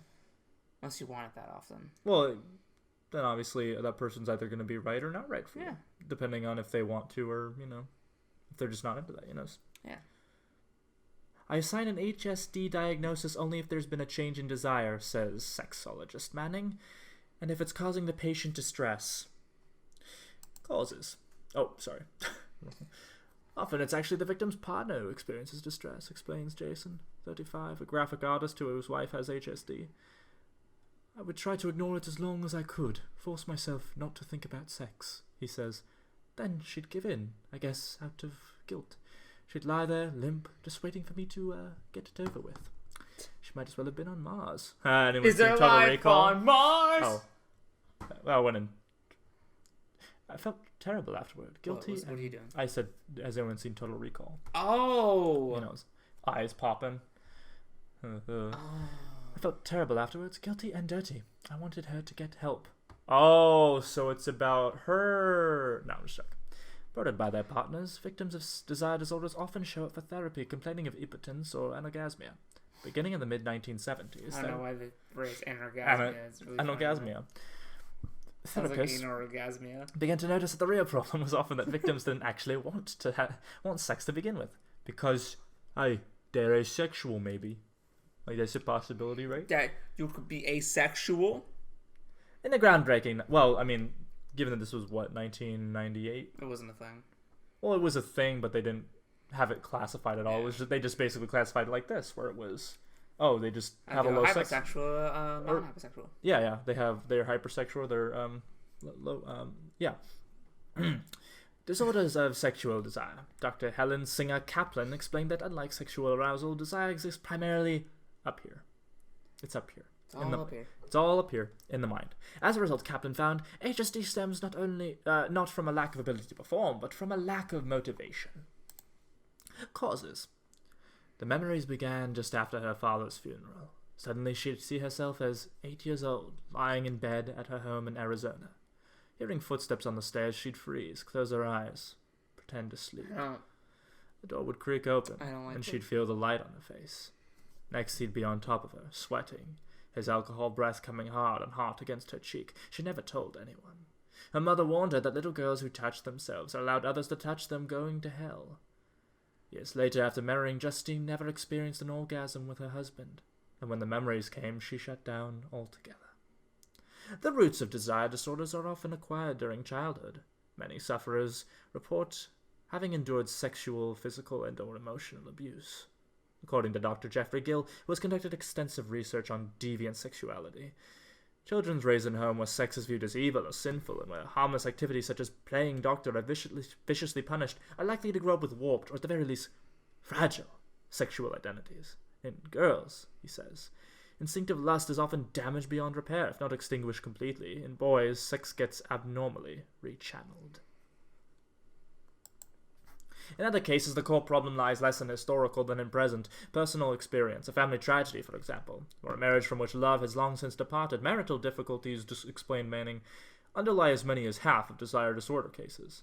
Often the problems stem from suppressed anger. Sometimes partners don't even consciously realize the extent of their rage with one another, says Manning. They come in smiling, they're polite to one another, but there's fury in their eyes. Childbirth, stress, and depression can also precipitate low sexual desire, but often in these cases the sexual problem resolves itself with time or with the lifting of the stress or depression. A minority of cases, roughly 15%, can be attributed to medical conditions such as hormone deficiencies or even diabetes. And certain antidepressants and Let me say that one more time. And certain antidepressants and antihypertensives can also squelch desire. Those cases typically I couldn't have fucking said that. Respond readily to simple medical treatments, such as, I wanted to say I don't even remember what I wanted to say. Hormone replacement therapy. Most cases of HSD, however, are significantly more difficult to treat. I don't trust anything with the smiling middle-aged man. That's fair. Treatment. I can't, Donna sobbed, curling herself into a fetal ball on the bed. Donna's husband, Vince, lay naked beside her. Their homework, as assigned by their therapist, had been to set aside 15 minutes during which Vince was to gently explore Donna's Oh my breasts God, there's and so genitals, much. while Donna told him what felt good. But as Donna had guided Vince's hands across her rigid body, she had felt nothing whatsoever. It's a waste of time, she cried. Nothing's ever going to change. Later she told Vince, I don't want to go back to therapy, he replied. We have no choice. We have got to go back. Rekindling sexual desire takes time. The initial prognosis is never very encouraging. Experts estimate that the cure rate is 50% at best. I went into therapy expecting a quick fix, said Kimberly, who had never seen a psychologist weekly for more than a year. But I still haven't been able to have sex with my husband. I've seen some progress, but for the most part I keep going on faith alone. Oh my God. Yeah, this is a lot. How much is left? Holy shit. Do you want to really read all that? No, I think we got the point. Oh, okay. Cool. Yeah, I was feeling the weight of that. We can't snoop. Allison. Oh, see, okay, this is interesting. Subject, Allison Overton. Age, 28. Married. Yes. See intake interview for Michael Overton. Physical disabilities, none. Medication, Seconal Valium. Previous mental illness. Prior automobile accident on 2/20/96. Was treated for postpartum depression after the birth of their child. Antidepressants were prescribed. Patient was treated for 2 months as an outpatient. Has been under the care of Dr. Canby of Providence Hospital since an automobile accident which killed their only child. Brief history. Note, see Canby's photocopied records for more details. Wow, sorry. Allison. How much is this? Okay, do you want to... Yeah, no, I'll and there's Michael. Do you want to read all that? Is this something you want to read? Let me scan it. Yeah, scan it. Next. Alright. He's gonna scan it, guys. Yeah. We're scanning for intel. Dissociation traits. She has created a fantasy world in which her child is still alive. Yes, After treating her for a mere 7 weeks, Canby attempted to shock Allison out of her state of delusion by showing her photographs of the accident scene and of Jody in the morgue. Allison violently attacked Canby and severely scratched his face. Rather than institutionalize Allison, I will supervise her in-home care with 4 in-clinic visits per week. All right. Note, Michael, the husband, has informed me that Allison is extremely reticent to visit the Crystals Institute. He told me to be prepared. I am confident that I will be able to handle the situation. Canby is a wretched fool. I must get his invitation to the upcoming Pacific Northwest Psychiatric Retreat revoked. Spending 2 weeks in the San Juan Islands with that arrogant dolt is more than I can handle. I know this is John Hurt, but that'll take too long. I know that's John Hurt, but it'll take too long. It would. It takes so much effort. We know that. Oh wait, what's that?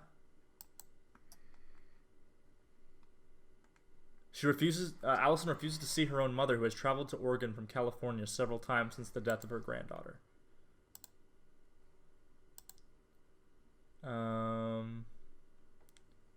Just a second.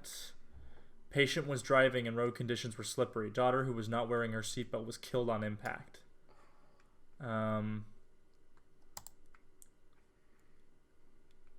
It appears to me that he is focusing his attention on his wife's distress. He is avoiding processing his own grief. Patient is angry and needs to put blame on something or someone else. Currently refuses support from network of community resources that are available.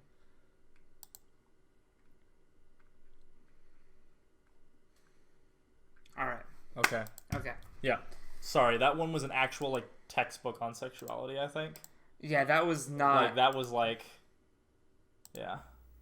Jesus Christ. I didn't think it'd be that long. I didn't want to skip anything, but that pretty much was telling us the same thing over and over. It really was. Fine. It was like, you know, that's... I don't want to... If I see tits, Many persons okay. think that psychiatry consists of only one thing. Dude, it's gonna fucking change. Please don't go back to Actually, tits. psychoanalysis is a prolonged and very specialized form of treatment. It properly can be given only by a doctor qualified as a psychiatrist and fully trained in the exact specialty of psychoanalysis. Treatment may go on for years. Keep your clothes on, honey. I'm so excited. I can't wait till Michael gets back. A dog! Can you imagine? Jody will be so happy. What the fuck? Why are you in the TV? Everything's much better since Catherine's arrived. I'm sorry. I just never thought I'd feel this hopeful again. It's wonderful. Why are you in the TV? I just can't. Here is the wise old man of Westworld? medicine, beloved Dr. Zero. It is happening again. One of the prerequisites Oh, of being a good keep your doctor clothes on. is to be sure the staff is on their toes.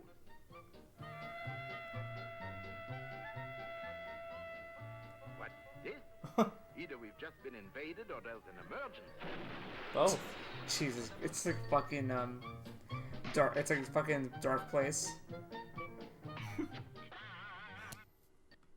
Thank God. I was so worried it'd be more fucking porn.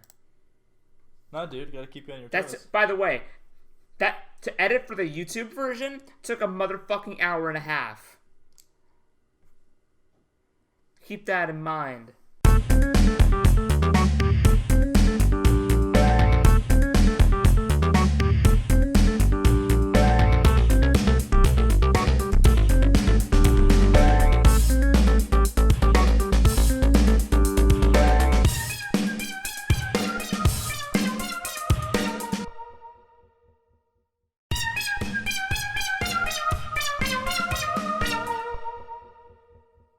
When you conclude, yes. Why don't we dabble a bit in the realm of the psychic? Oh shit. Here's a little game to test your powers of extrasensory perception. You will observe 4 cards face up on my table and a 5th card that is face down. Look at the symbols on the face of the up cards. Square, triangle, circle, plus sign. Okay. So The either one face down is a minus card is card. one of these 4. Oh. This is what I want you to do. Concentrate. Use all your psychic abilities. Form a mental picture of the hidden card and tell me what symbol is on its face. Make your choice by clicking on one of the 4 up cards.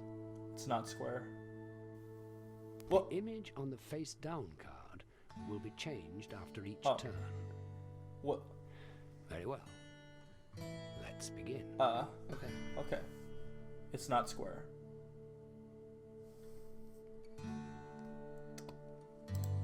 Magnificent. Dude.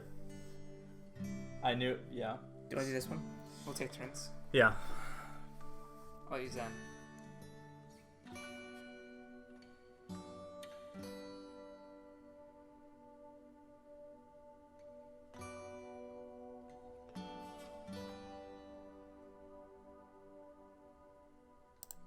Don't give yourself a headache.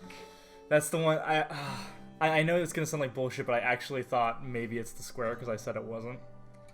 So it's gonna be different each time, so it's got to be triangle or circle. Oh, right. Wow. Hmm. See, you fucked me up, man. Think harder. You fucked me up. It's fine.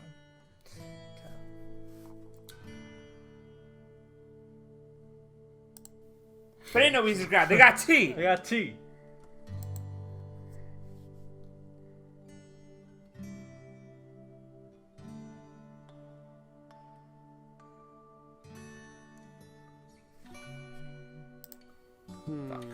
They keep doing square as if to mock the fact that I said it's never square. Fucking hate this game. Don't hit square. It's to be square. God damn it. Let your thoughts flow. Is he gonna keep us trapped here?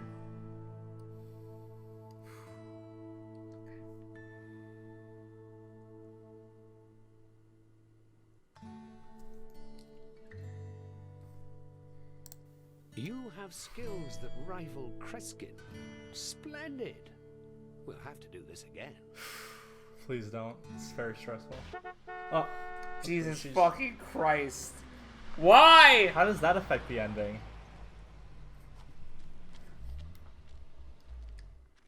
Hello. Did you get one? Fucking Nick Patrick Harris and fucking Star Trek Troopers. Is it a pupperino?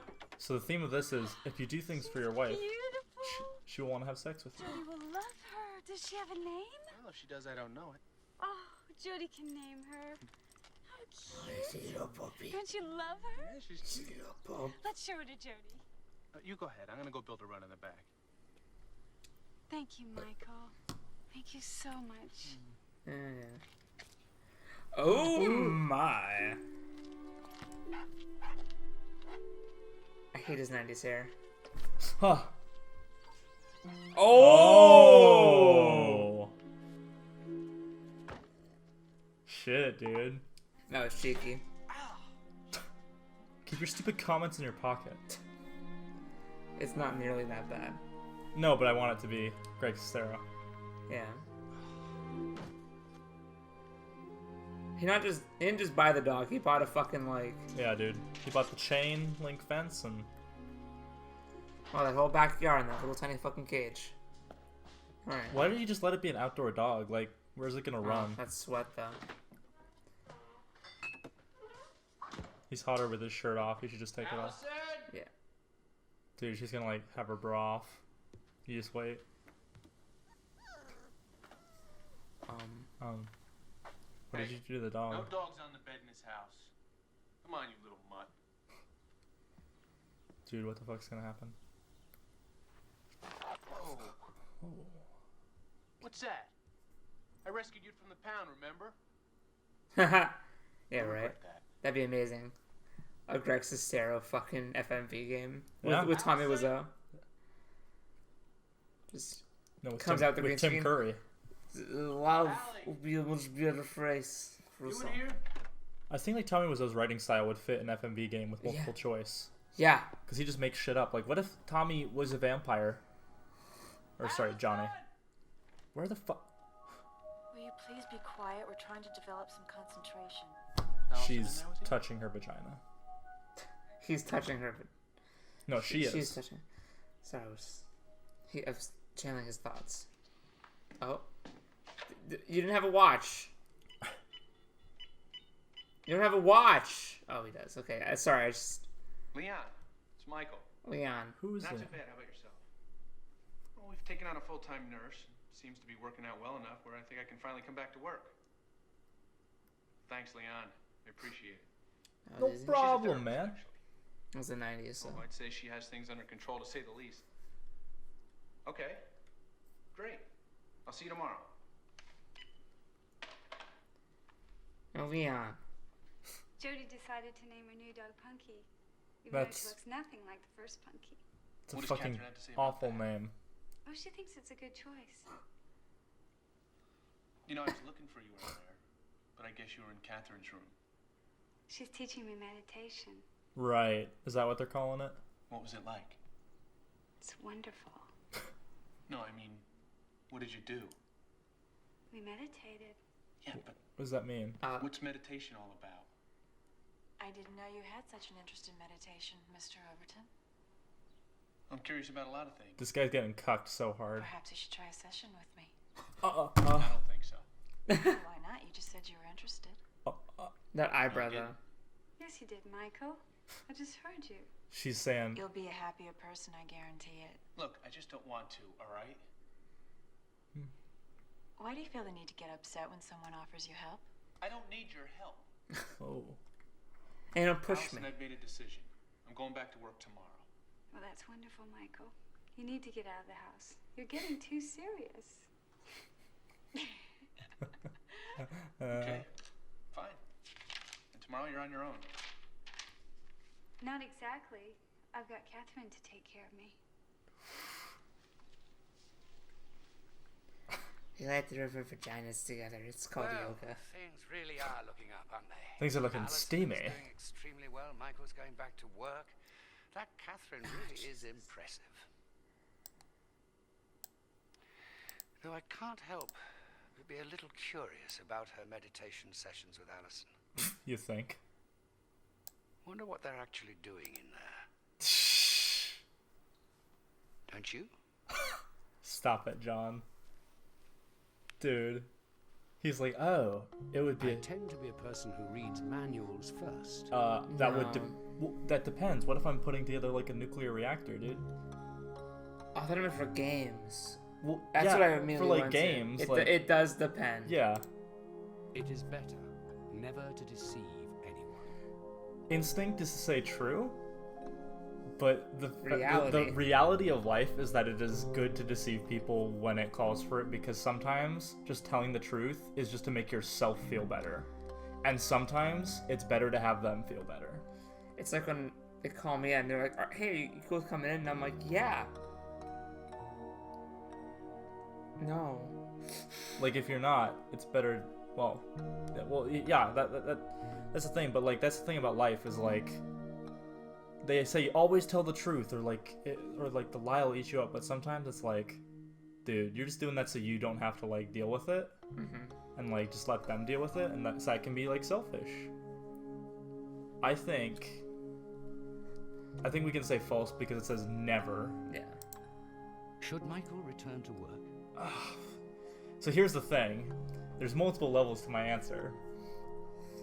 Yes, he needs to return to work to like stop being so paranoid. But how are we gonna see the meditation session if he doesn't stay?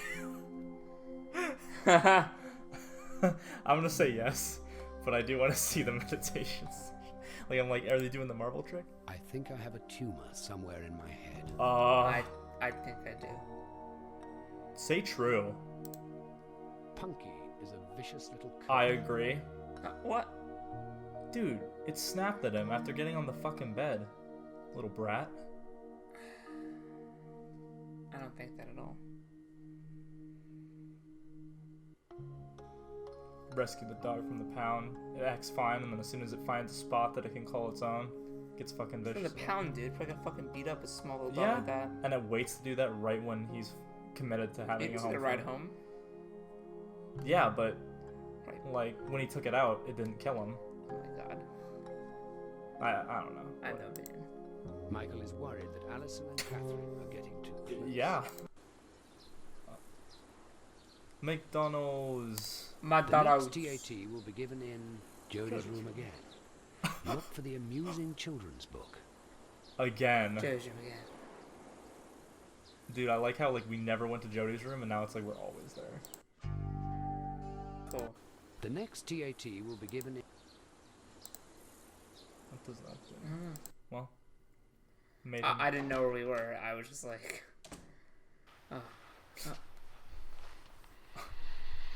Can you believe this? I mean, first the television, and then the goddamn dog. A dog. Who buys dogs? My daughter's. She's dead.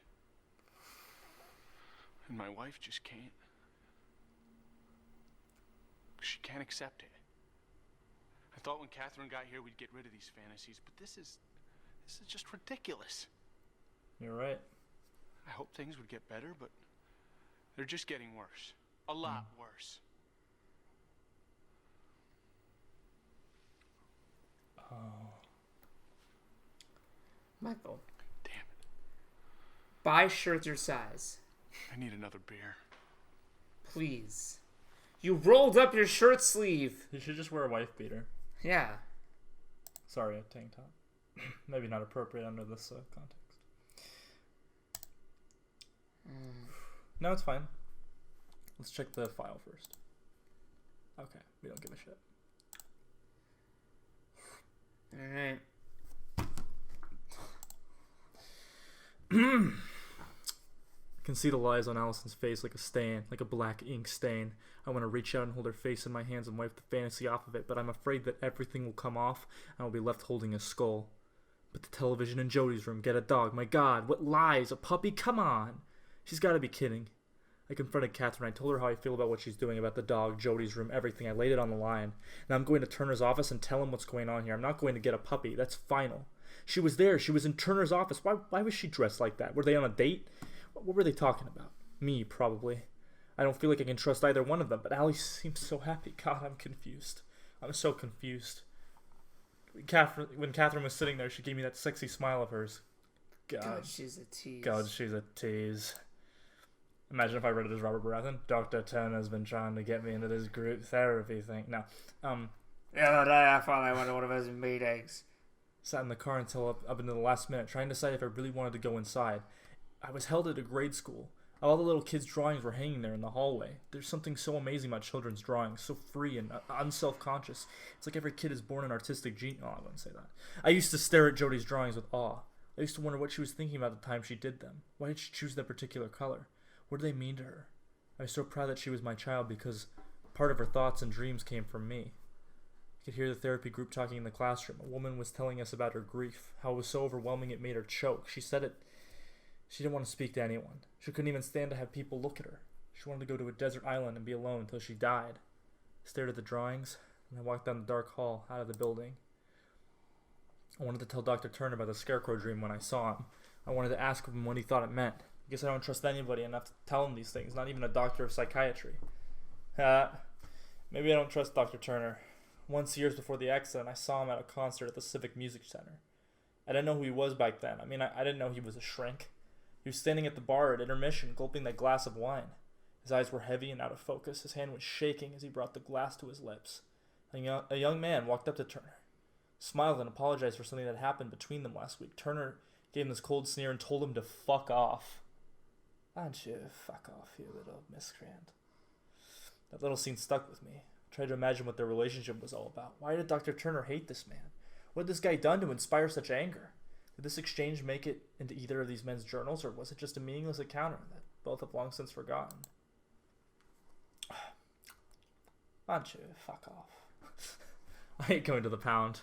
All those poor dogs. I saw a beautiful black lab. Now that's the kind of dog I would have gotten. Not one of those dumb little barking freaks. Stupid little mutt tried to bite me. After I rescued her from certain death. What an ungrateful little bitch. What was going on with Allison and Catherine in their meditation? It looked like Catherine was naked. Was Allison naked too? I think that any normal guy would feel pretty weird if he knew that his wife was getting naked with some other woman. I have to admit though, for a second, totally turned me on. Would have given anything to see what they were doing. When I asked Allison about it, she seemed so coy. Why wouldn't she tell me what they were doing? And Catherine, she looked so smug, like a cat who's eaten the canary. Pussy. At night, I want to hold her in my arms so badly that my stomach aches. I want to smell her skin, hold her breasts, and press them against her body. What am I writing about here, Catherine or Allison? I haven't touched anyone for so long. Sometimes my skin feels brittle, like the shell of an egg. I can't take this denial much longer. I fantasize about her all the time. What is wrong with me? Catherine was naked. I know she was naked. Was Allison naked in there too? Was she? Allison had a friend from college who was bisexual. One summer after we were married, this woman came and stayed with us for a couple weeks. She was really attractive and funny, and she was practically a nudist. She would lounge around all day in just a towel or a tiny bikini. Allison started doing the same thing, and once I walked in on them lying in our bed. They were totally naked and laughing like little girls. They looked so beautiful together. I wanted to join them. Just thinking about the two of them like that makes me incredibly aroused. One night, the three of us got drunk. Allison's friend playfully suggested that we have a threesome. Allison actually said that it might be kind of fun. I was all for it. But then Allison chickened out.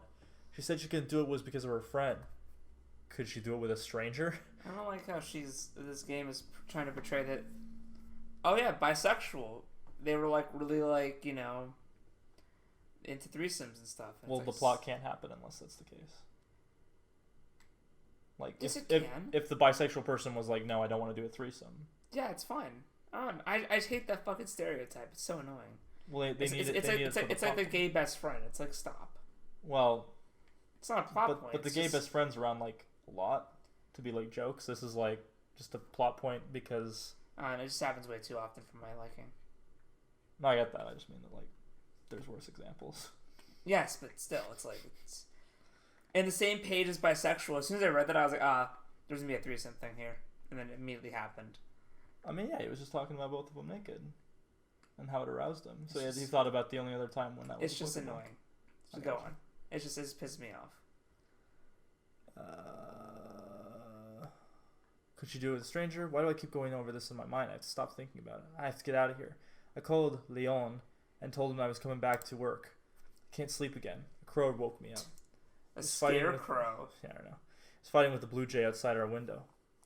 On my 10th birthday, Dad bought me a .22 rifle. I was incredible. It's funny how like well, it's funny like how if you compare Jody and his journals, they're actually quite similar. Like his has grammar and shit and has paragraphs, but like they both are kind of like stream of consciousness. There's no like structure really. Yeah. On my 10th birthday, Dad bought me a .22 rifle. I was incredibly excited. I immediately went into the woods looking for a deer or rabbit. I told Dad that I would bring back dinner. After a couple hours, I hadn't seen anything. I was humiliated and angry. A huge black crow flew up and landed in the branches above me. It looked at me strangely, cocked its head to its side. Then it started to caw. The harsh sound was annoying.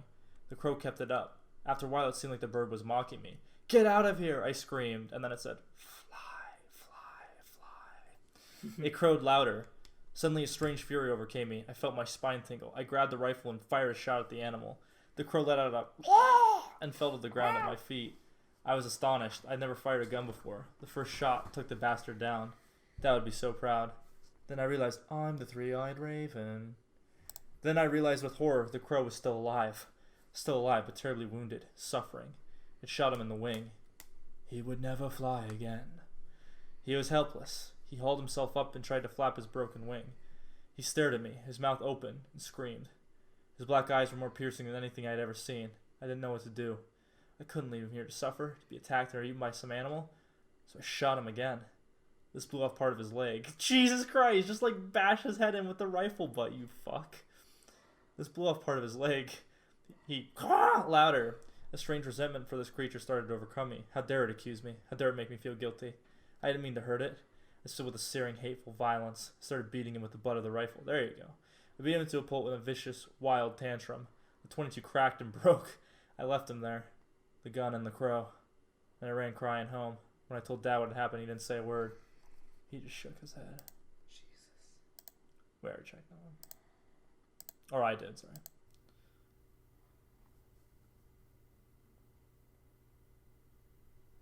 No, not again. Stop, please. I don't want to read Hugging the Shame Boy again.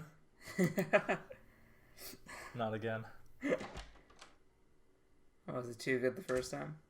Well, it was long. Yes, it was.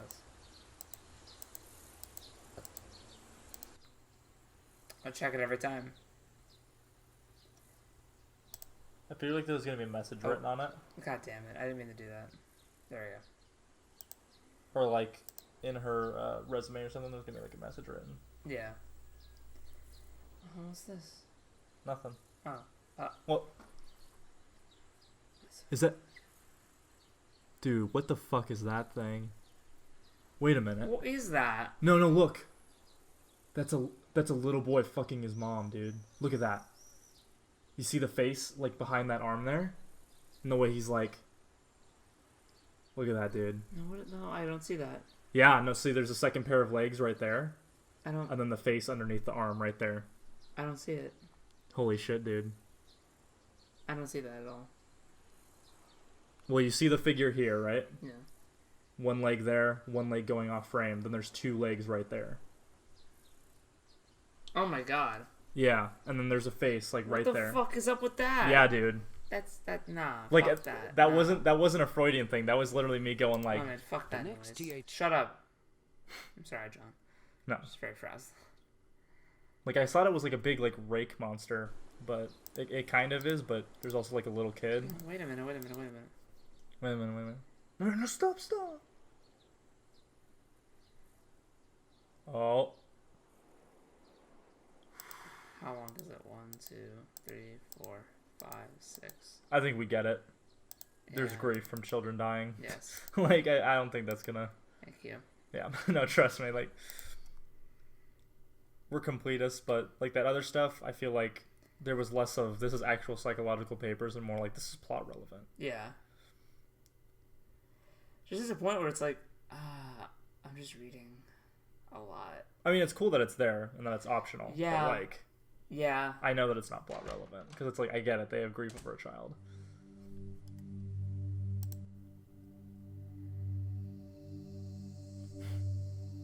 Dude, I'm scared to go back to Jody's room with the moaning. Yeah. And when I say scared, I mean strangely excited. Calm down. I went to see Turner today. He didn't know I was coming. I wore a sexy dress as an extra surprise. Unbelievably, Michael barged into the room all in a huff over my treatment of Allison. Turner backed up what I'm doing, which made me feel really good. But when he gave me a ride back to the Evertons, he wouldn't stop talking about his marriage. I wish he wouldn't do that. Oh, that was a brief one. That's like, hey, we're getting the plot shit right here. Let's just check real quick. Jody's. Wait, just say. I'm just. Thanks. I'm just gonna. Oh, okay. We'll get to that. We'll get to that. Jumping ahead, man. Jumping ahead. Jody's coming back to life as if part of her lingers on here, not just through Allison, but through what remains of Jody herself. As I decorate the wall with the pictures she drew and sort through old homework assignments and report cards, I feel as if I'm getting to know her. I've come to see what a beautiful spiritual child she was, and knowing this makes it easier for me to understand Alice's anguish. Turner heard through the grapevine that Brian has taken a position in Chicago. I haven't thought much about Brian since the divorce was finalized. He said he was devastated. For me, the divorce had sort of a drifting, unreal quality. Emotionally, I was never quite present, kind of like our marriage. I did like Brian, though. Enjoyed his company, delighted in the sex. Never been a man so eager to please a woman, and so grateful having had the privilege. But I could never have loved him completely. I'm expecting him to call sometime and offer to pay me back for putting him through med school. Of course, I wouldn't accept a penny. It was my choice. A stupid one, granted, but if I had a better idea of what it was all about, I could have been the one accepting a position in Chicago. I watched from my window as Michael drove in with a dog from the shelter. Allison trying out to meet him in her little plaid skirt reminded me of the times I had with Jack. He was a doctor at the first hospital I worked in. He was a good lover, and we had a lot of no-strings fun together. One afternoon we were having coffee in an espresso bar, and he kept eyeing two teenage girls at the next table. They were dressed in private school uniforms with plaid skirts and white blouses. He was distracted and almost absent from our conversation. I didn't complain or say a word about it. But the next time he came to pick me up, I answered the door with a white blouse and tie and a little plaid skirt with nothing underneath. He dropped to his knees in the doorway and we never left my apartment for 3 days. Good sex became great sex, just like that. It's amazing what a woman can do to a man with a simple choice of wardrobe. Alright. Piss boy. Piss boy. I had the chief surgeon of the university hospital on several occasions at the clinic functions. He was a jovial, kind, witty man. He was held in high regard in the community as both a professional and a philanthropist. On weekends, this married man had a secret life. On one night, he was apprehended by campus security and charged with indecent exposure and trespassing. Fortunately, they got the whole thing under cover. The hospital, however, put him on probation. He was required to voluntarily become an outpatient at the clinic where he came under Dr. Turner's guidance. The chief surgeon described his fetish as the only thing in the world that relieved the stress of his job. He would wander around the student housing at the university looking for what he politically called the warm rain. At one particular dorm, the drunken students were notorious for revealing themselves off the balcony. He would sit under the balcony, crouching in the shadows, and stay there until he was soaking wet. This game just doesn't, lay off, dude. No, it does not. It's pretty hardcore. Oh, last time I forgot to check the drawer. Like an asshole.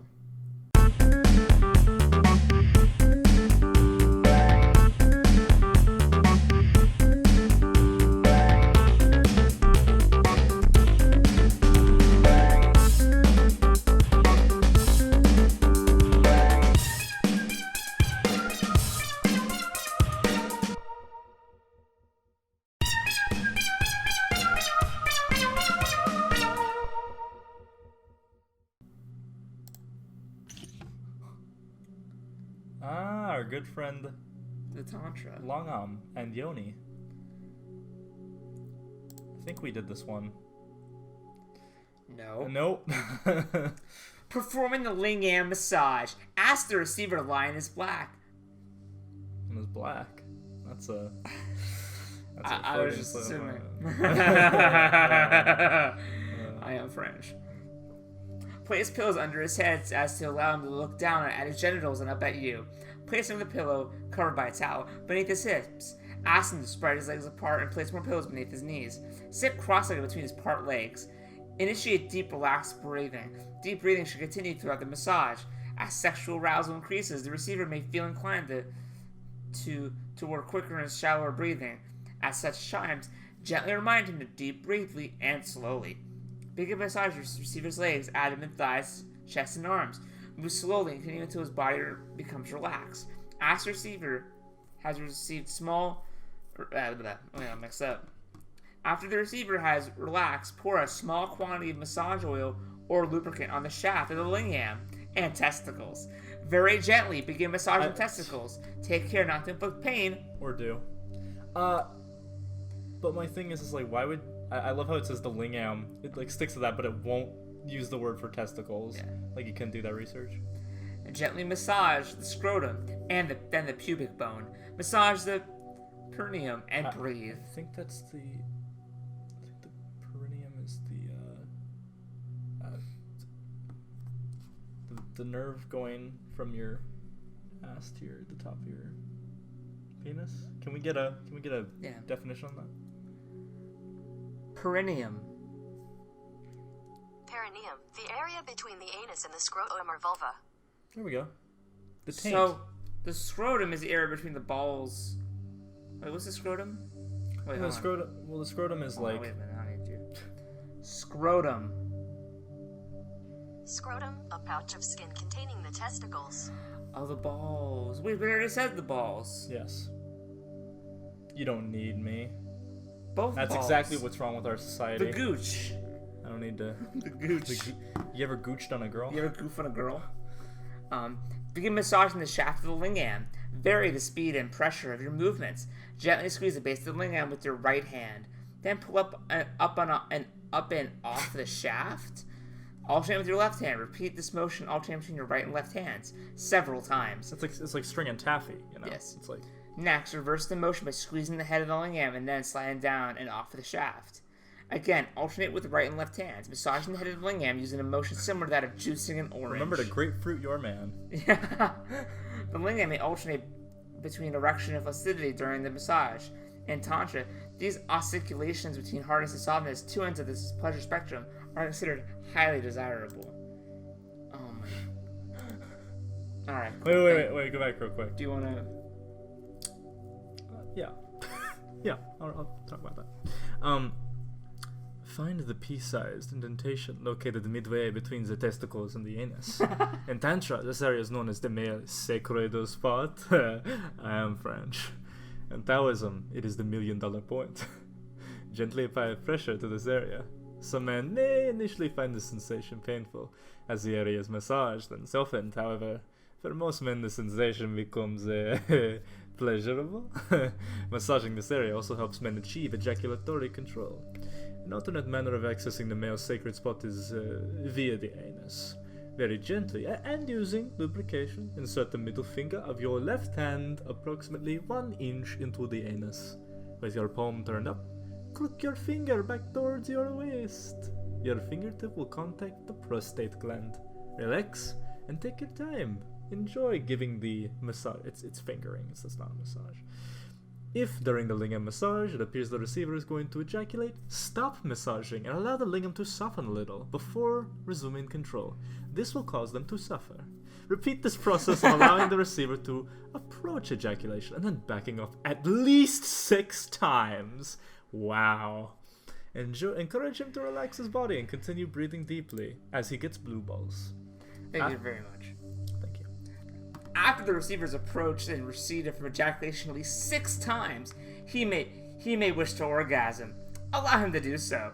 The sensations will be extremely intense and pleasurable. Alternatively, he may wish to omit orgasm, preferring instead to channel orgasmic energy inward. Right. This choice rests exclusively with the receiver. In either case, remind him to continue breathing deeply. When the receiver feels the massage to be complete, gently remove your hands from his lingam. If he likes, cuddle or hold him. As you learn to master the lingam massage, your sex life will become greatly enriched, and you will learn a tremendous amount about masculine sexuality. No, I can't tell you that. Anyway, how's your sex life? That's very good, Johnny. She's massaged my lingam. Oh, that's the best. Anything for my princess. Anything for my princess. Johnny, I need to give you a lingam massage. Oh, wait a minute. Oh, sorry. It brought you over there for some reason. That's weird. It does that. I love poetry. Sweet dreams are made of these. Wondrous dreams hold me captive, not disappearing like bubbles bursting into nothingness.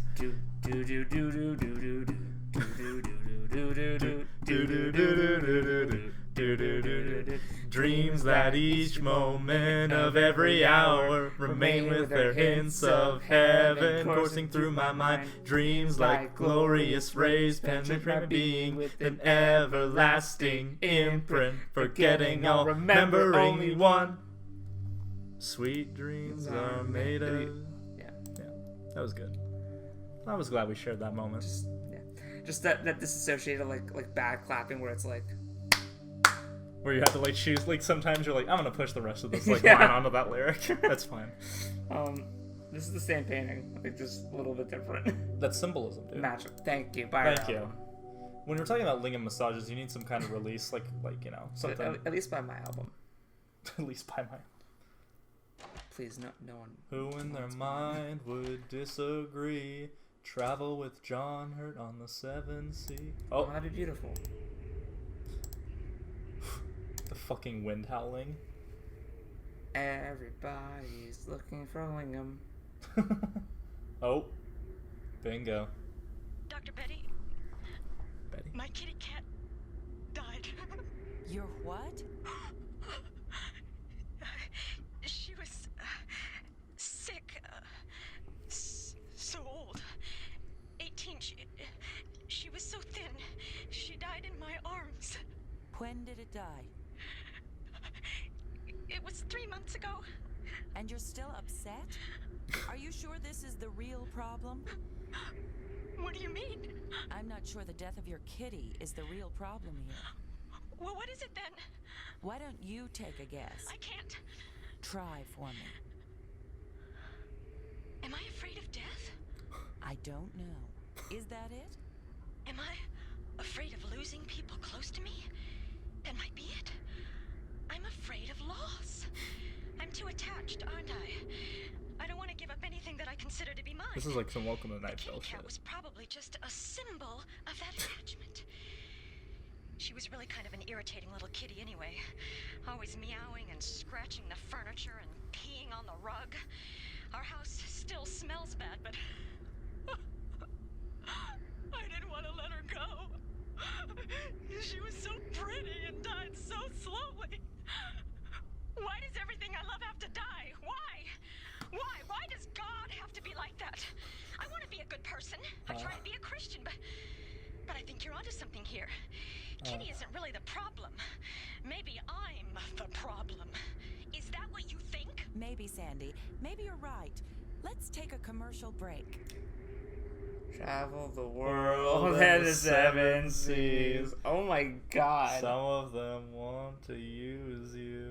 That shook me deep. That's like we just didn't talk like the whole time. We were like, maybe you're right. What does God need with a kitty cat? I don't feel good. No, you shouldn't. Oh. I made pancakes and Michael decided that Jody should have a new dog. Jody's first dog ate slug poison and died a horrible death, and Jody decided to name him Punky. Catherine is my best friend in the world. Jody loves her too. He's on the move. Are you fucking doing the... I should have done that from Jump Street. I hate you. And I'm so mad that I didn't, I honestly. fucking despise you. Like, I was like, the moment of inspiration was like... I like that wig. He'll do awful things to people. He does awful things to you. He's on the move. What? He's on the move. Guys, go watch Split if you haven't. It's a real good movie. Really like, good movie. high recommend. I think that's the... that's the... Oh. Please. God, I don't talk to you a lot. Mainly because I'm an atheist, but if you've ever loved me, Don't be porn on this TV. I don't want to edit more porn. Please. You say that now. 10 years from now, you'll be editing for Brazzers. Yeah, you think so? Maybe, if you ask real nice. Not just show my resume and my. You shouldn't. They'll be like, "Wow, thanks, man. We appreciate that." Nice. Thanks. Get lost, man. Oh. With the moans in the background, though. It's shaking. If there's porn, I have to fucking key the shaking. You better pair up. You know that, right? Dude. This is fucking awesome. Like, you're in a dead child's room, a woman's moaning, and we get a video of brain surgery on a shaky TV, and it's like, this game is a masterpiece. It's really good. Get Dr. Preston. Like, what games, like, it's like, you know, Silent Hill, Eternal Darkness, what games approach this kind of level? God's real, guys. I proved it. Okay, I couldn't go back to the TV for a second. I was really weirded out by that. Why do Daddy and Mummy live in separate doghouses? Because they don't like each other. Would you lick yourself if you could? Everyone's tried. I mean, yeah, just say yeah. Could be Ilse the she-wolf of the SS. What the fuck is that? Google it after. It was, I think that was one of those fake trailers before Grindhouse that Rob Zombie did. Oh, okay. Yeah. Gotcha. Yes. How does Sparky feel about his little brother Yippee? Well, he doesn't feel anything for Yippee. Maybe. Yeah. Well, he's looking like he wants. I can't see his face, and face is the key to emotion. Face is the key. He feels something about the parents, though, so I'd say he doesn't feel anything for Yippee. The angel dog is saying, "You better behave if you want to go to." What's that holding in his hand? Is that it's not a trumpet. What is that? Well, wait a minute. Look at how, like, the artist, the angel comes in, like, the white, but, like, there's the brown haze around the dog. You stink, but it's like, He's in the dirt, though. You stink is not an accusation, though. Quit licking yourself, maybe it's like an anti... I think it's the top one, but honestly. it's the top one, but... Dogs are man's best friend. They are generally regarded as that. No opinion. No opinion. I dream about sex all the time. I do not. No. I dream about... Well, I dream about it, like... Every once in a while. Every once in a while, but it's not like a constant thing. Yeah, I'd say false. Yeah. Because I don't want to get more porn. Sparky is... well, look at the... So here's the thing. Getting dinner. Well... But wait. Yeah. Nah, but wait. He's too old to be doing this. Look at his size. Too old to be doing this. Mm-hmm. Yeah. Why is Sparky mad at Mummy? He's jealous. He ripped off Mom's collar. He's mad. He's just playing. No, he's not. He's jealous of Daddy. Talking to things that aren't alive is an okay thing to do. Yeah, I do it all. We're doing it right now. Next level shit. That was that. I saw that. False. So you do mine. So false. Yes. Yeah. Oh. We've never seen his job. Well, I guess he hasn't gone back to work, so that makes sense. But I love how I said that in your face. You were so shook for half a second. Yeah. Playing my games. Where's Leon? Hi, honey. Is everything all right? Oh, yeah, it's great, Michael. Oh, it's only the third time I called. Okay, maybe the fourth. It doesn't matter. That ADR. Okay, I just want to make sure you're all right. Is Catherine there? No, she's gone. She's almost there, Is Michael. Allison really doing all right? Of course, this is just like to hear Great, from you. Michael. Is that Leon? Okay. All right, fine. I understand. I won't call so much. Okay. I was thinking maybe I'll pick something up for dinner. I thought you had like Chinese food or not an office job. Oh, you have. Okay. Bye. Is it still low? I wonder. What was that? Being a concerned husband means you're obsessed. It's Michael No, I'm over. just joking. He's obsessed. Welcome back, stranger. Thanks. It's good to be back. Can I buy you lunch? Wow. No, not today. I need to get settled. How's Allison? Well, I guess she's doing better now that the nurse has arrived. I always wanted to be a nurse. I think that taking care of people for a living would be a wonderful job. I gotta get back to work, Charlotte. You're really lucky to have a professional caregiver looking after poor Allison. I have to go. Jeez.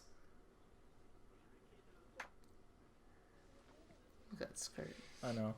That's not a business. That's not a business under that table. I think she meant to do that. Oh my. That's all a bit of fun, really. Oh. So do you think if we had been more pornographic, he would have gone for lunch? Yeah. Hi. Yeah. That pie I smell in the oven? Yes, it is. I know you like to shower after work, but hurry, because dinner's almost ready. What are we having? Beef Wellington. Oh. Catherine made it. Very She's a gourmet nice. cook. Oh, is she? Of course. So where's Catherine now? Meditating again? Yes, it's really good for the digestion. I already did it. Yeah. Go and hurry, because dinner's going to be ready in a minute. Oh, and look what Catherine did to Jody's room. Do I want to see? There's just like naked pictures everywhere. Like the whole room's covered, and Sal's like, then you would just use black boxes, right? I would cry. Yeah,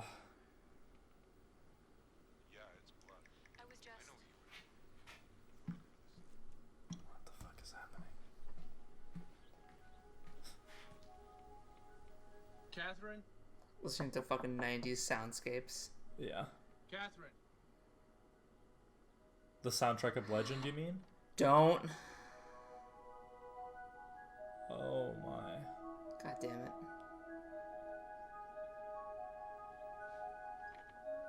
Close the damn. Thank you. Dude, you shouldn't be playing this game. Oh, Jesus fucking a jump scare. Christ. Shower, not swim. That's the shot from the trailer. Yes, it is. I have to point out every time it is. Because, like, that's the first thing I saw.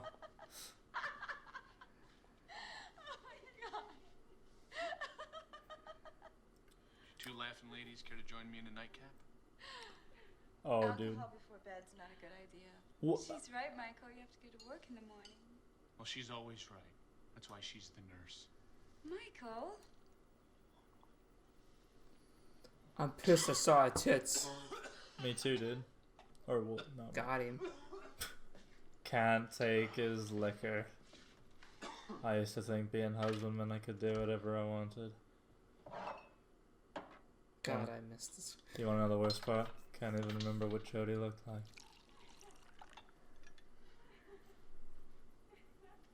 You know what? That was like some tasteful side boob, really. Almost no nip. That's an easy play. Oh yeah, that was like the sunlight was on it, so Yeah, it was that like was nice. Yeah. She's just meditating, dude. There's nothing sexual about it. Yeah, her boobs. Well, it's not inherently sexual. You know? I know it's not, and you know it's not, and they know it's not, but YouTube doesn't know that. It's true. You can have 'Cause videos YouTube of like thinks breast that- surgery on YouTube. Are we showing breast surgery? Just so that. In a way, it's like channeling the chi into the Oh, breasts. It's my a, God. it's a, you know, it's a medical practice. You better hurry, Michael. You're going to be late for work. Yeah. Jeez, what time is it? It's time you were up and on your way. Wow. Shut that dog up. It's like we wanted Allison to come back, and Should've now it's like listened to us. the worst. Too much alcohol. I hate you so much. Piss and shit. Fucking dog. Yeah. God. I don't know English. You fuck.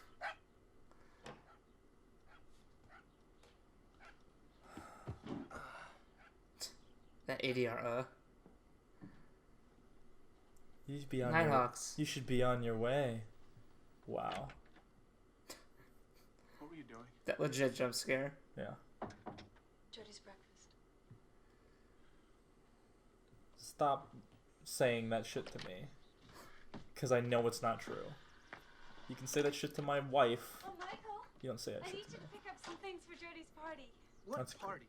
Next week. It's her birthday. Catherine suggested that we have a party. Can you believe it? She's gonna be 6 years old. I need pin to tail on the donkey and invitations. To love. You're inviting other people? Yeah. It wouldn't be a party without guests now, would it? I feel like she's like constantly like Don't drunk. forget the game. She we is. figured out a way for Jody to play, but that's gonna be a surprise. She kind of like slurs her words. It's because she's so fucking like She's fucking zonked out. Yeah, dude. She's on so many medications right now. Xanax. Valium. Oh. Vince Van Gogh. Yeah. We've been watching for a long time. No, that's what I mean. Is like we've done a lot of shit, dude. Mrs. Greenstreet. Yes, it is Michael Overton. Getting Great song about John Hurt. John Hurt It's just in shows Portland. Oh, I'm sorry to hear that. Never mind. Well, yes, it is kind of important. Important. No, I don't want to refer me to anyone else. Got him! These nuts.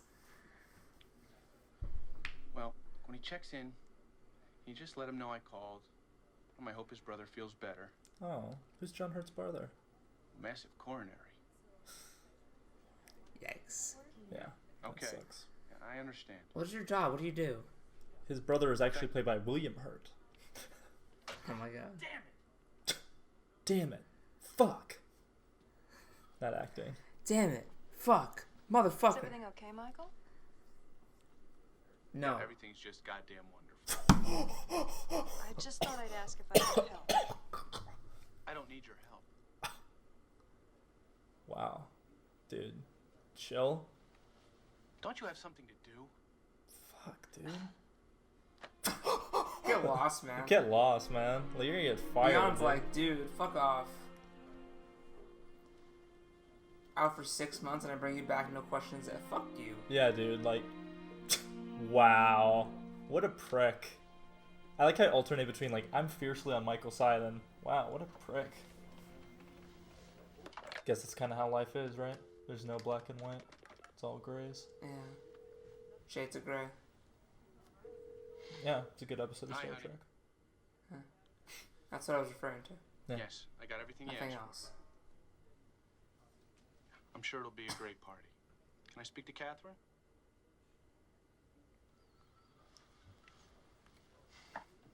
Don't you have something This party to thing do? is going too far. Uh, Well, when can you talk about it? Yes, but I want to speak to you when Allison's not around. I want William Dafoe to be in this game. I know. I'm sorry, Willem. Give me the rest in During the your news. meditation. He's at the party. Dude, Fine. No, he's John Hurt's brother. he's John Hurt's Tonight. brother. I don't know, it just still saying Michael and Allison for it's a lost cause. I'll be there. Yeah, that's because I think it'd be worthwhile. Dude, this man. I don't know how much of it is like our actual decision. Oh, sorry. I'm glad that Catherine and Michael are finally going to talk. Maybe Michael will be able to get a better grasp on the process. I'm a little curious myself as to just what Catherine has in mind. The party thing seems a little risky to me. Of course, they'll have to cancel, and that might be quite a disappointment for Allison. Who gives a shit? On the other hand, maybe she's preparing Allison for future disappointments. Huh. I really don't know what to think. How about you? The most important thing to learn in childhood is... I would say, ooh, that's a tough one. I would say either compassion or responsibility. I think compassion first, responsibility second. Yeah. But this music. Traveling without a map is... foolish. Well, where are we traveling to? What if it's... I hate questions like this because it's like traveling where? Places I know. You don't have to know where you're going. You don't always have to know. So I'd say an adventure. I have made love out of doors. Yes. Yeah. Let's go several. Yeah. Not many, but yeah. Yeah. Michael is clearly hiding something. Okay. Hiding what? Well, okay. Okay. I started thinking this ever since I saw Jody's room, but Right. like. Okay, music. Can you calm the fuck down, please? Here's the thing. Alright, I'm gonna lower the music for this. This is just too much. Is it possible that there was some sexual abuse of Jody? Just the way, like, my God. and the moans in the room are Allison's, but since Allison is playing Jody, quote unquote, that might not be reliable. But the fact that it's Allison's moans, and there was that picture of the mom figure with like the kid, I think maybe Allison might have sexually abused Jody. But I don't know if Michael would tolerate, like, he wouldn't like hide that. I don't think. So he might be hiding something though. But he seems like in his journal entries, Yeah, he's super honest. he's super like frank about stuff that like you wouldn't admit. Yeah. Like, oh yeah, and I totally lusted after this woman, and I lusted after this woman. This is tough. I kind of disagree. I disagree. Catherine intended Yeah. for Michael to see. Well, men who perform oral sex on a woman are smart. Smart. No, yes. I had talked with somebody who was like a huge, I'm not gonna name names, who was a friend of mine who's like a huge player. And I'm like, Yeah. you ever go down? He's like, what? No. And I'm like, are you serious? I'm like, what the fuck's wrong with you? He's like, what? And I'm like, you don't eat out? And he's like, no. Dude. And I'm like, you ever brought it up? And he's like, no. And I'm like, yeah, you don't break, you just do it. You're a fucking disappointment. You just eat the fucking coocher, man. You You're just fucking go in disappointment. there, you have a little clam jam, lap Yeah. that shit up. I'm sorry for my language, but No, like, that's a disappointment. Yeah. So do you want to go with smart, or should Yes, it be, it's smart. or should it be giving? it's smart. You don't not eat out. Well, no, I'm not questioning that. I'm just saying, like, if you pick smart, is that like us saying, oh, dude, if you're smart, you do it, because otherwise, like, you can't get on the good side? Because that's kind of how I'm seeing it. But like, giving is like It's giving. Giving is like, yeah, it's is the good thing about it. Let's go. So eating out is wonderful, by the way. Well, yeah, dude. Fuck yeah. Oh, I wasn't ready. I was like, oh, there's gonna be.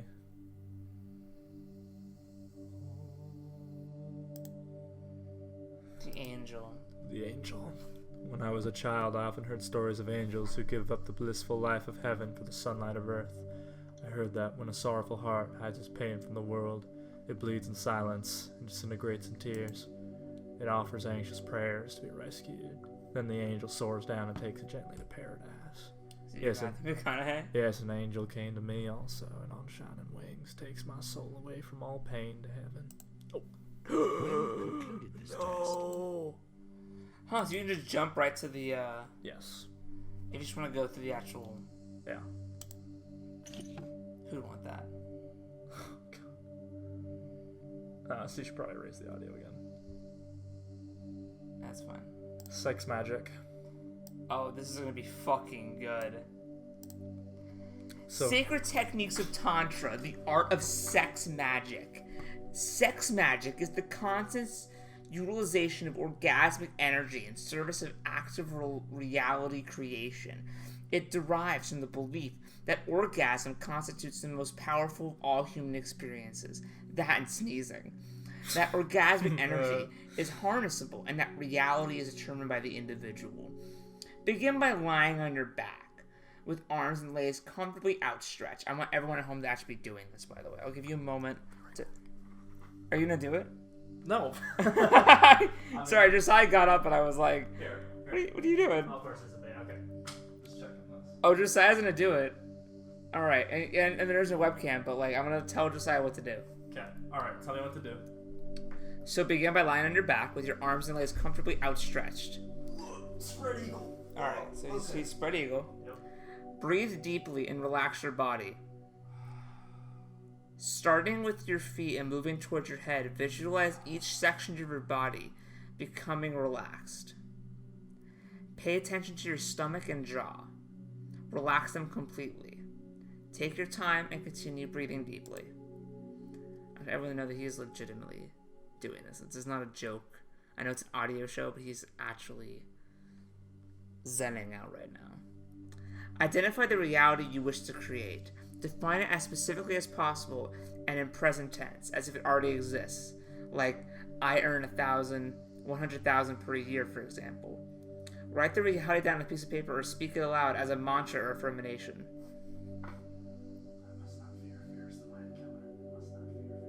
Say it loudly for the audience. I must not fear. Fear is the mind killer. Fear is the little death that will bring total obliteration.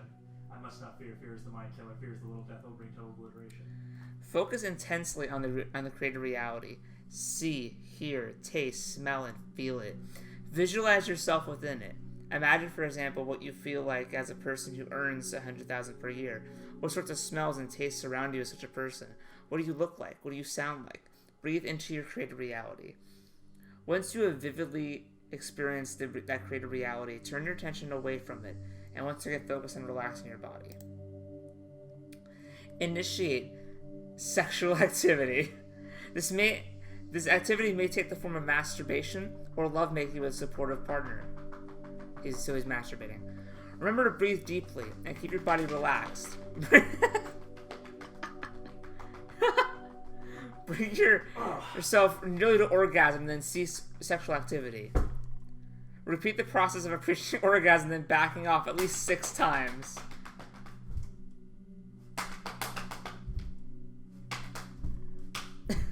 I like the one beat. While approaching orgasm for the 7th time, mentally recall the image of your created reality. Once again, focus intense attention upon it and experience yourself within it. While holding your focus thusly, allow yourself to orgasm. Deliberately channel the orgasm into the created reality. Feel the created reality being born into existence. Keep your body relaxed and breathe. The created reality now exists. It will manifest either immediately or at some future point, in either its complete form as an opportunity or insight. The power of sex magic is extraordinary. As you learn to master it, it will quite literally enable you to achieve and acquire all you desire. Okay, so Josiah, you just committed a sexual magical ritual. How do you feel? That actually felt really good. I was I was like faking it, but then like I actually focused on like relaxing, but I had to like tense up my body to do the joke, and then like when I finally like stopped, I was like, oh man. I feel like this game needs to be weirder. Yeah, it's not weird enough. Kind of really like zoned out, man. But no, that's essentially. So do you think that you will, after this stream is over, perform some sexual magic? I gotta clean my pants first, but yeah. Alright. That was 7 times, dude. That was 7 times. But you almost 6 times you almost came, and then a 7th that you did come. Cameth. Yeah, man. I became death, the destroyer of cocks. Destroyer of cocks. So that was all bullshit. No. It might happen eventually. No. That was the best part. Okay. The whole thing about this will exist at a certain form, like what they're trying to say has some truth. Like meditation is good to help you focus your mental and kind of spiritual energy towards a goal. And it's true that the more you kind of tell yourself you're going to achieve something, the more you will be driven to achieve it. It's like a mental thing. So that's accurate, but the fact that this will happen is like, no. But they were kind of on an interesting...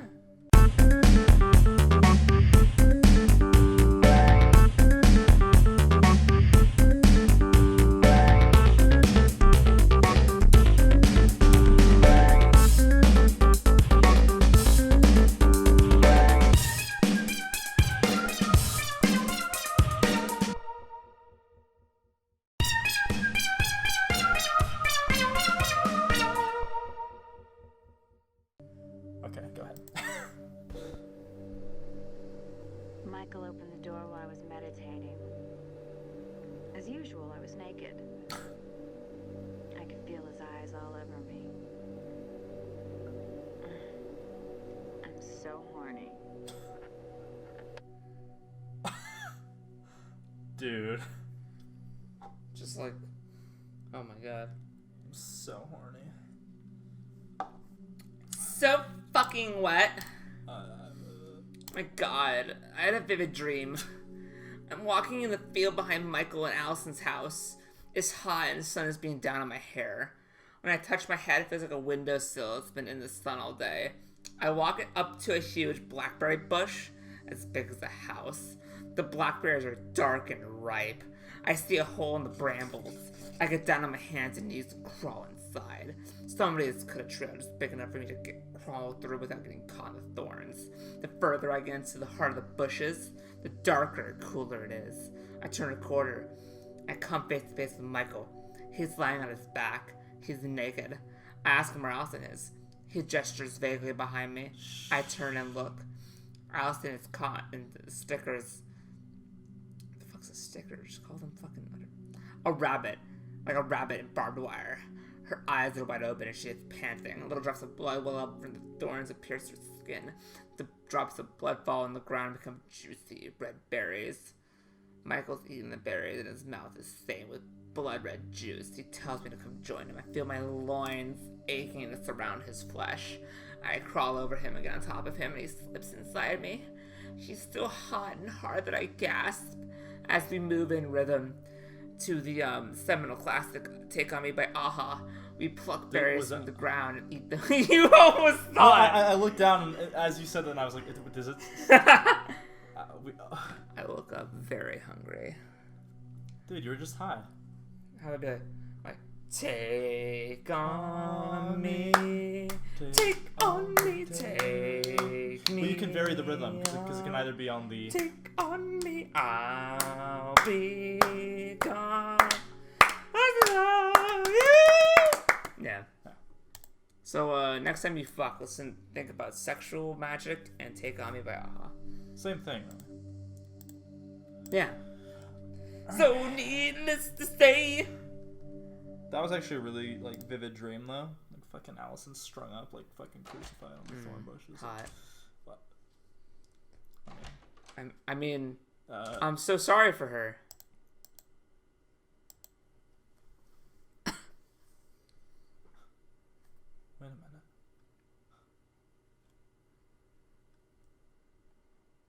Okay, there's some. I've always wanted to be in a hentai. What?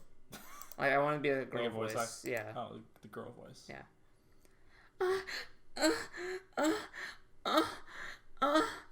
Like, you know.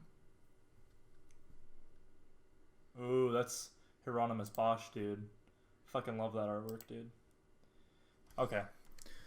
Once we've chosen to look, what do we actually see in erotic art?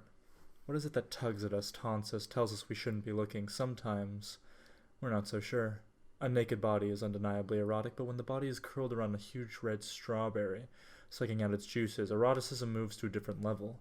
A man picking flowers from his lover's upended ass suggests something. A naked body carrying a fish, stiff, one-eyed, mouth open, means something else, but we're not quite sure what it is. Explore this close-up of Bosch's Garden of Terrestrial Delights, painted almost 500 years ago. Within it, you'll find a collection of erotic symbols that appeared in art long before Freud's theories about dreams and sex. Perhaps this painting and your response to it will change what you know. The fruit, soft and sweet, is a symbol of women and fertility. Think of Eve and the apple. Biting into the flesh of the fruit is lust. That fruit, soft and sweet, is a symbol for women and fertility. Oh, I just read that. Is lust or sex or something involves the mouth. Wearing fruit is temptation, seduction, and invitation to be eaten. The flowers are female, possibly because they are the sex organs for plants, possibly because their ruffles and ridges so closely resemble women's most private parts. Flowers that are drawn losing their petals or cut from their roots symbolize a loss of virginity, just as we might say a virgin is deflowered by her first lover. That fish are symbols of a pinus, strong, single-minded, moving with the short, powerful strokes, swimming against the current. Look closer. What do you see, old man? Careful what you wish for. Be careful what you wish for. Man. Are you gonna beat this game tonight? I don't know, dude, but like, I think so. Let's check. I like how that's lovely. Thanks. Thanks for. Let's hold. Let's just hold. Fuck this game. Dude, I don't know what you expected. I don't know, man. Just got to take it down a notch. Catherine thinks that it will be good for Jody to see other playing and having fun, even if she can't join John. Catherine says that it will be motivating her to get well. I'm back from meditating. I feel much better. My vagina feels much better. The whole thing feels much better. Much wetter. Catherine says that my mind is wetter and incredibly powerful, and I don't have to live in fear. Michael is really stressed out from being back at work. He needs to do some meditating. Meditating is great for your body. Michael's on the move.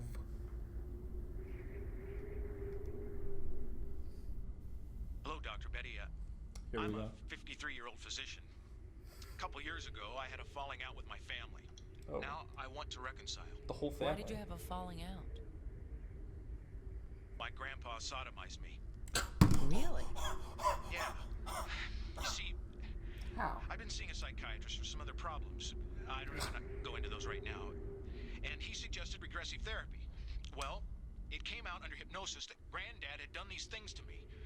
Then more reclaimed memories came flooding back. I realized that my mother had taken me into her bed and acted improperly too. And my father, and my great-uncle Dick. At the urging of the psychiatrist, I flew back east and confronted all of them. They absolutely denied that such abuse had ever taken place. My mother even called me a lying bastard. Can you believe it? It must have been quite a shock for her. My father disowned me. My brothers and sisters won't speak to me. I'm still in therapy. My insurance has run out, and I'm paying $20,000 a year out of my own pocket. My wife and I have split up. My practice is suffering. Dr. Betty, my life is going down the toilet. Stan, you've got some serious problems. The worst part is that I started going to another therapist. He told me all those reclaimed memories were false. You don't say. Can you believe that? God, I feel like such an idiot. Because you hurt your family. Well, yeah. And because... It's kind of funny. You see, Granddad is dying. And I just found out he's worth $30 million. Dr. Betty, I want back in the will. Stan, you are one sick puppy. Dude, that guy's performance though. Jesus. That was so good. Dude, this game is haunting. Oh, Jody's room. When no one's there. Catherine's there. He made a licking motion with his tongue to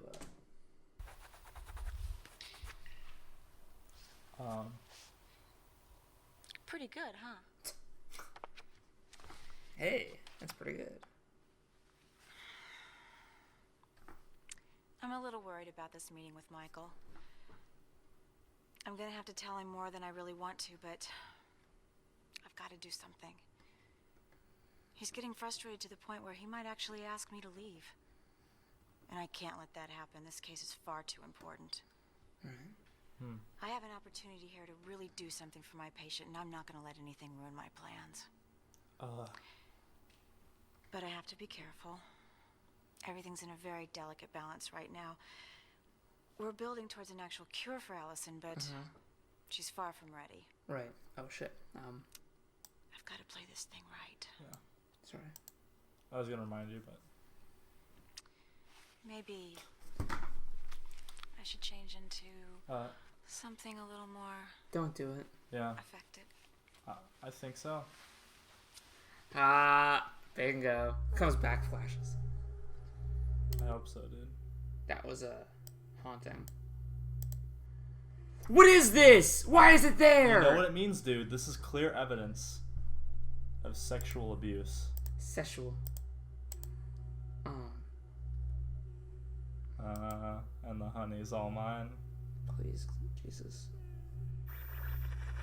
She is a goddess of love, but the love is of herself. She becomes in reality a writhing exhibitionist to the dismay and bewilderment of her fiancé. No. Please don't. Don't do it, honey. Don't do it, please. You don't have to. It's okay, you don't have to. Please don't. Don't do it. Don't.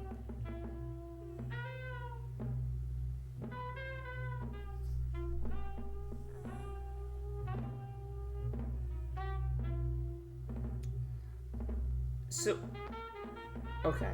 So they're at the restaurant. They're at La Hacienda, and she just decides to. Yeah, she's an exhibitionist, dude. There's exhibitionist, and there's just whatever's happening.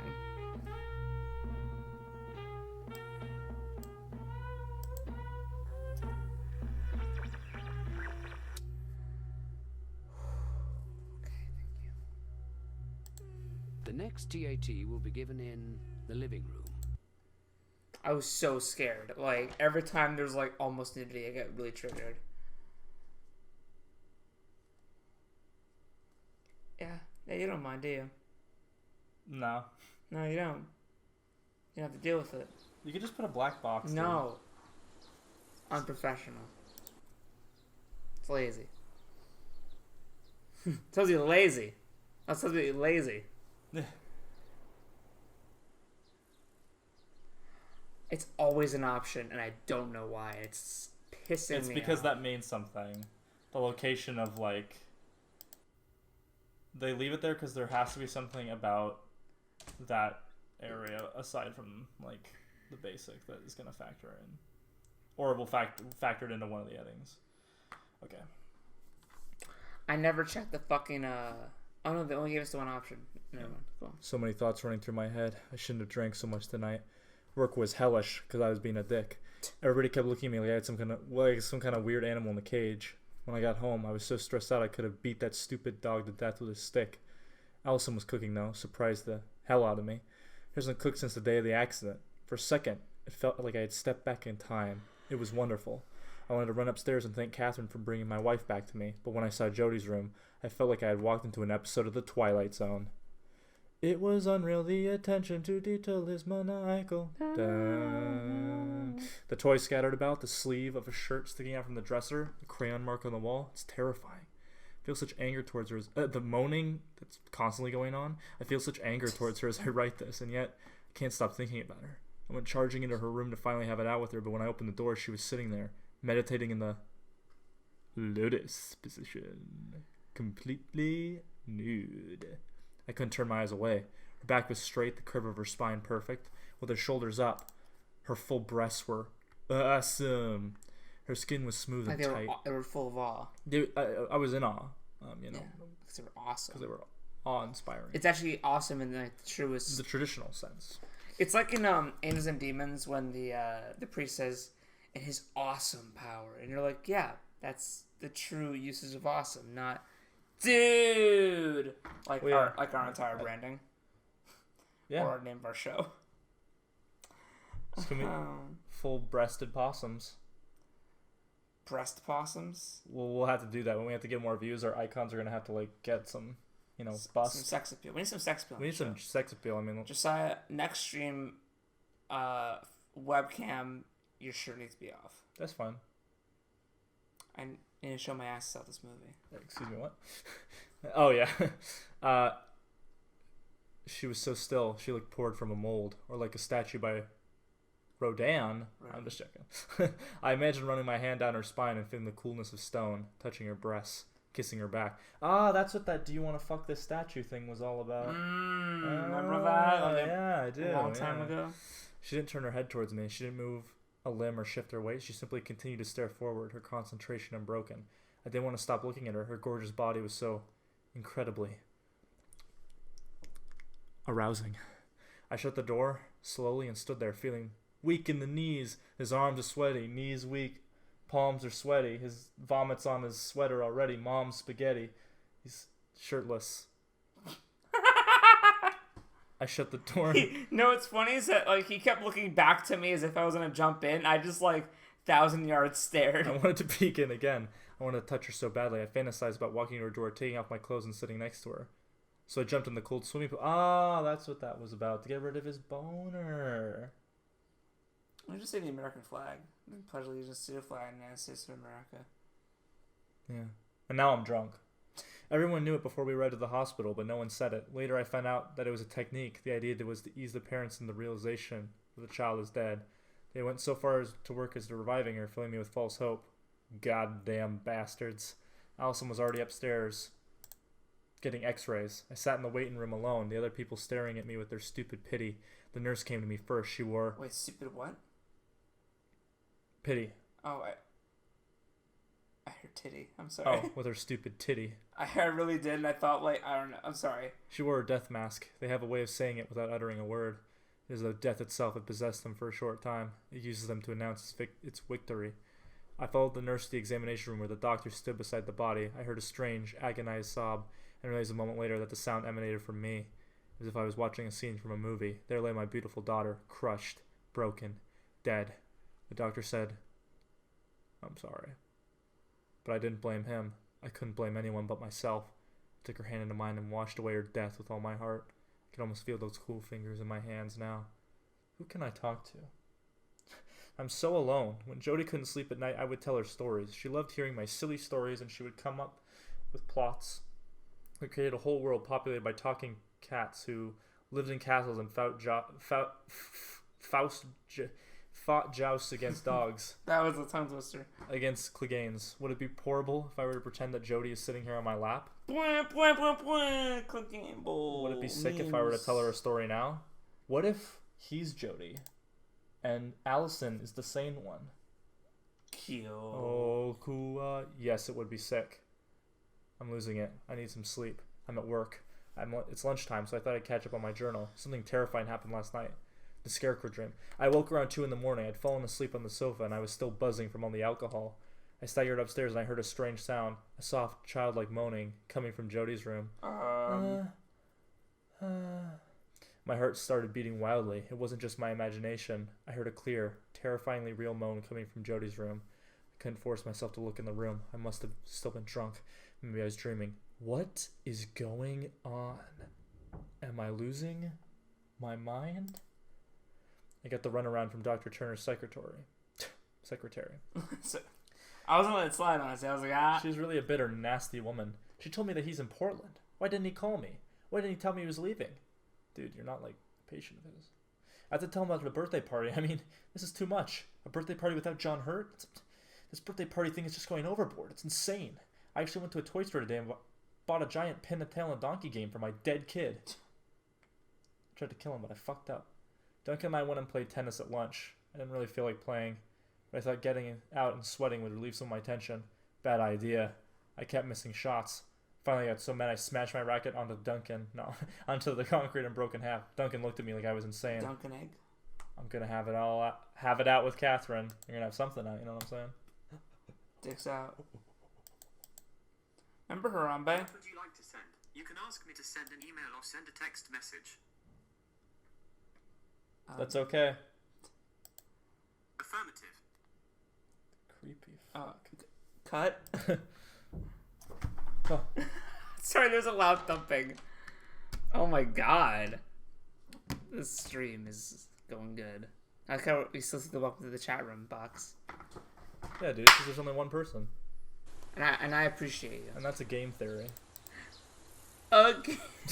That's a game theory. A game theory. Dude, that actually fucking broke me. I didn't know how to respond to that. So that's a game theory. A game theory. So I'm so used to just like, oh my god. This woman is mostly running from a rapist. What? Trying to catch a bus. These men are tasting food. Not prisoners of war. I've been in love. It's fucking hard. I don't know. Many times. Yeah, I was gonna go with the middle ground. Yeah. She's not in love though. Look No, at that. Not that. No. That's the nope face. Betting on an event makes it more thrilling for me. No. Would you ever go duck hunting? Yeah, I guess. Maybe. Yeah, I don't know. What is going on here? Surgery. Oh well, no, it's movie makeup. Is it? Because like they're applying some sort of like. That looks like a glue gun. That's a glue. Looks like they're applying some like wax. Yeah. Yeah. My life is based on duty. In a sense, I guess. I mean, we all have some sort of duty. Yeah. Would you like to see two Yes. women fist fight and wrestle? Yeah. I mean. I like how there's no opinion. It's just depending on what they look like. Yeah. I don't, because I don't like people fighting. Well, I guess if it's depends if it's what the context. Like, is it like wrestling? Well, it's these, or is it like I'm out on the street and two chicks are fucking fighting over some crack and they purposely put that picture so you go, oh, it's like a fun wrestling on the beach, but then they put fist fight and it's like that's cool and it's like I don't wanna. I'll say like no. Yeah, no. I wonder if they time it. Sometimes it's good to get drunk, dance like a maniac, and have sex with a stranger. If it makes you happy. Yeah. If you want to. I wonder if they time your responses. I know, right? Dude, this game's like maybe an extra level, but like if they did that. What's that face? That was so awkward. Just the whoa, what's up, Scoob? Whoa! Oh, Jesus Christ, dude. Oh, what is she wearing? Nothing, dude. She's Literally. gonna do some fucking basic instinct. Yep. Oh Ooh. my God. Look at my vagina. I think you're teaching me how to meditate. I am. Might not be such a bad idea. You could use some relaxation. You're extremely tense. Me? I'm sure it's a result of all that's happened. You've been through a great deal of stress lately. Hubba. I know, right? I don't understand why we're supporting Allison's illusion. We're not supporting Allison's illusion. We're supporting Allison. It's I don't illusion. have to tell you how fragile she is. I know. She just seems like we're going in the wrong direction. Before I came here, she was floating around in a fog and you were sustaining it. It would have gone on that way until one of you broke down completely. Traverse the nightmare fog. One of us. Don't think you're immune. Allison suffers openly. You contain it. Well, I don't think you can compare my mental state with Allison's. That's the twist. Anyway, where's Allison now? She's up and about. She's working around the house. She's off drugs completely. I agree. That's good. She's functioning better. But we're getting deeper and deeper into this fantasy, and I'm just afraid that she's gonna lose her whole grip on reality altogether. He's talking about the audience. Yeah, right. Can't go on pretending What's that real, Joey's what's still fake? alive forever. No. But if I had contradicted her from the start, she simply would have shut me out. It's true. By supporting her, she permitted me to enter her world. Damn. Yeah. So, where do we go from here? What's the end result? Take off your pants. We end by reliving the tragedy. Oh no. What do you mean? We have to kill Jody again. One night, the accident must happen again. What the fuck?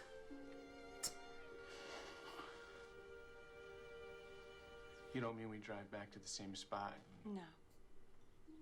I mean, we describe it to her, make her remember. But not until we've laid a foundation of acceptance. A foundation of It acceptance. sounds too risky. I don't think I can go through with this. Yeah. Why don't you come home early tomorrow? Oh. Be here when I start my meditation at 5. We can do it together. Oh. With Allison? No, I think for now it's best to do it separately. Okay. He's like, Hubba. Okay. I guess. damn, man. He's been trying not to look down the whole time. Yeah. He's It like, was pretty alright. He's like, I'll see you later. Yeah. Catch you on the flip side.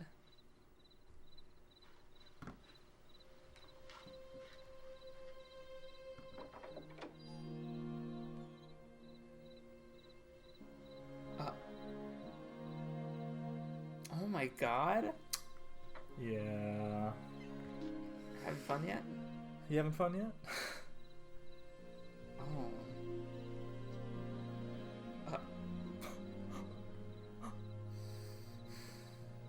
Oh. Turns out none of these people are the bad guy. Theoretically, I think it's brilliant. But how's she going to pull it off? Is she really going to restage the accident? And there's such a high degree of risk. I hadn't really understood what Catherine was doing until now. I do wish she'd kept me more informed. Do you think it'll work? If I received a lot of money, the first thing I would do is... honestly, invest it. It's not on the list, but... What would you do? Make some fucking movies, man. Well, that's like investing. Yeah, I know. I know. I'm just like saying, it's like, what would I do? I'd hire a fucking editor for my book. I know, right? And I'd be like, that shit's out now, bitches. I have hardly ever fantasized about having sex with animals. Hardly ever. Hardly ever is true. Yes, because I've never. Yeah. I like surprises. Sometimes. I wouldn't mind somebody spying on me while I was in the bedroom. Yeah. Somebody's vague. Yeah. Somebody's vague. Like, they could mean any... Like, if it's Willem Dafoe, like, from Spider-Man 1, like, holy shit, like, piss my pants. Like, if he's in the corner just going, But if it's my boyfriend, I'd be like, like what you see? That's obscene. Stop. The fuck is wrong with you, man? This is why we need the psychoanalysis, because, my God, that was an obscene act you just did there. I am ashamed. I am ashamed of you. You're an animal. You know that?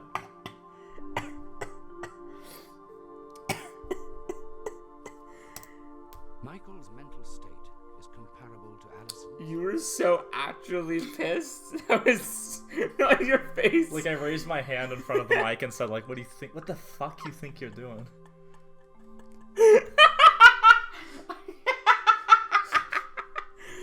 Stop. Scene. See, I have no opinion. I think it's comparable. You can compare one to the other. It's comparable because they're both shutting out the grief. Yeah. So, yeah, I agree. Oh. I never know when it's going to stop. Oh my God. What the fuck you think you were so abrupt. It was so mean. I'm going to go get some soda. I need to get up. I need to get away from the fucking... Yes. Alright. What do you want? Water, soda? If you don't mind sharing your soda, I'll take that. Otherwise, iced tea, please. Snap back to reality. Oh, there goes reality. Oh, there goes reality. Oh, there go... I think I set Catherine straight today. That's a very, Did you just jump into my chair? Yeah. Okay. I think I set Catherine straight today. That's a very biphobic comment, and I need you to stop. You fucking prick. Right? Set her straight? Come on, dude. As if. As if. I think she understands where I'm coming from. I think she respects me. We had a good talk. She finally let me into her world. She told me her plan of action. It made me feel a lot better. I just wish she would stop tempting me. Maybe she doesn't even know she's doing it, but she said she knows. When she sat on the bed in that long silk shirt, I could see perfectly she wasn't wearing any underwear. Christ. I stopped by Jody's room before going to bed. I glanced in and something caught my eye. A wheelchair? What the hell is a wheelchair doing in Jody's room? It looked alive, poised, ready to move like a spider about to pounce on its prey. The wheels seemed to move. I fumbled for the lights. When the room was brightly lit, the wheelchair didn't seem foreboding. I laughed nervously and turned off the lights. Then I heard a creaking sound. I flipped on the lights again. The chair hadn't moved. I turned off the lights again and started to walk away, and I thought I heard the floorboards creak under the chair. Allison is expecting me to push it around the yard tomorrow, push around our imaginary invalid. It's such a crazy thought I can't stop laughing. I'm sitting down in my office laughing like a fool. Hiya, Georgie. There's a picture of us in a frame on a small table by the couch. I took it into my bathroom and locked the door. I beat it. I just beat it. I didn't want Miss Randolph butting in on my privacy. In the picture, Alice and I are holding hands and Jody is between us, forcing a kid smile, her eyes squinting. It's a really nice picture. My father had taken it shortly before his death. He had told Jody to smile harder. Both Allison and I had peaceful look in our eyes. We were gazing beyond the camera, beyond my father, beyond the moment. I studied the picture and wondered if there was any way of seeing what was to come. Is our future ever imprinted on us somewhere? I dreamed of a far more powerful camera, one that would capture spirits hovering above us. We were standing on the lawn in the picture, with the forest as background. What if... Did he legit say he was beating it? No. What if death itself was silhouetted in the shadow of the trees? This is some, like, sinister shit. Or actually, this is more like Sinister 2. What if the camera caught it hovering behind us, looking at us with lust? I sat there grinding my teeth, peering at the photo. Finally, I saw it. The sign was subtle, devious. It was in the trees. They loomed behind us, and their shadows cast crooked shapes over our unsuspecting heads. The shadows marked us, scheduled us for disaster. If only I had noticed. If only I had the vision back then, what I have now. I shouldn't go to Catherine's room tomorrow. The theme. I know I shouldn't go. The other day, I was walking out by the old barn, and I saw Catherine standing by the pond. She was wearing a long skirt, and her hair was loose at her shoulders. The sun was about to set and cast that strange, haunting light that only comes at dusk. She had a sort of sad, wistful expression on her face. It was a look I'd never seen before. I wanted to go to her and ask her what she was thinking about. Suddenly, I realized that she had a life outside of mine and Allison's. I want to touch her hair and breasts, lay down on top of her and hold her there, make her look into my eyes with something other than disdain. I wanted to push her into the earth until it covered both of us. That's called rape, Michael. It's just playful non-con. No, it's con non-con. Playful non-con. Never say that again.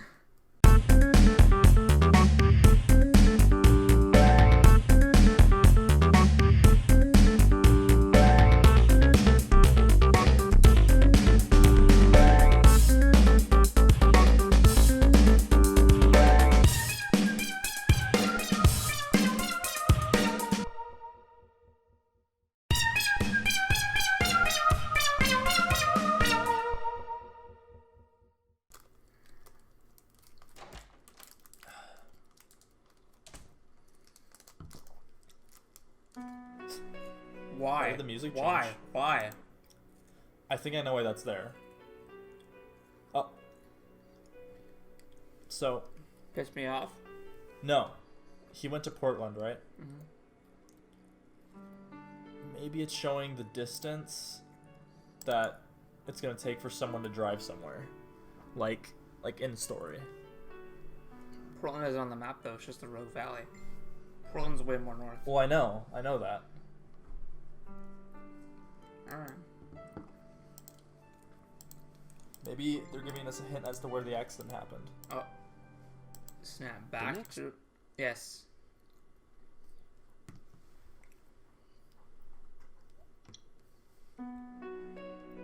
Yeah, dude, the music's changed. I have a bad feeling about this. Sean's like, you guys supposed to be in the game? I have no idea. Maybe. We skipped through some stuff that would have taken like 30 minutes. Okay, yeah. This stream's good. Clear. Check your corners, rookie. Kicks. I want to watch a movie and they don't check their corners. I'm like, dead. Dead. Make it dead. Crap. Crap. Just like look past Jody's room, like slow down for a sec. Just Jesus Christ. All right. I think we're probably on chapter 10. Yeah. Yeah. That's what my gut tells me. It's 3 a.m. I just woke up. I had this powerful dream. Blackberry bushes. Oh Allison shit. was caught in the brambles and the thorns were puncturing her skin. The blood. It came out in these huge drops. That's what I said. Where they touched the ground, they became berries. Michael was there. He was naked and he was eating the berries.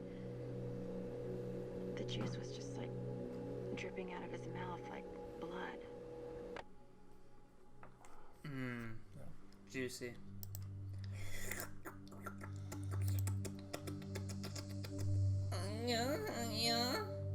I got this. Hold on. You know, a little chunky. A little bloated. Strange how caught up in the past I've been since arriving here. Brian, Colette, and even before them. Images of my childhood leapt into consciousness, and at slight provocation. The smell of cut grass as I sat on the swing set watching my father mow the lawn. Peach fuzz in my belly. The teacher's mantra, "She's not working up their potential." My earliest memory is of my mother kneeling beside my brother's bed, explaining to us as I jumped up and down that her grandfather had died. I cried because my brother did. It's so quiet here. Nothing to drive away memory but the wind. I ought to be considering the case right now, but tonight I'm going to indulge in Colette. I'm gonna pretend I'm in Colette's apartment. It's so dark that I don't see her leaning naked against the headboard. I'm gonna stand at the foot of Colette's bed, feel my knees bend lightly against the mattress, slowly begin to undress. First the buttons on my blouse. When I'm halfway down the front, I'll hear Colette say, "Slower, start again." I'll let a mock sigh of annoyance rebut my blouse and start again, slower. I'll hear the flashlight click on just behind the light. I can make her out. I'll let the blouse fall. The beam of light lingers on my breast and travels down to my waist of my jeans. More, she says. I wriggle out of my jeans and stand there as the light travels over my nakedness. Come here, she commands. No, I say. She points the light at my eyes, punishing me. I said, come here. I smile. No. I hear the flashlight click off. It's so dark I can see absolutely nothing. I can hear her breathing, waiting. Then a quick rustle of the sheets, and her arms are wrapped around my waist, pull me onto the bed, and begin to devour each other. Let it breathe. Jesus. Wait, wasn't there another file? Too right you are. You think I missed it, but I didn't. Yeah, watch out for but I was under your bed, and I was. Photographer. A young, handsome, happily married man was ordered to seek psychiatric counseling after he was caught up at shopping mall taking indecent photographs of women. On weekends, the patient took his infant daughter to the mall, pushed her around in a baby jogger stroller. He had rigged the stroller with a hidden camera. He rolled up to an unexpected skirt wearing a shopper, slid the camera under her dress, snapped several pictures. Afterwards, he would post these to the internet. The patient was quite proud of his work. He compared himself to a hunter backing a rare game. Shots of women who didn't wear underwear were considered by his internet friends to be the most prized photos. But his favorite catches were women with unique tattoos or birthmarks on their thighs. I kind of miss the promiscuous girl. Well, I want to know more about that story. Like, yeah, what the I want afterwards? more. But I know I shouldn't. Dreams, Part 2. No, it's Dreams 2. Part 2. Dreams. The dreaming. Like the sensuous kiss of the spring sun drawing blossoms from the snow into undreamed of bliss. Welcome to the light of day. Dreams that grow and flower, spreading their blossom scent, saturating my soul, then sinking into their quiet grave.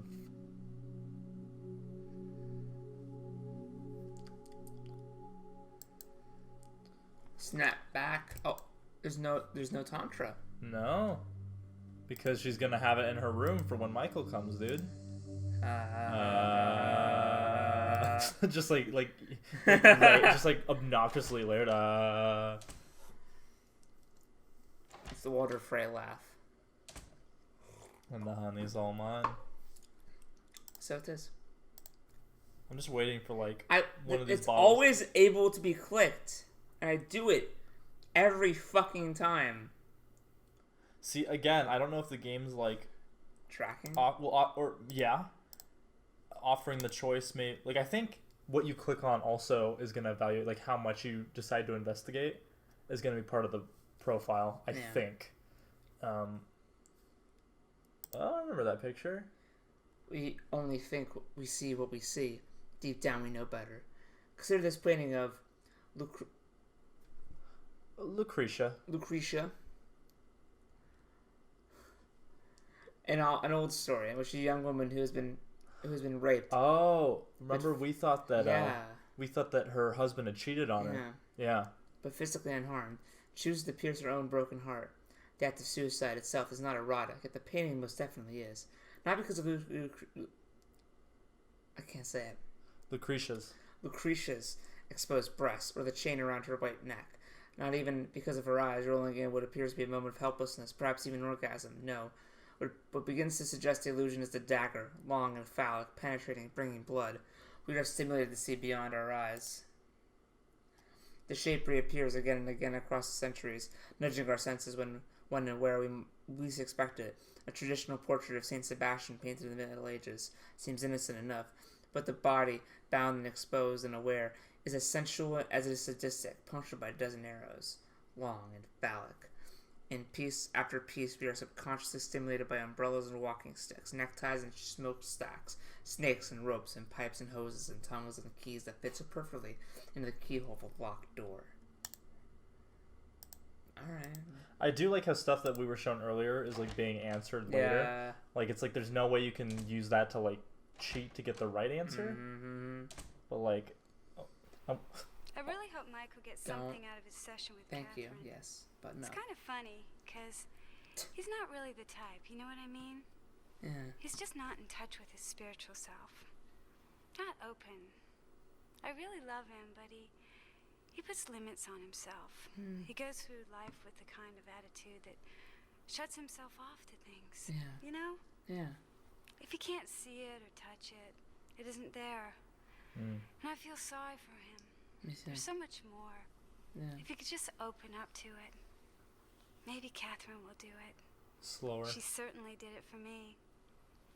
I think I'll go make something special for dinner, because if he's anything like me, Mike will be really hungry after a session with Catherine. Again, slower. Than just the fucking howling wind. Okay. Right. Yeah, just I'll be going now. I want Michael and Catherine to be friends. She make me feel so happy. She make me feel so good. I want Michael to feel good too. Joey didn't like her wheelchair at first, but when Catherine sat down in the wheelchair and rolled around, she made it look fun. Everything seems so bright. It feels like I'm waking up from a long, dark sleep.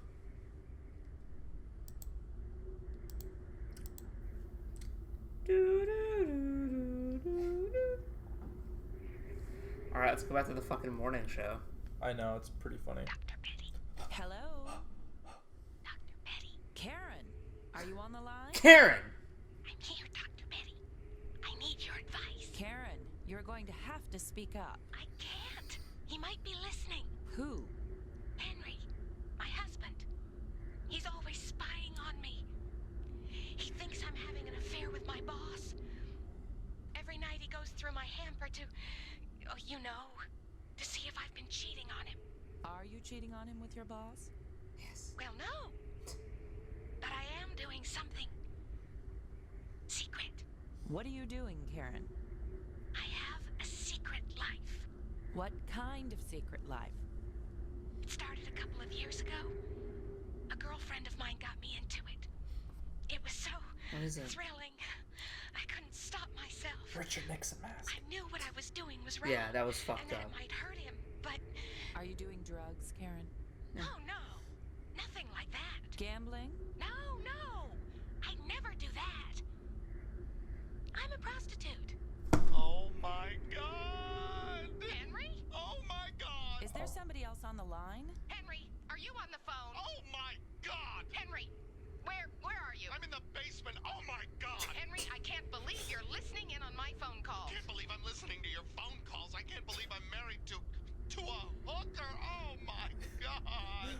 Dr. Betty, I think I'd better call back later. Henry, you sneaky little rat! Oh, God. That was... I was gonna jokingly say prostitute. I didn't think the game would fucking go there, but I should know better by now. The next TAT will be given in Jody's room once again. Look for the stereoscopic viewer. Good God. Get back here, you little rat! Fuck him till he's dead. Yeah, I was thinking to be that something like that, but I just didn't. I didn't quite. And I wasn't. God damn it. You gaze into the abyss. The abyss gazes back Thing into you. pisses me off. Pissing shit. Again. I'm getting slower. tired. Oh, get it? I do. Now we set a thing like this in motion. It's wonderful, the attraction on the feeble-minded, of course. The continuous motion, if they just let themselves follow it. Of course, you could stare at it till doomsday, Dr. Watson, with no effect at all. Watson? Yeah, it's on the Battles of Rathbone Sherlock. Yeah. A little drowsy. But I'm trying to figure out the like story. the white ribbon of road at night when you're driving. The rhythm is smooth, unbroken. And the road goes on and on, round and round, always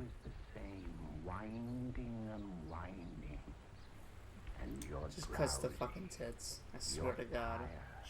Let the road come into you, as it were. Thank you. Alright. Alright, this will be our last little TAT, and then we'll call it a night. Because, we're not beating this tonight. No. Thought we would. That's okay. More episodes.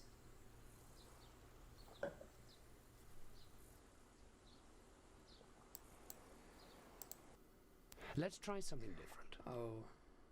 I want you to look at these stereoscopic images and then answer some questions. Jesus Christ. Some people find it difficult to see these three-dimensional images at first. So let me give you a few simple instructions. First, stare at the center of the screen. Now, hold up your index finger midway between your eyes and the monitor. Focus on your finger. Good. Now, focus quickly on the screen again. Do you see how there are two images of your finger? That is the effect you wish to achieve with the photographs on the screen. All right, put down your finger and let your eyes relax. Let your eyes go completely out of focus. That's the trick. Soon you will see the duplicate images on the screen begin to move. And then they will merge together as one image in the center of the screen. Give it a try. It might take several minutes.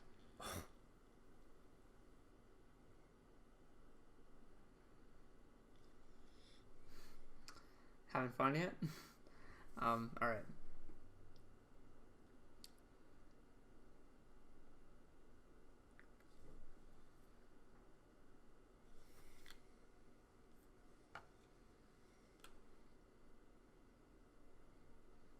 I can't do this. Just hit continue. Yeah, I can't do this. Sometimes I drink to escape my fears. No. No, not to, no. I'm never afraid of inanimate objects. That's false. That's false. If I had voices telling me to do bad things, I would definitely take prescription drugs to make them Yeah, go they're away. prescribed. Yeah, they're prescribed. Of course, yeah. I like guns. No. I mean... Yeah. I don't like guns. I would like to be given a sponge. Yeah. Yeah. If you hold a shell up to your ear, you can hear the ocean. Oh, actually Well, the ocean. It's not the actual ocean, Yeah, but it's... No opinion. No opinion. I like hitting things.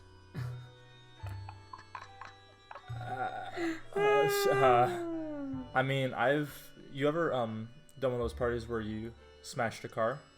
No. That's the thing? Yeah, like my friend, he What? he had Who he does would that?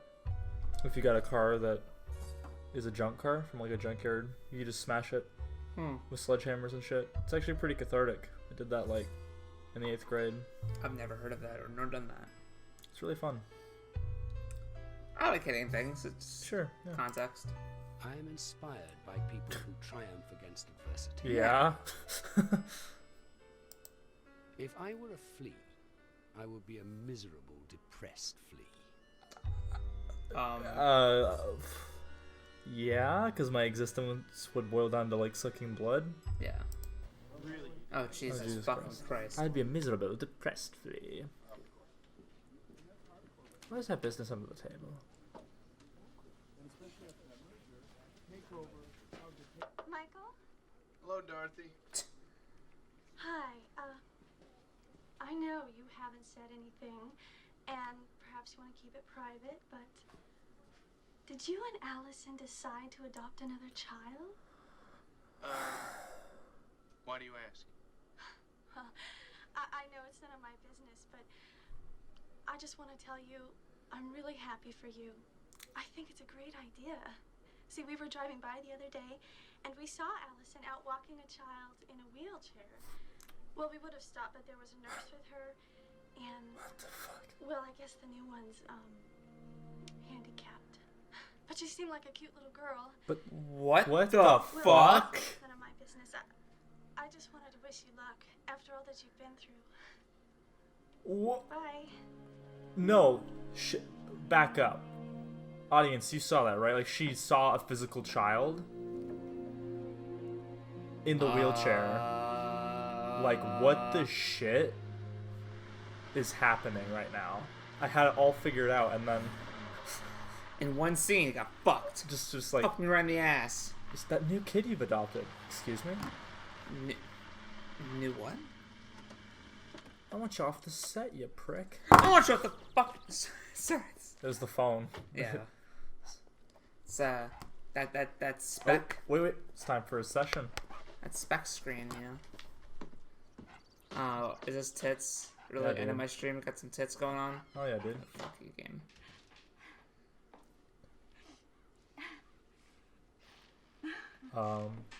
You okay? Austin, what's wrong? Oh, Michael. Oh, that sounded I'm so happy. a lot different. What, you're crying because you're happy? Catherine gave this to me. Jody did it today. Yeah, are you sure? Maybe it's one we didn't see before. Probably buried in the stack. Michael, can't you see? This is a picture of her new dog. Bad picture. Yeah, you're right. Oh my god. It's the first creative thing she's done since the accident. What the fuck, dude? The accident? Catherine got her to do it. Huh. She can work miracles. Well, nothing Catherine does surprises me anymore. She's preparing for your session. Michael, right. Be nice to her. Be very nice. Just go with it. It'll be wonderful. Yeah. Be something. She's a gift that's been sent to us. God sent her. Wait, what? Okay. God sent her to bring back Jody. This is gonna get weird.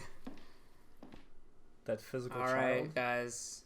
I'm excited. I gotta adjust. I'm not.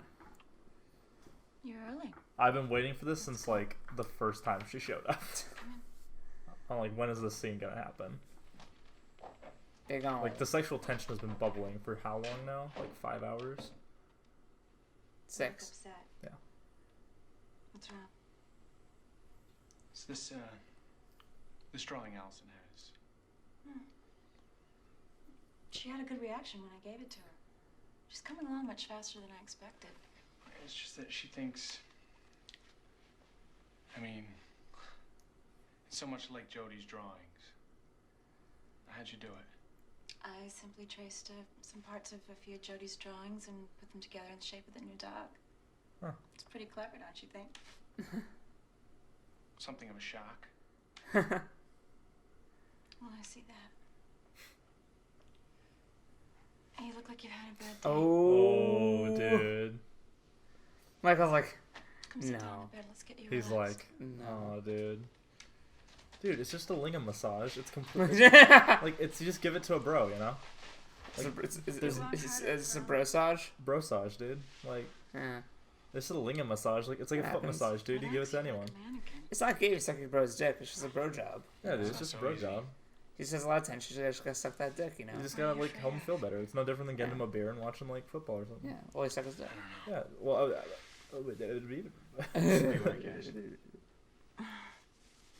You don't have to be afraid of me. I'm just here to make you feel better. It does feel good. I'm supposed to.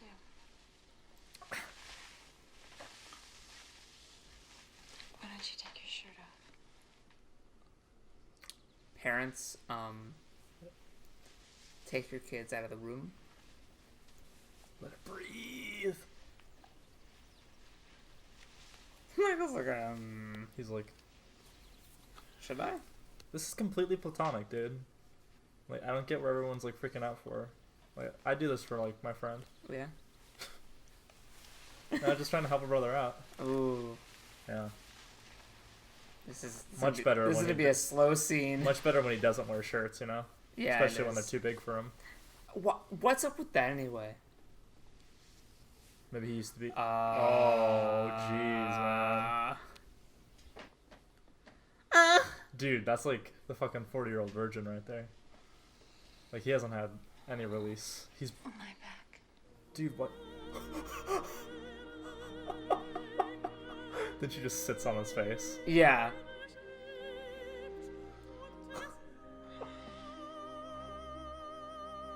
Oh!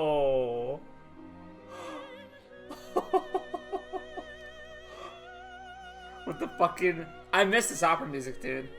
I missed it so bad. This is like the fucking... Dude. The MJ kiss. Yeah, it is.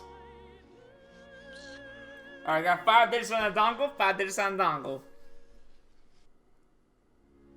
Damn, man. Nah, dude. Cucked again. Cucked again? Am I allowed to say that on the air? Yeah. Welcome back. You said Liam, dude. What happened? What happened? I guess you can say you had a true meditative experience. I feel like I'm floating. Why don't you take a shower and lie down for a few minutes before dinner? I'll be going down to help Alice. Those long nails, though. Jesus. Dude, this is like next level play. Dude, man, no dick. She told you to do it, dude. Like, your wife expressly said, do this session. Something's not the first time either. No. No, it's not.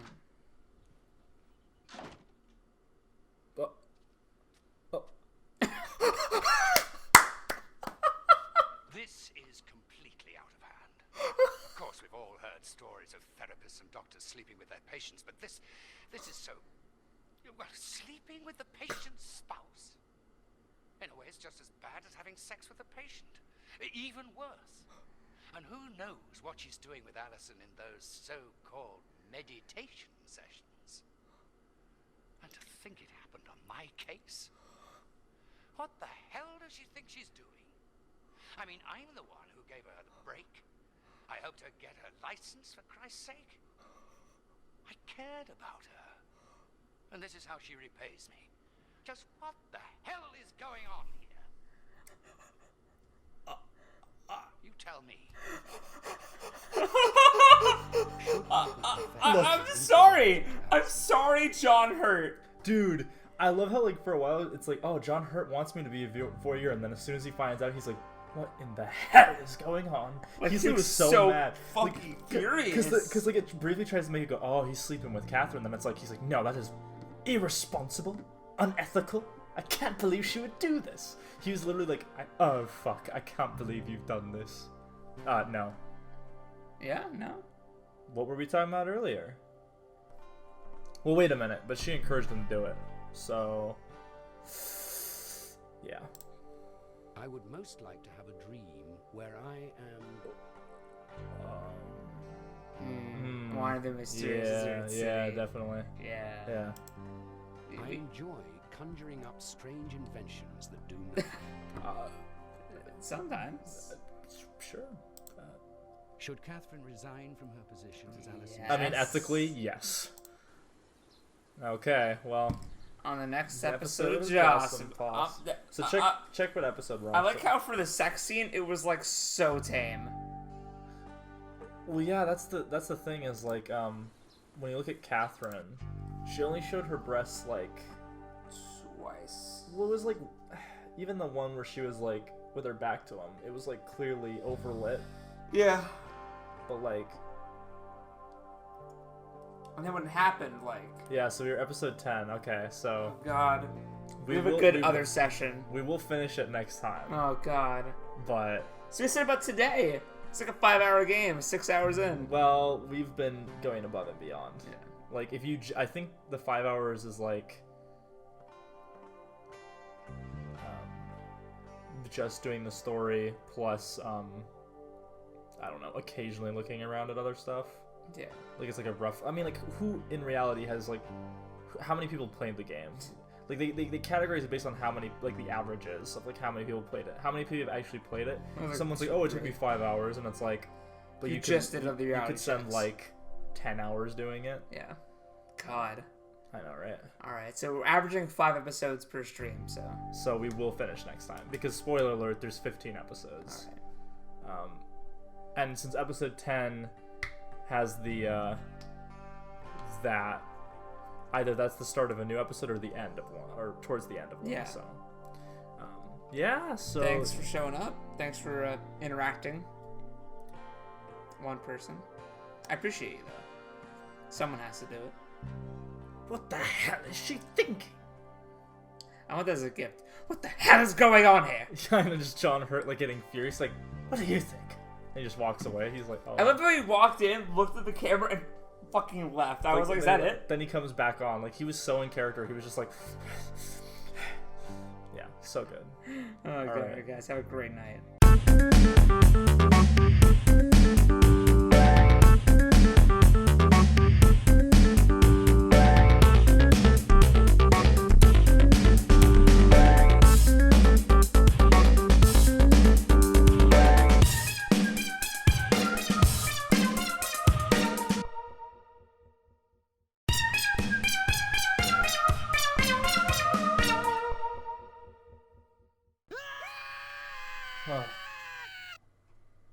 Jawesome Possum. The last episode of show. Thanks for not watching. Oh.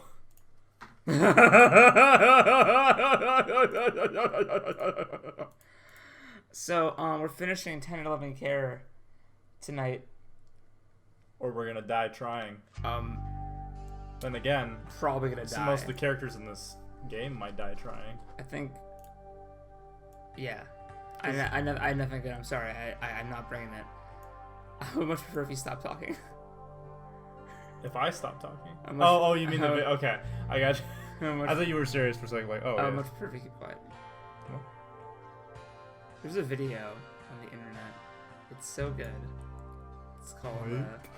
What? Are you? It's called I Much Prefer If You Stop Talking. It's the best thing I've ever seen in my life. It's probably the most awkward thing I've ever seen. So it's this is annoying. Oh, look at this fucking 1 pixel. Wait, hold on. Can I make the chat move over one little? Yeah, you can. Fuck yes, you can. I think you did that last time. Yeah. Cool. Sorted. Welcome to Dicks My Ass. So we're playing Tender Loving Care again. We're finishing it. We're finishing it. Hopefully. What do you think is gonna happen?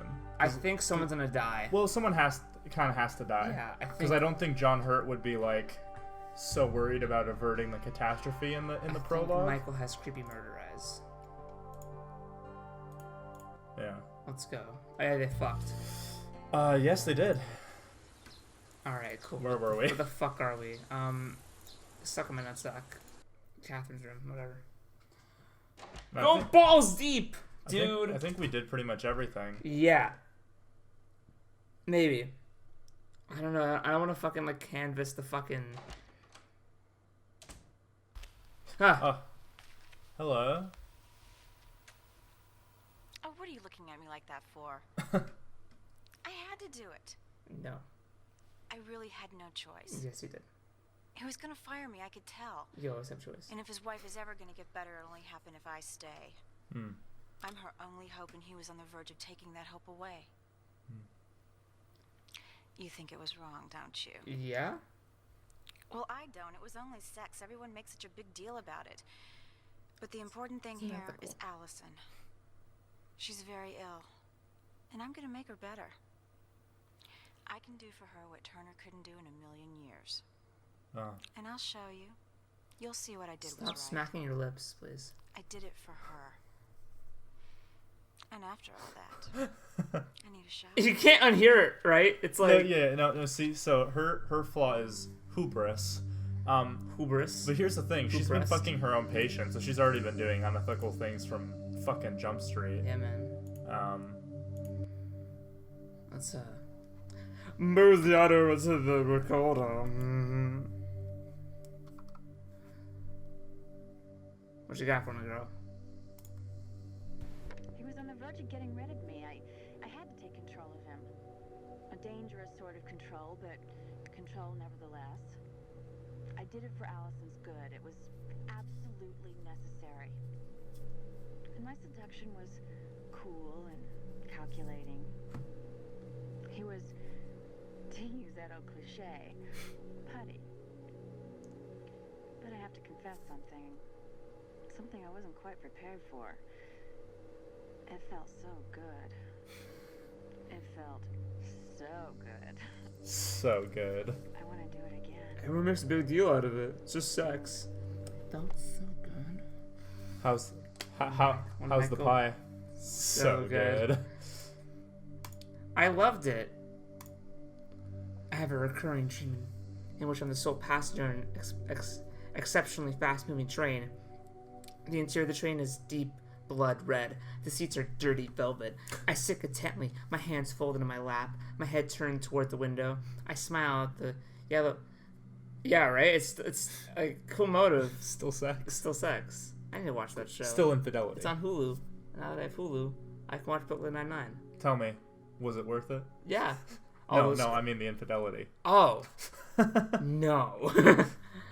I smile at the yellow-green blur of instinctual landscape brushing past at breathtaking speed.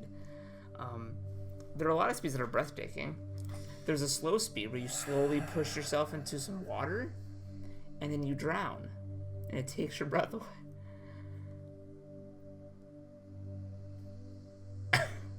It's a fun show. No, it's a happy show. At the corner of my eye, I noticed the conductor approaching. Why isn't he driving the train? It's fine. He's got his assistant there. Okay. He's got to take breaks, dude. I turn my head to face him as he moves toward me. He walks so slowly it makes me uneasy. He smiles, and I'm afraid of him. When he's very close to me, he stops, bends towards my body, offers me a drink. I accept, and he produces the drink from behind his back, a large glass of white wine. I reach for my wallet to pay, and he shakes his head. A wry smile playing on his lips. No, bittersweet, he says. You already bought the farm. He disappears. All at once, I'm struck with the clear and certain knowledge that 20 years earlier, I killed a woman with blonde hair. What? What the fuck? I begin to perspire. Sweat beads across my forehead and trickles down my cheeks. My stomach burns, and I experience a violent urge to vomit. Overcome with horror and remorse, I suddenly understand, as I ought to have understood 20 years earlier, that I am evil, a monster. I'm the bad guy. Dazed, I rise from my seat and begin moving towards the back of the train, staggering under the weight of my own guilt. The conductor is waiting for me when I arrive. He gestures towards the handrail on the back of the train. I stumble forward, grab the handrail, and pause just long enough to look back at the conductor. He smiles and nods to throw myself over. What the fuck, dude? I've been looking for... Can we have the conductor played by Ed Harris? You bought the whole farm. Bought the whole farm, Joey. So we have finally learned this is about Colette. Alright. We finally caught up to Colette. Colette was a graduate student at a local private college. She came to the clinic after a failed suicide attempt, prescription drug overdose. She was extremely intelligent and articulate woman. A lesbian who loved to create elaborate control games during love play. That's called foreplay, not love play? Is that a different... Just make it up shit. Tomato. We just read like 15 books about the lingam and the yoni. She's doing her best. Yeah. For example, she would have her naked partner lie on her back and hold... Yes. Hold marbles between each of her fingers. If she did Colette was stuck performing cunnilingus. Yeah. Colette fell in love with one of the nurses of the staff, a bisexual. Those exist? Copyright. Copyrighted foreplay? Yeah. One day, she walked in on her lover having sex with a man. Shortly after, she made another suicide attempt. Thankfully, it was also unsuccessful. Those bisexuals and their polyamorous relationships, they don't care about being with just one person. They love everything. Am I allowed to strangle the game?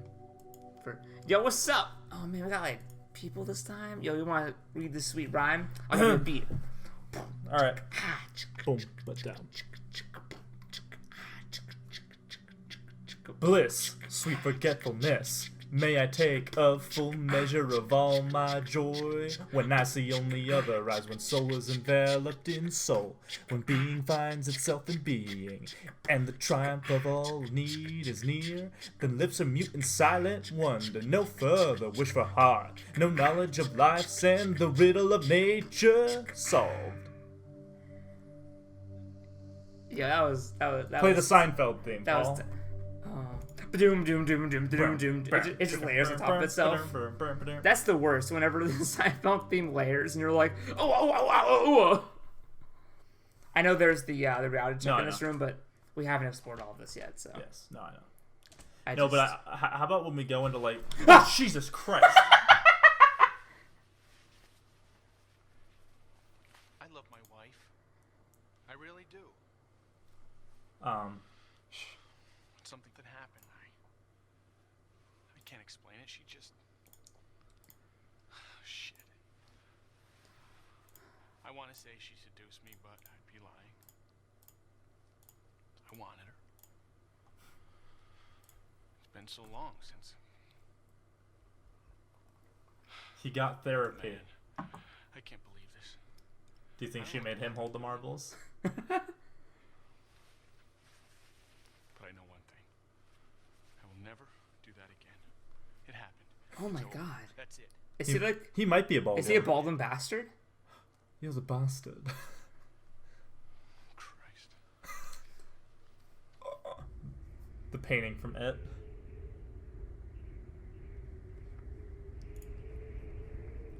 Christ.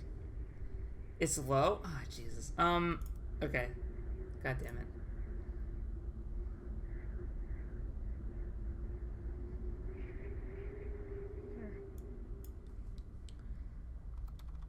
Yeah, boy.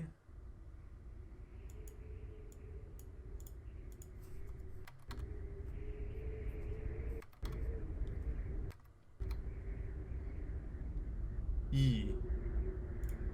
How's that? Oh, I'm playing that. Oh shit.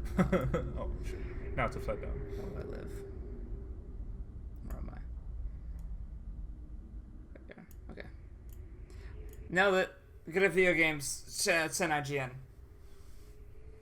Do you want to read the A miracle. Jody do a picture of I was Punky. hoping you'd forget I that you were started doing this crying. voice. I was so happy. Michael came home, and when he saw the drawing, he started crying too. Our little girl is so creative. Was it Picasso that said, Picasso? I spent my whole life trying to learn to draw like a child? What will Jody do when she grows up? It's so exciting being a mother and imagining your little girl when she's a woman. Michael is upstairs with Catherine. I want Michael to love Catherine like I do. What are you eating? Jello? Yeah. It's a healthy dessert. It is. The Dr. Betty Show will be back after these messages. In the course it meantime, go out and get a life. Whoa, dude, don't call me I out. feel attacked right now. Seriously. Oh. Guess it's just, that's it. Is it legit not gonna play the Dr. Betty Show? No, it's not playing today, dude. You have to go out and get a life. That's Mike just, Tyson's diary. That was the end.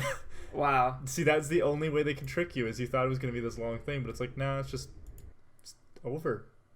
See ya. The Betty Show's gone, dude. What if the Betty Show never existed? Do you think Mike Tyson will join us on Guest Possums? Honestly, yeah. He did like 3 Hangover movies. They made 3 of those movies, you know? Hey, the moaning's gone. Apparently the third one's actually good. Like that's what I heard. The moaning's gone. Yes. Hmm. For now. And the honey's all mine. Alright, what's going to do to me?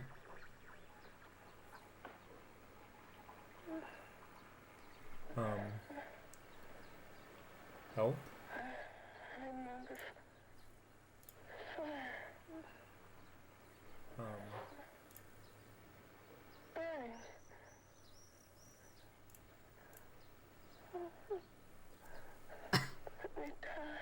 Cut? Can we cut this? I've had success with transplant. plans now, I can do it for her. Whatever do you mean, dear boy? What is it? What do you want? That was. That's good. The next TAT will be given in... Yes. We got you, John. Look for the Vermeer painting on the Yes. I understand everything. wall. The next TAT will be given in... Alright. Now the game's audio is pretty good. I should have loaded up the stream and test it. Cut. Okay, sorry. I tried to test the stream real quick just so I knew that everything was Gucci swag. So we're back. We're playing it. We're doing the game. Playing it. Video games are good. Video games are fun. This should be on the Kinect. This should be on the Kinect. Whose line? What context was that on in whose line? Jesus born, it's Jason Christ.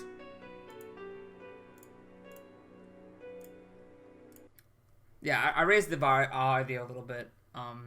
This game's just pretty quiet aside from like the menu music. Yeah, it's just I think the cutscene stuff is like a different like sound thing. Like Yeah. I don't know, it's really weird. Yeah.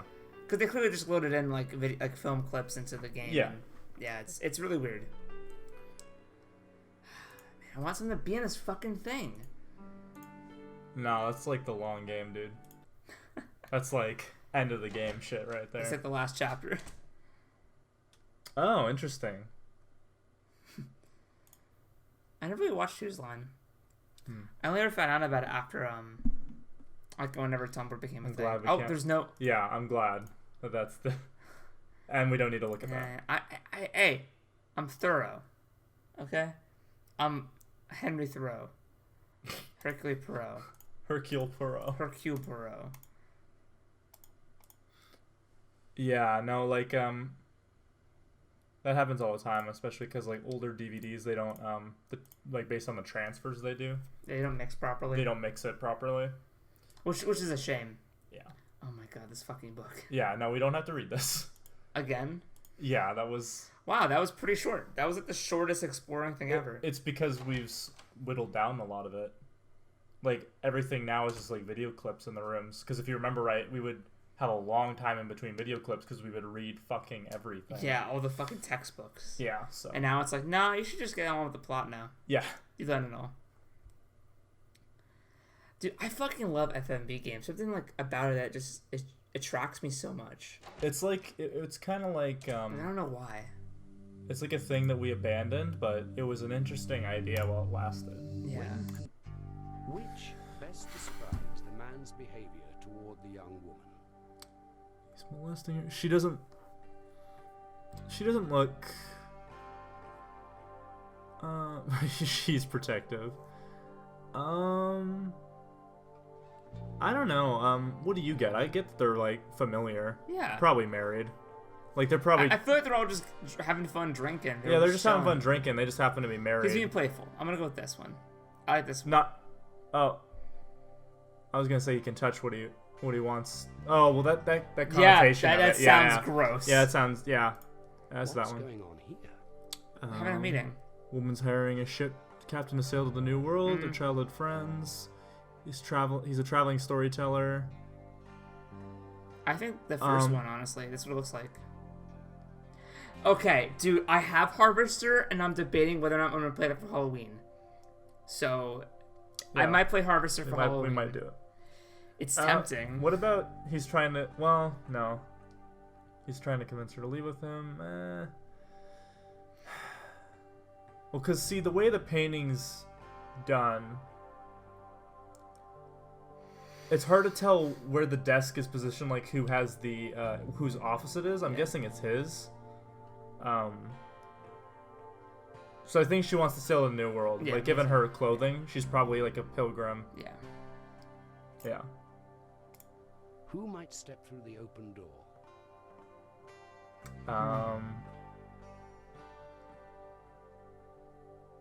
Little girl. Well... Oh. Yeah, but the like, think about the tone of that. Like, I don't think... She looks do you think tired. do you think she has it? Is she... It could be that she's tired because she's taking care of her Yeah. child, but what if she doesn't have anyone? I think it's the kid, honestly. That's just what I'm leaning towards. That's how it makes me feel, you know? In my gut. Yeah, I guess Down- it's not too dour. So Down in my cockles. yeah, the cockles of my heart. Yeah. Yeah. Why is the young man standing by the piano? He's teaching. Yeah, he's our instructor. Or, yeah, he's the instructor. Yeah, that makes sense. I have actually been jealous of a beautiful person in a painting. No. As in like, I want to be like that. I mean, like in a very general way, but not like, man, if only I could be the person exactly as exactly who they are in the paint. No, I'll just say like, no opinion or false. I don't know. I'm gonna say false because that's. I am a creative person. Nah. I like performing. Nah. You can tell the woman sitting at the table is rich because Wearing gold. Oh no, Yeah. there's bees around her. That signifies royalty. Fur trim jacket. Yeah. Like, yeah. Does the term buxom maid appeal to you? Yeah. Yeah. Yeah. Which word? Because there's no webcam. Me and Chad just took a look to each other of like. Yeah. She looks meticulous, honestly. Meticulous, yeah. Look at her. She's weighing shit. She's also pregnant. Yeah. I say meticulous. Meticulous, yeah. Oh, sorry. I love my wife. It's about time, Michael. I fell asleep. I bet you did. Meditation can be physically exhausting. Yes, it can. Oh, I find it to be quite the opposite. Well, maybe Michael's different. Yeah. He really worked hard at it. That's wonderful. That's wonderful. While you were sleeping, Catherine pointed out another problem we have to confront. Jody's been falling behind in her schoolwork all this time. What? Well, I guess that's true. Fortunately for us, Catherine has teaching She has no idea. experience. Did you know that? I sort of gathered it. She's gonna start tutoring Jody. Oh, that's good. That's nice. It's an additional duty. We'll have to pay her more. Oh my god. Oh my god. Of course. This means that she'll be with us a while Incredible. longer. A lot longer, I hope. No, thank you. No. No. No, I don't want to meditate, thank you. You just say, I think... I don't want to talk about Jody. Very well, and I think it's time for you to go. You're gonna go home, jerk off. That's all you have to Nice do. and easy, quick, just walk in and do it. Finish your drink, but do it quickly. He's so. Oh, Jew? Does that change depending on what we said? I don't know. The damn dog, I forgot. No, I don't. Where's the want brochure? Oh, it's not there. Hey. Oh, Guy, you don't have to censor that. I don't. Allison, you look great. Catherine told me to tell you as soon as you get in to go up to your second meditation session. She said she expected you to be very eager. Oh, she did she? Well, I'm not interested in meditation anymore. I'll go right up there and I'm going to tell her about it. She's like, okay, Michael, that's what you want. Is that because we talked about the books I made? Yeah, right. I don't. Influenced the clip in the alternate version. She has a sweater on. Yeah. Catherine? Catherine. It's not locked. Oh, we'll cut to a different clip. Oh, I told Allison you'd be eager, but I didn't know you'd be this eager. Not eager. At least not for your so-called meditation. Oh. What happened in here last night sickens me. Is that a fact? Yes. I don't intend for it to happen again. I see. No, I don't think you do see. Last night is just a part of it. I'm unhappy about most everything. I don't think you're working out. I think it'd be best if you just leave. I'll pay you for 2 more weeks. I think that's more than fair. Yeah. Really? All right. Does Allison know about this? Allison is in no condition to make such decisions. And you are. What is that supposed to mean? You're upset about what you did last night. And you're acting with extreme selfishness. You'd like to forget about it, so you just want me to leave. Disappear as though nothing happened. Yeah. I have no intention on leaving like that. I don't care. I do. I don't care. We're making great progress with this case. This case is mine and no one's taken me off of it. This case belongs to Dr. Turner. I made more progress in one day than Dr. Turner did in 6 months. Whoa. I've worked for those so-called doctors for 8 years. He's just like the rest of them, an overpaid drug prescriber thinks he's the greatest thing since Sigmund Freud. I want you out of here. And what are you planning on telling Allison? That you asked me to leave because we had sex? Yeah. Great. Of course not. Of course. I mean, Why not? It's the truth. She's clearly been having sex with Allison, so. That would kill her. What do you care about her? Ooh. How can you say that? She means everything to me. If you cared anything about her at all, you wouldn't even think about having me leave. It's just the zoo from the Orville, but it's just playing this. Simply because you can't control your lust for me. I think he can, actually. He's doing pretty good. Because, thanks to us, even guiding him on the right path. Isn't it?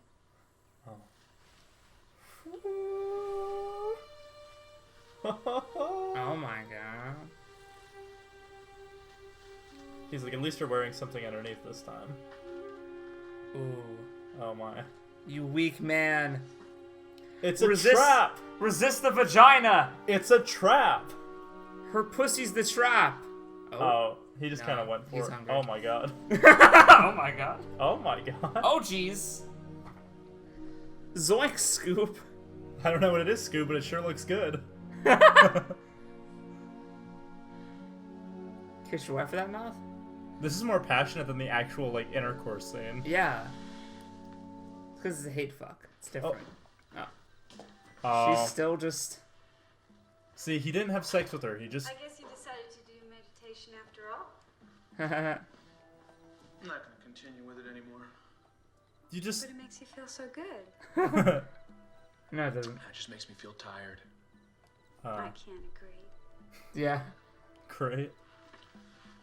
Allison, just what do you do in your meditation? The same thing as you, Michael. Duh. Really? Tell me about it. What do you mean? I mean, describe what you do. Details. Why should I describe something that you already know about? 90 seconds I later. thought maybe we compare notes. If you want to know, just describe to me what you do, and I'll tell you if I do anything different. Forget about it. I'm not going to do it anymore anyway. Suit yourself, but personally, I don't know how you can give it up. Her hair is fabulous. Oh yeah, no, it's... You know, I've been thinking. You were probably right. I think as the movie went on, we don't need a full-time his nurse. hair got worse and hers got better. Like she's been draining his energy. I've certainly changed my mind about that with all the things that have happened. Still stirring? You say such Like, what are you making? I just don't think she's doing such a great job. Goulash? Michael, that's ridiculous. Do you eat goulash? What's a goulash? What's wrong with you? I thought she was making like Did you have a bad day at cookie work? dough or something. You know, Yeah, I we don't should make have some to work. cookies. We don't need money. I could quit work. I could be home all the time again. We could get somebody on a part-time basis. No offense, Michael, but Catherine does things that you could never do. Damn. She actually knows where the clit is. You put too much faith in her. I mean, Think he about kind that. it looked like he knew where it was. You don't know what you're talking about. Oh. Buxom maid. Why? Michael's decided to give up meditation. It's her third attempt. Oh, really? She's been redoing the cookies all night. He seemed to enjoy it. Maybe you could try it again. I'd be willing to try it with him again. The amount of T's on the screen. See, Michael? She's willing to try harder for you. I heard her. Hence the no bra. Damn dog! I swear to God, I'm gonna kill it one of these. I couldn't even didn't hear the dog. Yeah, the dog's not in the audio. Did you remind him to get the pizza? He's going crazy. Oh, that's right. I forgot. We need to get pizza for an You appetizer. stole that guy's They have a pizza! special at the Nimble Foot Fire. Ashland. It's 20 miles away. Pizza time. We'll warm it up when you get back. I'm not driving into Ashland tonight. It's been a long Ashland. time since Jody's had a slice of pizza. She's right, Michael. Probably. Jody asked for the pizza. Well, Pizza time. Well, it's why they're sending him to go get pizza, because she's fucking fucked up this meal like 17 times. Yeah. She started this morning. This is dessert. Like, oh. Well, I'm shocked. What can they possibly be thinking? What about Allison? Did you see him trying to get her to tell him about what goes on in her meditation sessions? My God. I think that he's half hoping that she's having sex with Catherine too, so that he could feel a little less guilty about it. Yeah. Shit. Don't you agree? Yes. And Catherine? I guess I should have known. Aww. Seeing she was a bisexual.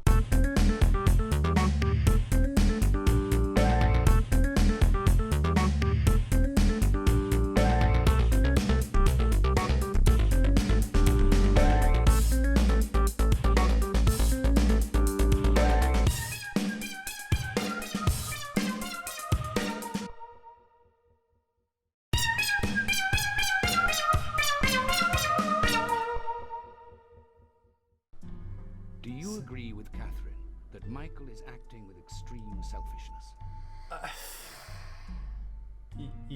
Yeah, kinda. Yeah. Like, he's being selfish because he doesn't like that he doesn't have control of the situation. So Yeah. I'll say yeah. Should Catherine be paid more for No. No, dude. No. This utter bullshit. This is one of those doctor adventures they'd rather not talk about. Yeah, right. Sometimes I think of things that are too disgusting to talk about. Yes. Well, like with But normal like people, with you, like. well, we're different. Like it's not. That's a different thing. Like. Well, that's such a vague statement. Then. It's true. Like I don't know what that means. Like there's disgusting things I think about that I don't talk about, but it's not because I don't think I can. It's because I just don't want to. Yeah. So I would say false. I don't know. They should have had no opinion. Yeah, right. If I could sneak into a movie without getting caught, I might just do it. Okay. No. Okay. Wait. Okay. All right. We have to establish some. Let's put some context. Legally, I have never walked into a movie that I did not pay for. That is my statement. But hypothetically, I may have accidentally gone to the wrong movie, sat down, and not gone watched back like the latter half of it, and then yeah. I would not do such a thing. No, I wouldn't either. Of course. Of course. But is this game timing us on how fast we answer? Huh. Because I support all art, and I Yes. think that if I'm gonna go see a film in a theater, I need to pay for the movie and for the theater experience and everything. So I would never do that. Now, if it was something I didn't want to pay money for, but I wanted to see it out of sheer curiosity, I might just do it. Yeah, so I'll say I might. If the consequences were correct, if the situation lined up, I think I would. Yes, me True. too. I haven't though. I've not. I have not. If I could. I might. I might just do it. Do you agree with Michael? I like how that was when we were like, okay, listen. We gotta. Yeah, we want to tell the truth. This is all about opening up stuff about ourselves. Yes. We have to offer some context. Right. Everything for the word. Okay, so do you think Allison would be better if Catherine left? At this point, I don't think so. Even though it's but John hurt though. Yeah. I have to trust his judgment.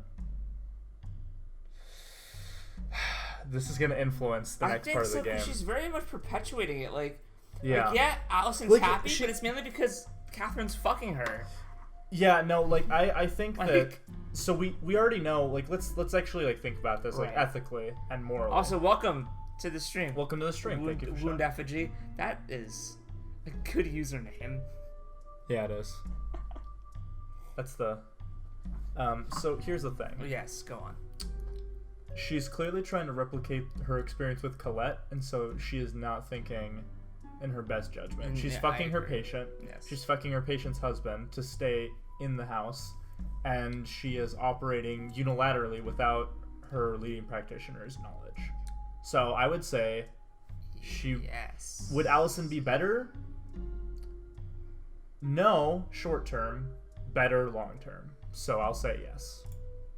I seem to be reliving the same events over and over again. It is happening again. Well, I am, because there's always there's the happening cutscene, there's the reality check, there's the exploration, then there's the cutscene again. There's It's the reality formula. So, All of this has happened before, and all of it will happen again. So I am. I am, yeah. Why does Michael hate Punky?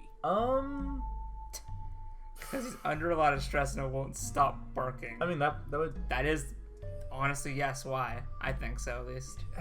I think he'd be cool, like, because he was also, gonna the pet dog it. is Punky, by the way. He was gonna pet it, and then it, like, fucking tried to bite his hand off. So he seemed cool with it. It wasn't just that it was Catherine's idea or that it was an animal. I think it is the third one. Oh. Okay, cool. Now we're in the kitchen. Okay. It's great. I can instantly just check the fucking brochure. Wonderful. There's just gonna be one time where it's a different brochure, and that's gonna be, like, the biggest twist ever. Yeah. See, that's why they had the map, so you would know the location of Ashland. Oh, it's good. I told you they were And setting you're it in up. the next kitchen. TAT will be given in the living room again. I will avoid that. Thought I might. Oh. Jesus. I know. God, what am I gonna do? I can't believe it. I can't believe I did that. Jesus. I never felt like this. I hate her. But Hate fuck, dude. okay, I know. I said it before, but I'll never let that happen again. I mean it. Never again. Okay.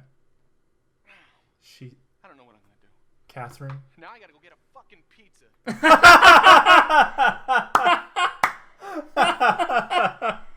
Oh my god.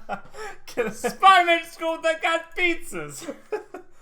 Go! Now I gotta get a pizza. I just want to, like, Photoshop Mr. Aziz on Catherine's face. Just go! Oh my god.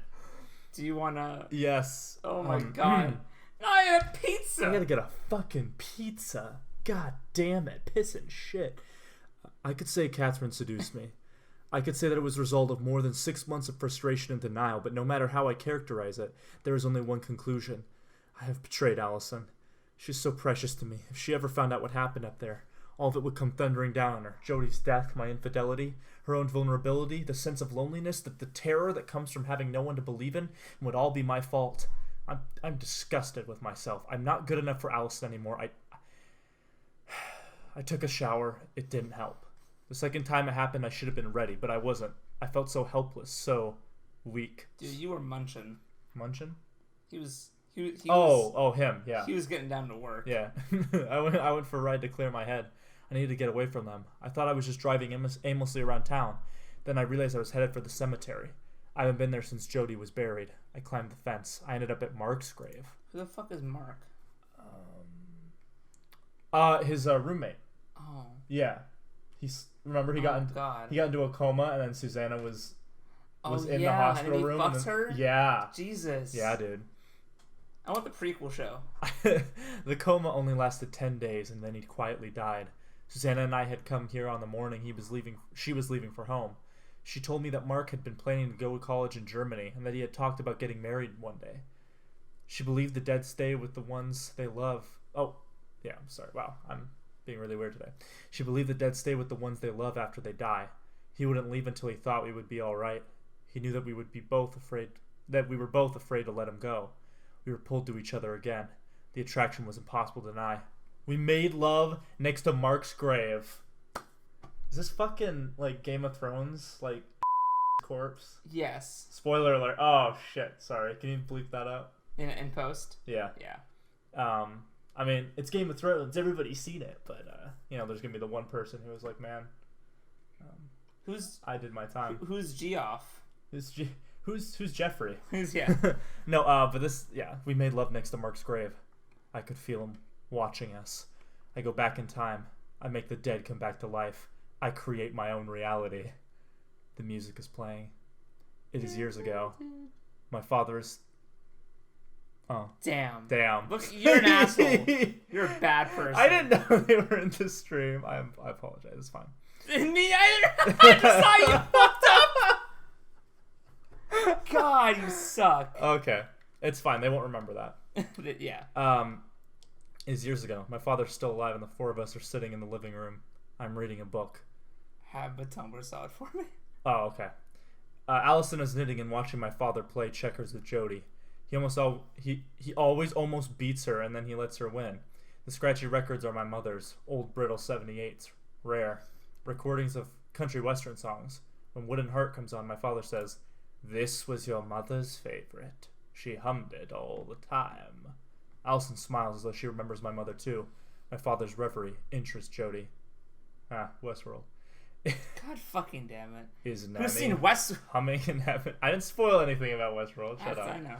Is Nanny humming in heaven? Will she ever come back to see us? Oh, this is Jody. Is Nanny humming in heaven? Will he ever come back to see us? Can we go see her? He's on the move. When people die, my father says, they never come back. It's like going through a door that opens only one way. Is Nanny afraid then? Asked Jody. Is she crying? My father looks to me. He doesn't like making death into a fantasy. He is cold and realistic about it. I know he wants to say Nanny is gone and lost forever, that she is nothing anymore. But my facial expression tempers him. He does his grandfather's duty. No. When people die, they have no fears, and they never have to cry. There's no reason to cry. They are dead. They feel sorry for people who are alive and have to cry. It's your move. Be careful, or I'll beat you at checkers this time. It's funny. He loved Jody. My dad loved her more than he ever could have loved me. And yet, because she was my child and he loved her so much, he actually respected me for helping her to create this beautiful creature. It's that weird, like, parents don't like their kids, but because they give them grandkids to spoil. Like, yeah, it's weird. It's fucked up, dude. You should just love your kids. I see him now, watching her, doting on. Dude. Remember how I brought up, like, maybe Jody was sexually abused? Oh, yeah, you're right. It's the fucking grandpa. Look at that. I see him now, watching her, doting. Like, it's right there, dude. Like, this is like... Yeah. Come on now. I'll stay here for a while. In this room. I'll stay here until I can't stand it anymore. Until the sorrow chokes me. Dude. Yeah. Yeah, no, I'm telling you. That's the fucked. twist. Because, like... That there's no way that like the weird moaning in Jody's room. Yeah, that was so fucked. Yeah, earlier in Jody's room, Jody. All right, catch up time. Basically, Michael and his wife had a kid named Jody, and she died in a car accident. Yeah. And Michael's wife cannot accept that Jody is actually dead. So she's like kind of being Jody half the time, and thinking she's still real. So they bring on this therapist who works for John Hurt. And she's in the house basically nursing Allison, Michael's wife, back to health and perpetuating the idea that Jody is still alive. So that eventually they can kill Jody again. Yeah. And have her like realize the truth. So this is Jody's room. Yeah. And when you first in here, there's like weird like... Because you can't enter it for like the first half of the game. Yeah. And then when you enter it, it's just like... it's so fucked. And you're like... Oh, I thought there was something. It's still the same... What is this? Dude, it's the symbol of sexual abuse, I'm telling you. Like... Also, the therapist made Michael get Jody, their dead daughter, a TV. Yes. Nice to get a fucking pizza. And it plays public domain black and white movies. Oh, shit. Is this big with Tom Hanks? No, this is Honey, I Blew Up the Baby. What the fuck? Have you seen Honey, I Shrunk the Kids? Yes. They made a sequel called Honey, I Blew Up the Baby, and I watched it. How was it? Shit. I like how like most of this stream hasn't seen Game of Thrones. I know that was really funny. Is that? Nah.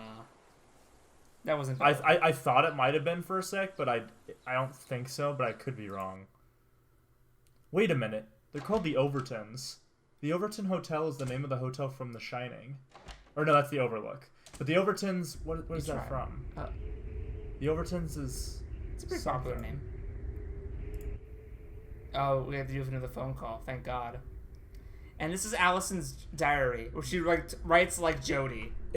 So what's weird is she writes like Jody, but she's talking about Allison's POV because she talks about Jody when she writes like Jody. It's a very, like, that threw me off the first time it happened. Yeah. And then I realized what was going on.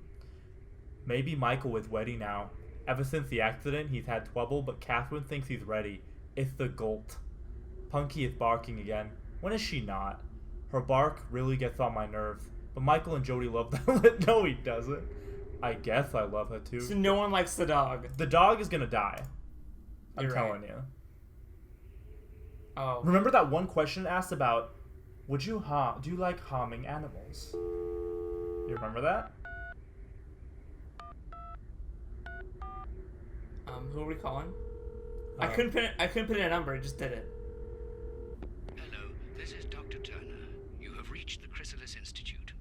The office will be closed for an indefinite length of time as I have been called away on a family emergency. Oh, right. His If you brother. have any questions, please contact my secretary, Mrs. Greenstreet. Goodbye. I love Mrs. Thank Greenstreet. God, because the first phone call was like a sex line, and it was in depth. It was like a 10-minute conversation. It was really good though. That was really good. But it wasn't the. Oh, it was on the We phone. have Alan on the air. Hello, Alan. Hey. Hi, Dr. Betty. Thanks for taking my call. What's going on, Alan? Well, I've been in a relationship with somebody at work. That's a Really? bad decision. Things are kind of getting out of control. Yep. I can't imagine why. Well, I really like her. She's funny and smart, and we really click. You know, the sex is like so beautiful. I think I'm in love. Genius. No, I know I'm in love. She's the best thing that ever happened to me. Does your office have rules Recast? for employees dating each other? Can we get another No. take of that? Then what's the problem? My wife. She's married. Oh. Uh-huh. I'm married too. So your problem here is that you're committing adultery. Well, I Pulling wouldn't those. put it like that. Well, I sure would, Alan. What else would you call it? My wife doesn't want me anymore. Oh. She's frigid, you know? Sure, she'll lie there like a corpse and say, "Go ahead, Alan. I don't mind." But that's not what I want. I'm not a necrophiliac. I'm a warm, caring person who needs to be nurtured and loved. You sound like it. I want romance and passion. I want romance. Well, let me be blunt, Dr. Betty. My wife makes me physically ill. I can't stand the look of her. Natty. The way she smells, her breath, the way she clips her toenails, the way she sneezes. The way she smacks her lips repeatedly. Everything about her. I hate her guts. Then why don't you get divorced? It's pretty simple. I can't divorce her. No, it's Why? not. I'm a strict Roman Catholic. You can't divorce your wife, but you can cheat on her? Commit adultery with another woman? Alan, I think you're a hypocrite. Yeah, No, I'm a Catholic. well, We're forced to be hypocrites. probably. So, what do you think I should do? Will you really listen to me if I tell you? Yes, I respect your opinion. If you're going to live by a set of rules, you can't just pick and choose the ones that suit you. You are married. According to your religious beliefs, you are committing a heinous sin. That's the way it is. You're stuck, Alan. You're gonna have to stop seeing this other woman. That's just what Father Francis said. Well, he's right. Until I killed So what are you gonna do, Alan? Well, Hide I think Francis' body. I'm going to get another opinion. What did you even call? You knew what I was going to say. Yeah, I know. You're a worm, Alan. I know. A worm. Well, I'd rather be a happy worm, though, than a miserable worm. Goodbye, Alan. Dude. That was the realest shit I've ever heard. I like how they put it on there right after you've like cheated on Allison twice. Yeah. That's like, Like, oh. hey, fuck you. That was good. Oh my god. I felt uncomfortable being in this room. That was like, I'd Ugh. really prefer it if you were quiet. just Betty was just like, I'd really prefer it if you were quiet. Oh my god. Yeah, Alan, you need to fucking like stop. Like, Please don't make say a anybody. decision, dude. I hate people that like don't make a decision like that. Yeah. Like, it's like, for God's sakes, dude. If you Like- really love her, fucking divorce her. Yeah, like, get a divorce. Dude, fuck your religion. yeah, Maybe no, I shouldn't be. strict Roman Catholic. Oh yeah, you're a strict Roman Catholic, alright. Are you saying that? I mean, as long as you- pork the fucking secretary. As long as you go to confession, dude. It's Yeah. fine. People still say pork. Not in usually. reference to Not, sexual acts. Oh. Oh, we got some nudity. When it comes to erotic... Actually, this wasn't the John Hurt voice, so I can't do it. No, you do John Hurt if you want. When it comes to erotic imagery, sometimes the most powerful images are those that don't show, but suggest. Show, don't tell. Yeah. Scenes that set the mind in motion, that imply that something has just arrived, or happened, or is just about to. We're all storytellers at heart, and given an erotic cue, as simple as a kiss or as bold as a hand slipped under a skirt, our minds will move the characters through the motions. Take, for example, Jean Honier's... It's okay, just the bolt. All right. Let's move on. That's fine. Jean Honoré Fragonard's The Bolt. The couple is fully clothed, and in an embrace that seems sweet until we notice the overturned chair. With his motion to bolt the door is clear, as if to our imagination decide just what her outstretched hand and blank face implies. Ooh. That's good. That's a good one. He's a really tight ass, though. I know. That That's like two clenched fists put together. That's like. Oh my god. That's like. Are you guys impressed by my John Hurt? It's a little bit rusty, but it does the job. Look at that ass. No, see. Look at that ass. He's got a tighter ass than like Solid Snake. And that's saying something. Dude, that is two rocks just. that is tight. It's clenched. Anyway, Bingo. That ass. We can make her what we will, just as we can the two women in Corbeau's sleep. This painting seems to beg our imaginations for an explanation. Why do two women lie, nude and tangled together, hair clips and pearls strewn across the bedclothes, sleeping? Because... they're gal pals. Yeah. They're the best of friends. 7 friends. They were just putting together their ball, necklaces and jewelry. They started to tickle each other and... they just fell asleep. Like, they were hard at work. Like, they're naked because you can't put on your dress until the actual night of the ball, and it's olden times, so there's no air conditioning. They're just gals being pals. Yeah, just gals being just guys pals. being dudes. Just dudes being There dudes. seems to be only one answer. But then the stories that move inside our heads, the motives and motions of the characters, the actions and reactions that bring them to this moment, so peaceful, cannot possibly be the same. Oh, I get it, because they look peaceful, but clear like some heavy, like, tearing of bodices, as it were. Try moving the...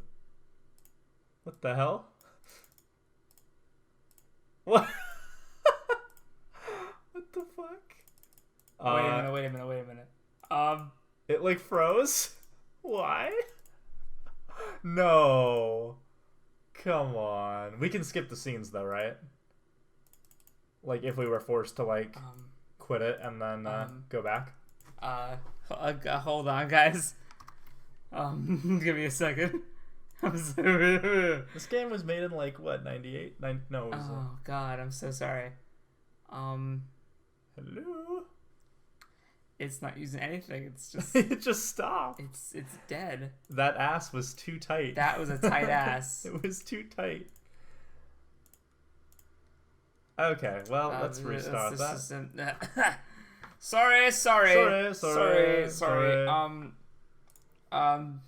Boy, did you know that couldn't handle the boots. It couldn't. I was trying to think of some. That's the first time it's crashed too. Yeah. Like that's never happened. I don't know why it was right there, but yeah, this is really weird. Yeah. I did it, guys. Game got too real. I landed the game back to where it should be. Okay. Oh, thank God. Oh, fuck. What the fuck? Are you serious? No way. It did not just break. Oh, no. Is it stuck here? Oh, fucking hell. Let's see. This is very awkward. What if we said... Adios? No. Sorry. I thought you were... No. Thank you for joining us. Hopefully we could... Oh, God. I've always wanted to play StarCraft. Well, yeah. Let's see if... So if we close out of it... Right. Before we, like, resize it, let's just... Syncing cloud. Because it saves it. What if we say we don't want to resume? Well, wouldn't it just kill our game progress? No? Yes, it would. Help.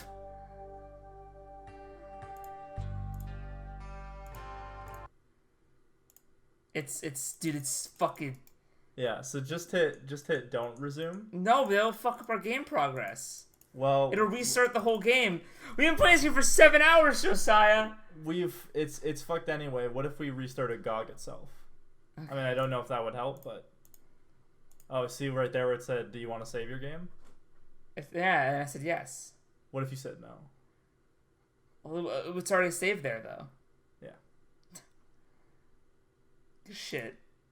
Fuck. Shit. No! I might need to restart my computer. That could be it.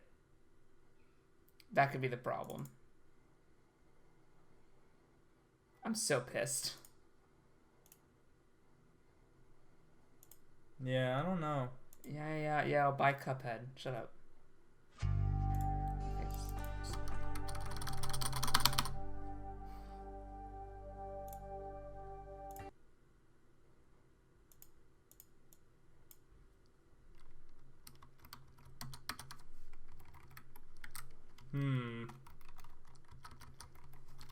Alright guys, time to Google shit. I was about to Google, is there a glitch in Tender Loving Care? Tender.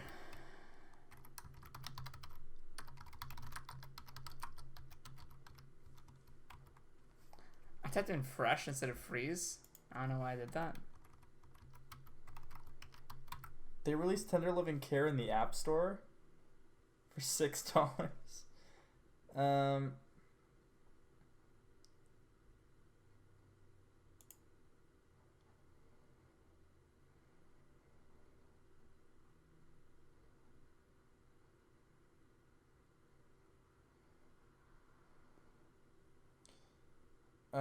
Oof.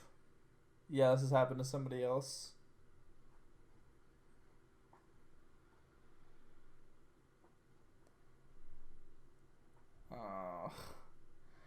If your game freezes, do not save on exit. Oh, yeah, dude. Fuck. We're shit out of luck. Yeah, that's what I was saying. Damn it. Alright,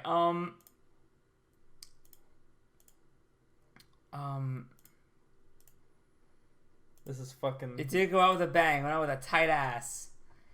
Okay, you know what? I'm still in the mood to stream something. This so game's fucking with us. We're gonna take it. We're gonna adjourn. We got like so into that shit. I'm gonna replay this off screen and we'll stream another day and we'll get to this point. Oh man. I mean, like it shouldn't be too hard doing like mostly the same answers. And we'll find another game to play, and we'll jump back on stream and try something new. Okay. How about that? Yeah. All right. Okay, so if you guys still want to watch us, stick around. Make a sandwich, or salad, or Tostino's pizza roll. We're not paid though, so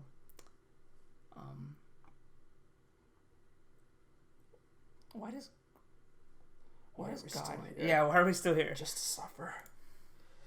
I feel it in my leg. Won't stop hurting. Yeah. Shit, dude. Why are we still here? Just to suffer. Every night, I can feel my leg and my arm, even my fingers. The butts were the true ending. The body I've lost. Intermission. The comrades I've lost won't stop hurting. It's like they're all still there. You feel it too, don't you? I'm gonna make them give back our past.